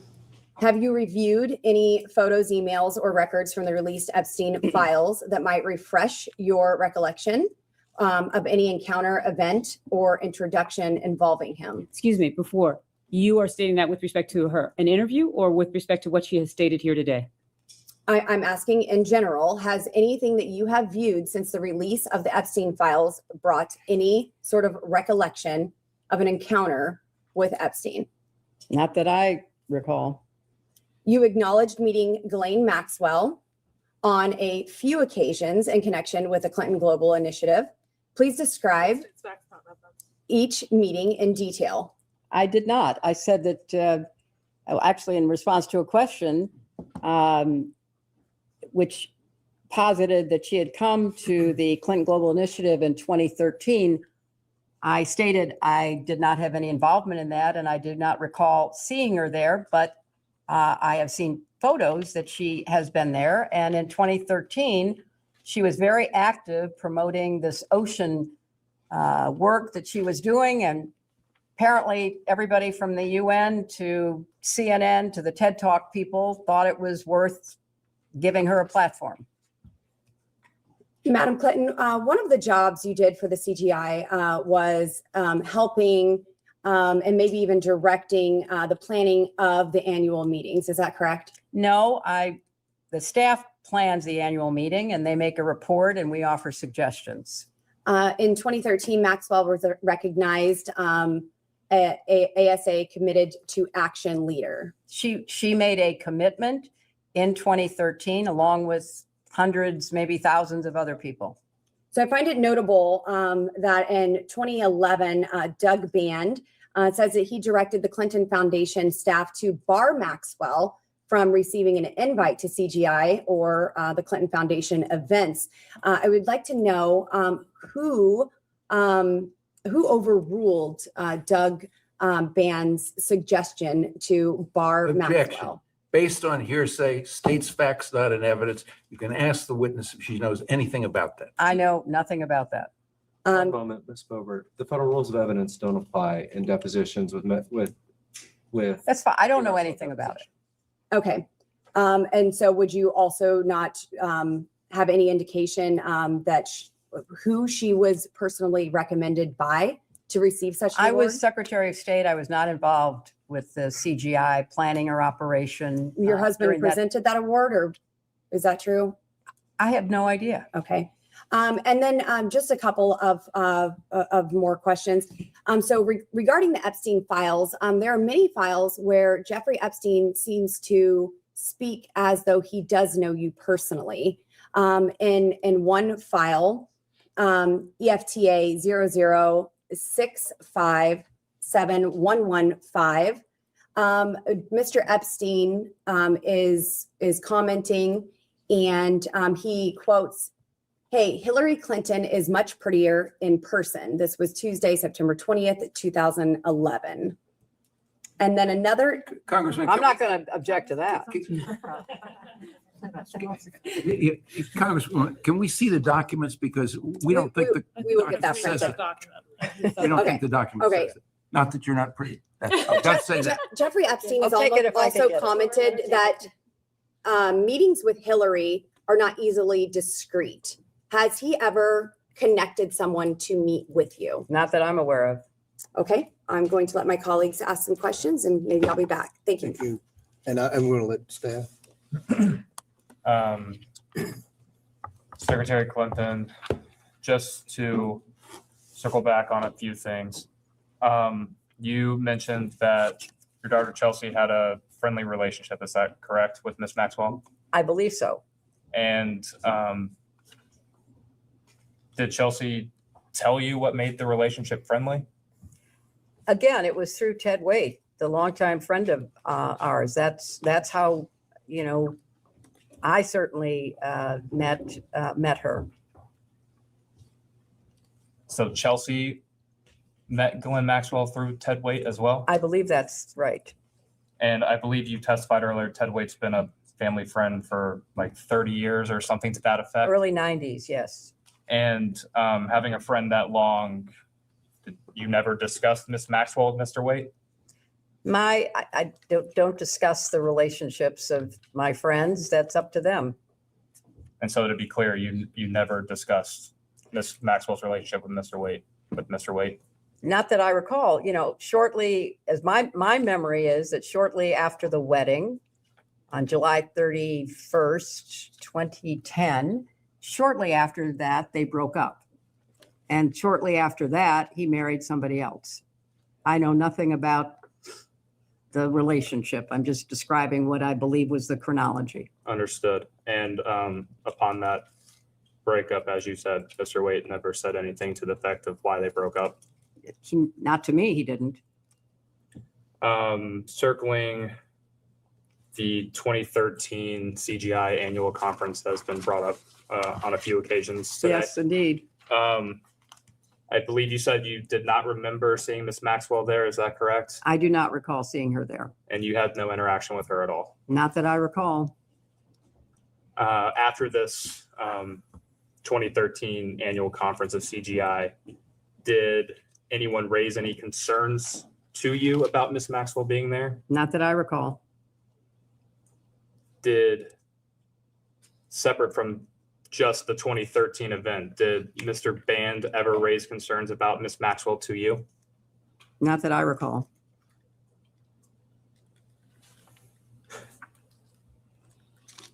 And again, just to clarify, did Mr. Band ever attempt to blacklist Miss Maxwell from any Clinton Foundation or CGI events? Not that I know of, but I can't say that I would have known. When did Mr. Band leave the foundation? I don't know. I don't know. Does 2012 sound possible? He I'm doesn't not know. calling. So if she's answered, the witness answered the question. It was if it was during my time as Secretary of State, I wouldn't have any reason to know.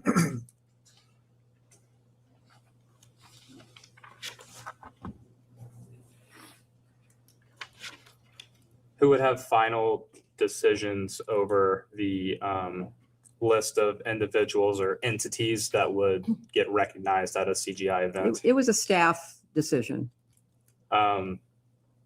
If the staff made the decision, would the board have any input on that? Not that I'm aware of. They might make suggestions as to people that should be contacted or followed up with, but I don't know specifically, and I certainly don't know anything about her involvement. Understood. And suggestions, what type of suggestions would they make on individuals or entities? Oh, they might say, this person's doing great work on affordable housing, or this person has done some really exciting, hygiene work, trying to improve the well-being of people in some countries. It would be things like that. So maybe invite this person because we can maybe introduce this person to somebody who's interested in doing the same kind of work. And maybe they can make a commitment together. Are you aware of President Clinton having a lunch or other type of meal with Ms. Maxwell in 2014? I don't recall knowing that. Have you since been made aware of that fact? Yes, I have been. And was that in preparation for this deposition? It was. Mhm. Are you aware of any other more recent meetings between Ms. Maxwell and any members of your family? I am not.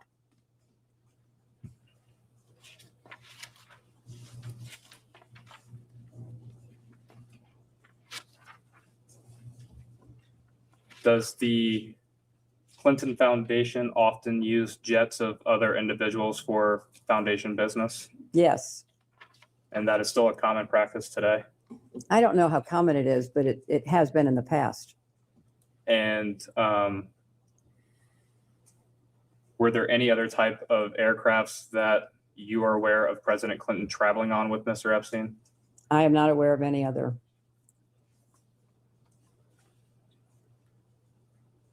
Secretary Clinton, do you know who Nicolas Sarkozy is? I do, the former president of France. And do you recall when he was president of France?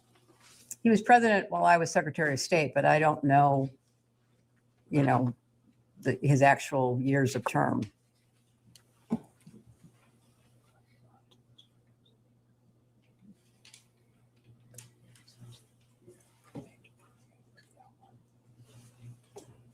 I'm going to introduce as Majority Exhibit 17, an email from the Department of Justice's release of Epstein-related files. Give us 1 second. We will provide that to you all. Thank you. I appreciate that. Also, while we have a break, I think that Congressman Perry, you wound up with at least 3 of your pages here. 2 Yeah, that's pages. true. Here. So I want to give them back to you because they may have notes or something. Sure.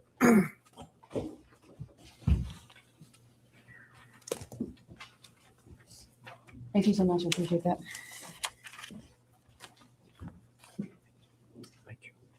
Yep. Secretary Clinton, this is a email. The top of the page says to a Oliver Colomb. I will stipulate to you that he was an advisor to President Sarkozy. It is date stamped EFTA 01949592. The original email here is from Mr. Colomb, and he asked, could you organize a discreet meeting between Sarko and Hillary Clinton in New York? If not, who should we ask? Mr. Epstein replies, meetings with Hillary are not easily discreet. When? We started to touch on this earlier. Are you aware of Mr. Epstein or any of his staff reaching out to anyone on your staff to set up a meeting? I am not aware, and I find it kind of weird because I know Sarkozy, he would not have needed, if somebody was seeking a meeting with me and Sarkozy, he would not have needed to go through anybody else. He could have contacted me directly. Understood.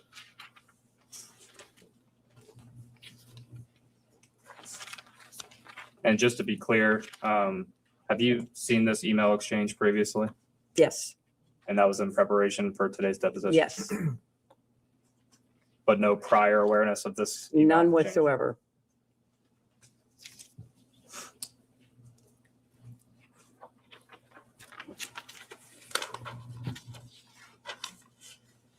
Did Mr. Epstein or any of his agents attempt to set up any other meetings with you?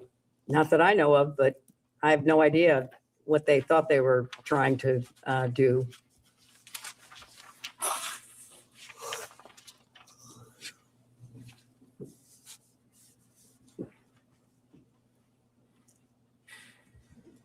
Secretary Clinton, we've touched on this a little bit, but just to make sure the record is totally clear here, you have said that you have never been to Mr. Epstein's island. Is that correct?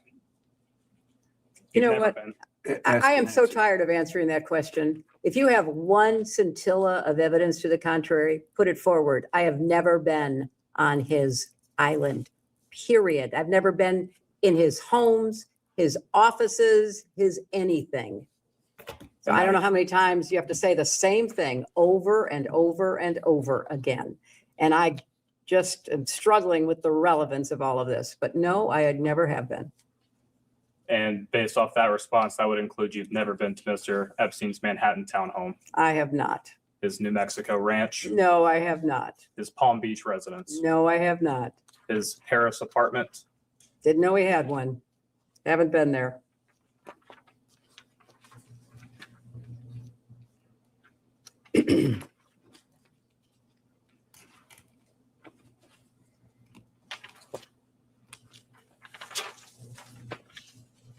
You know, I also find it very interesting because I went back and looked at the transcripts of all of your other depositions, and none of the Republicans asked a single question to any witness about Jeffrey Epstein or any question that would help provide answers for his victims to any of the people you deposed. In fact, the only questions that were asked by the chairman to Attorney General Barr. And what were they about? They weren't about Jeffrey Epstein. They weren't about Ghislaine Maxwell. They weren't about victims and survivors. They were General Barr. I may jump in for a couple of questions. Were you aware of the involvement of Hillary Clinton and the Clinton campaign in the Russian collusion investigation involving President Trump? A deposition of Ms. Clinton. Well, I'm just saying, you have kept me here for hours asking the same questions over and over again. I've given the same answers over and over again. Not a single Republican at any of your depositions has asked a question about Epstein or Maxwell. And it does seem to me that if the members were truly interested in getting to the truth, you would have asked Barr, Acosta, Wexner, you didn't even show up at. Secretary, I believe we are very close to finishing. Madam Secretary, did Jeffrey Epstein ever request any meetings with your State Department officials? Not that I'm aware of. That's been asked and answered, Counsel. She said she's never talked to him. She said that repeatedly. Well, I guess they have to hear it over and over again for it to, But I think you can rely on your previous yeah, answer. whatever. Did Ms. Maxwell ever request any meetings between you and your State Department officials? Not that I'm aware of. Are you aware of any communication between your State Department staff and Mr. Epstein or Ms. Maxwell? I am not. Do you? Yeah. Third and final round. Right. This is my third and final round. That's that's it for good. me. Okay. Mhm. That should make you happy. You stated earlier it was false that Secret Service was dropped from some flights with President Clinton and Epstein, correct? No, she did not say that. Okay. Who said that said that was So let the false? record reflect. Okay. So just for clarification, Mhm. her husband has never signed off of Secret Service. That means anytime he is traveling or anytime he has gone anywhere, he has not signed off from Secret Service coverage, which means the Secret Service was with him. Okay. Did you know the Secret Service was FOIA'd by FoxNews.com in 2016 and asking for this information, and Secret Service refused to provide it? I have a document here, which we can provide Is to the you. question that because they refused to provide it? Information to the press about flight logs, because on a 5-leg trip to Asia in 2016, it says from May 22nd to May 25th, not a single Secret Service agent is listed on the flight logs. And every other flight that he was on, they were listed on the flight logs. I had So this is your printed question out. for the This is an Secret exhibit. Service or is your question for the Secretary? Well, I believe it was stated earlier that it was false. I'm clarifying that No, public what was stated was reports. false. Can we just make sure, can you read back for the record so that you are actually stating the actual Okay, fact? I had stated earlier this afternoon while we're burning time, I suppose, with the last final 10 minutes of this. It was about the Secret Service not traveling with Clinton. I asked a question about whether or not they traveled with President Clinton at all times. And when I stated that they did not, I heard false. We can get the transcript tomorrow. But this is a Fox News report that you all now have where it states that the Secret Service did not fly with President Clinton on all flight legs with him. So I wanted to clarify the record. To be clarify, you're saying that because Fox News reported that that the Secret Service are They lying. weren't on the flight logs on a 5-leg trip to Asia in 2002. I Just believe the clarify the representative question then. asks the secretary, not for your testimony, Ms. I'm not Mills. seeking to testify. I'm seeking to clarify that she is representing what the Secretary said and that she's not representing it accurately. Okay, we can quibble over something else then. Earlier, and I don't know if did this get printed off earlier? This 8-page interview with the victim, 1350144. This article will be majority 18. Okay, so I have exhibit from majority 19. I don't know if this got printed off. This is, will be a document that I would like to enter as exhibit for majority, I guess, what number are we on? 19.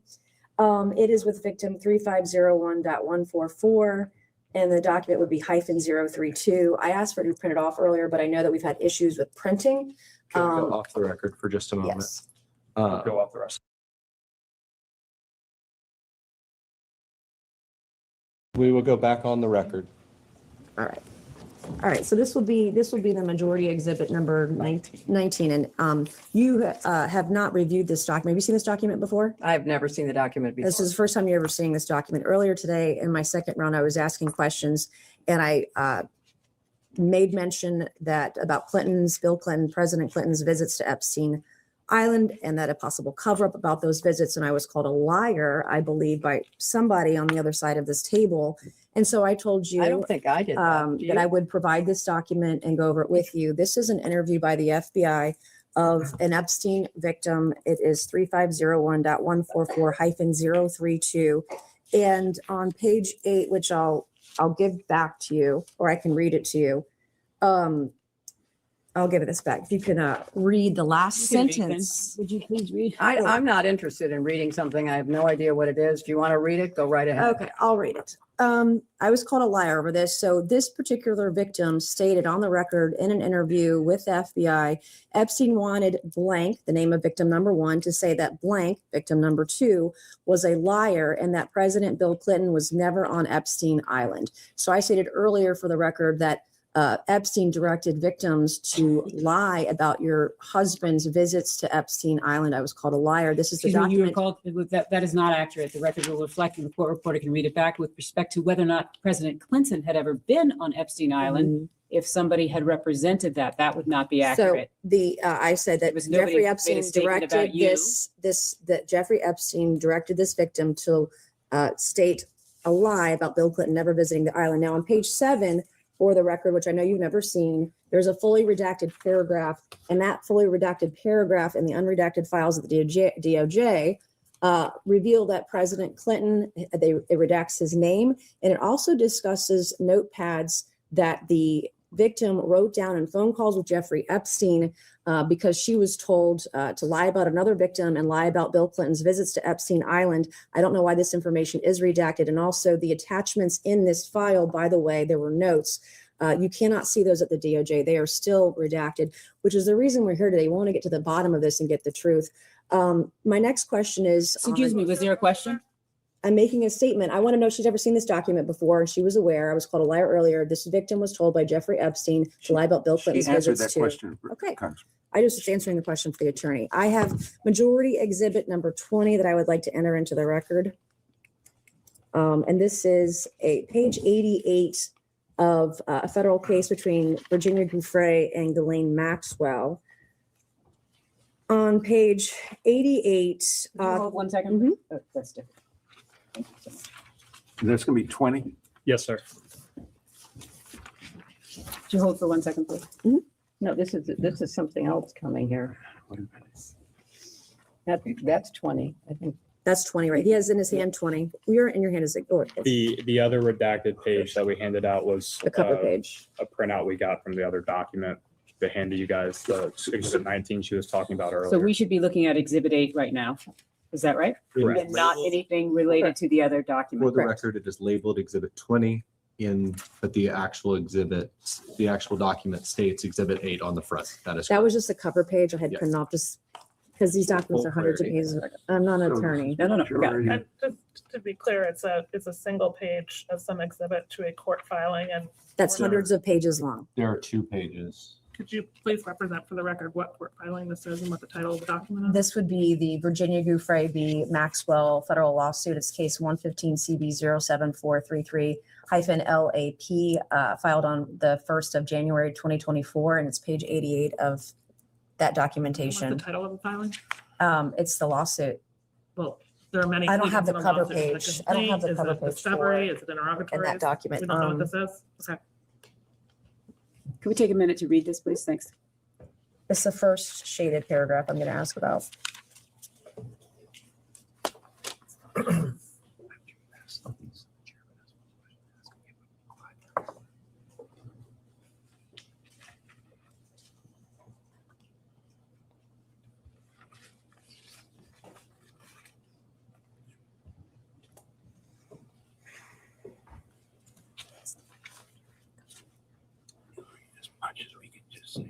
For the record, Counselor. Yes.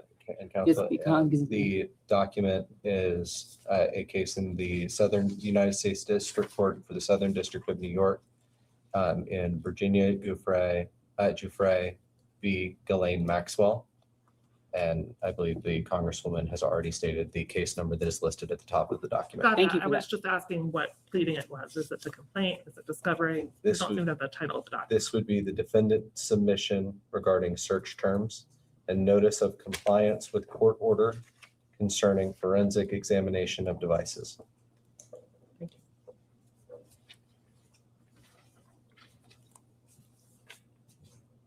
Ready?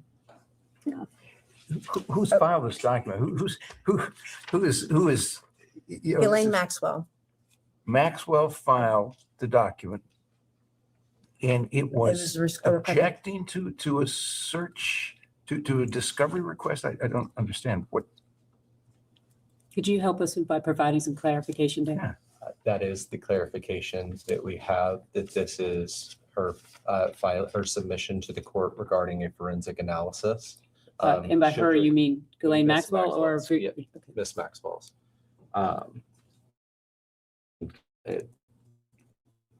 That is here. That is what this document is. Well, it's a single page of that document. Can we go off the record for a moment?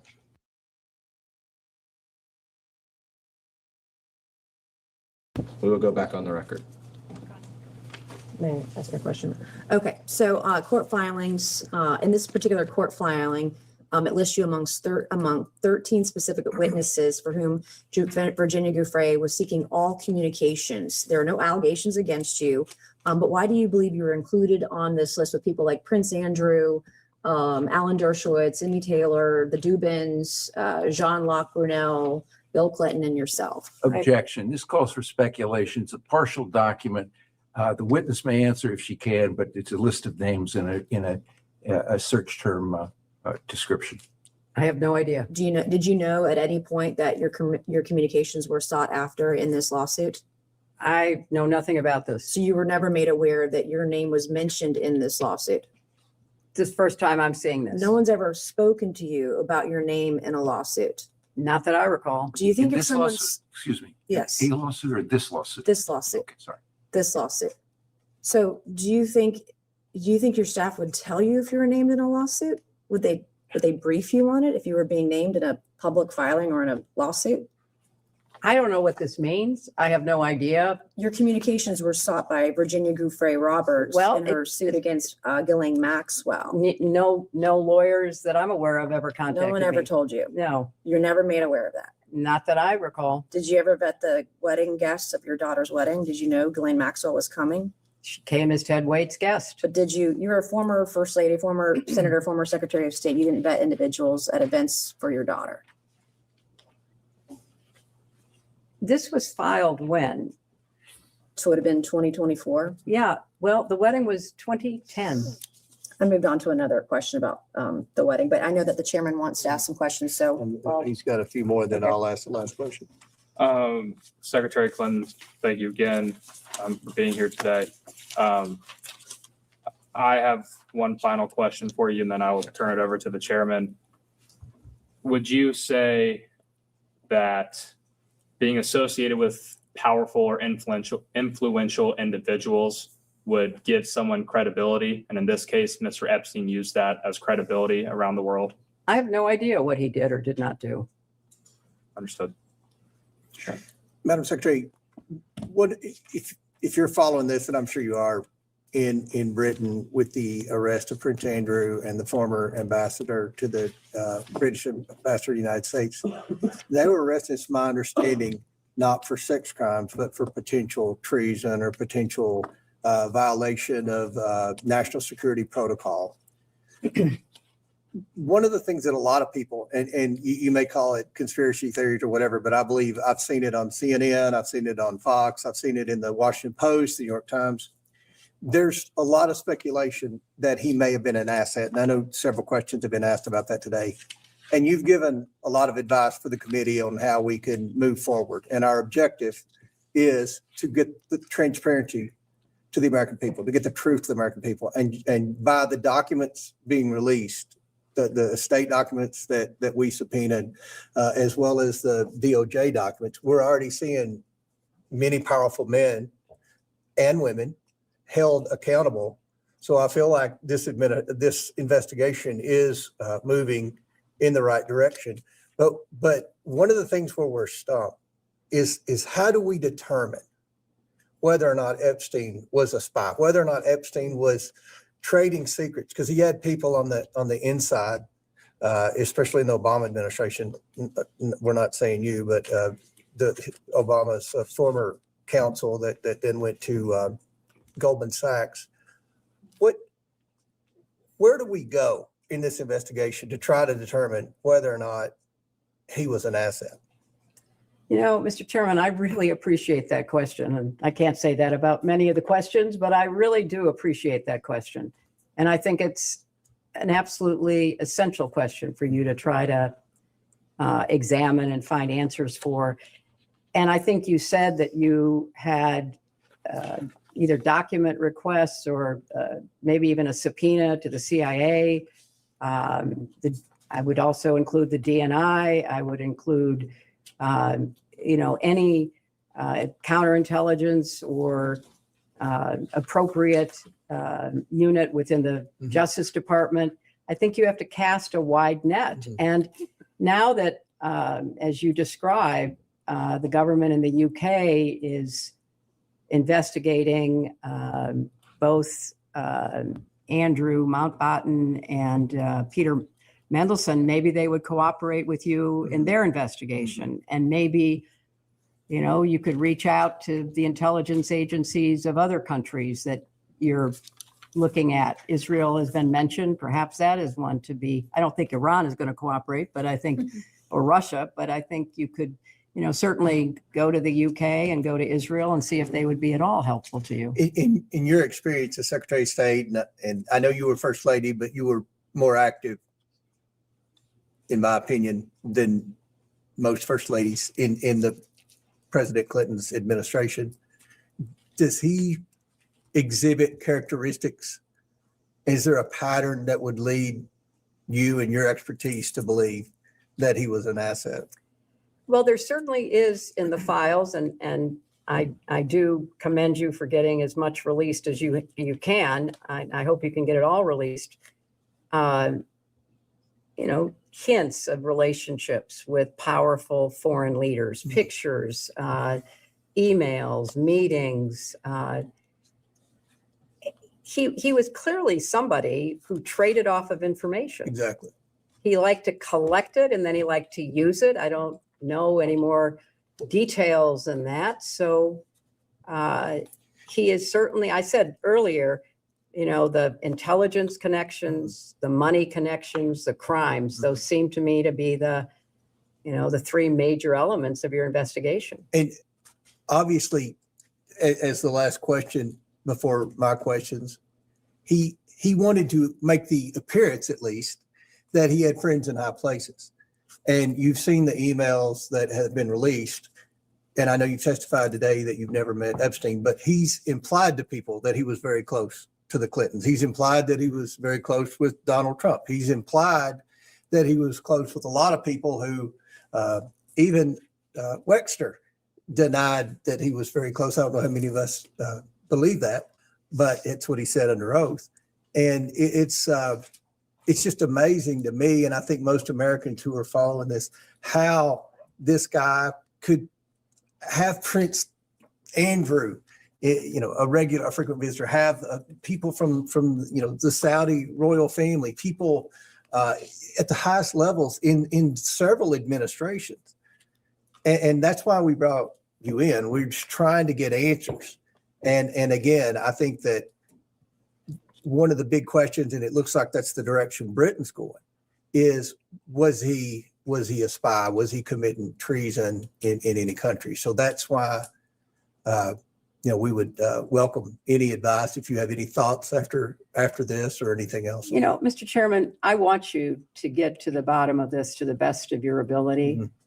And, I'm more than happy to offer whatever insight I might have, as you say, about the framework of this, and also about any further actions to take and on trafficking to strengthen our response. And that's one more question. I think we've got 1 minute left or 2 minutes left. So you obviously stated in your opening statement that you were involved with human trafficking and trying to prevent that.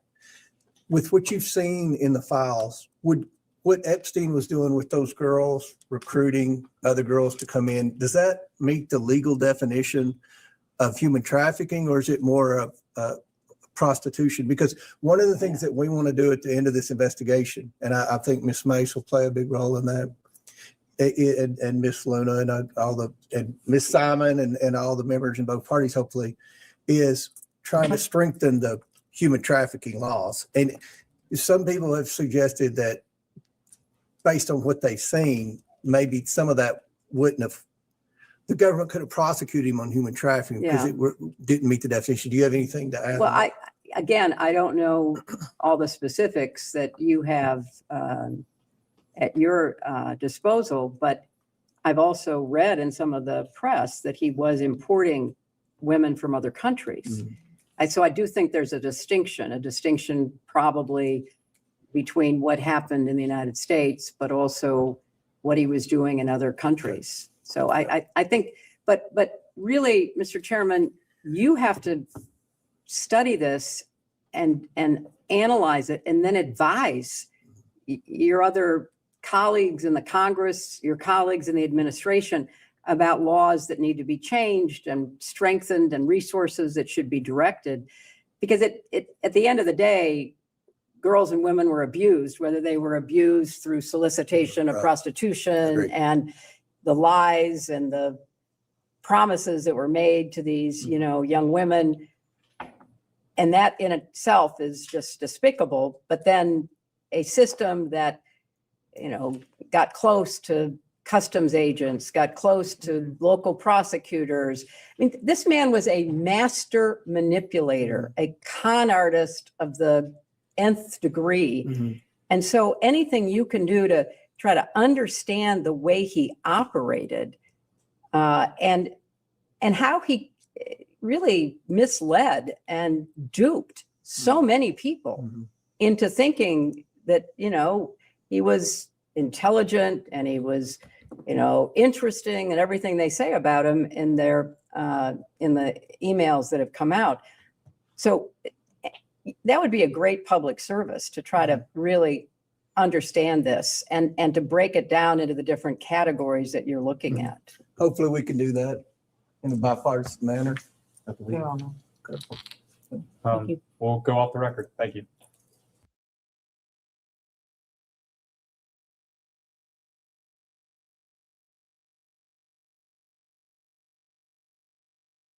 We can go back on the record.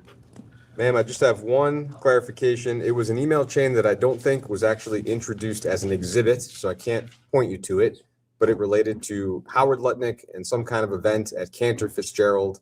I just wanted to ask, our understanding of that email chain is that you were not on it. It was Lutnick to Groff to Epstein, and we don't believe that you were part of that email chain. Is that also your best understanding? That is my best understanding. Okay. Is there anything you would like to clarify or add to your testimony here today? Well, I want to underscore how important it is to try to get answers to all of the questions that everybody has about what happened and who did what, and try to have some measure of both public awareness and accountability. So I've answered these questions to the best of my ability, and I, offered to the committee that if I can be helpful in any way, I would certainly be helpful, because I think that these issues are important ones and they need to be addressed. And your answers today were to the best of your recollection, is that right? That is correct. All right. I think with that, unless you have anything else you'd like Let me to add? ask my lawyers, anything that you think we should clarify or? Okay, good. When do you think we will have a transcript? We can go off the record.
If you crave nature but still shop online, Night and Day Herbals is your dream come true.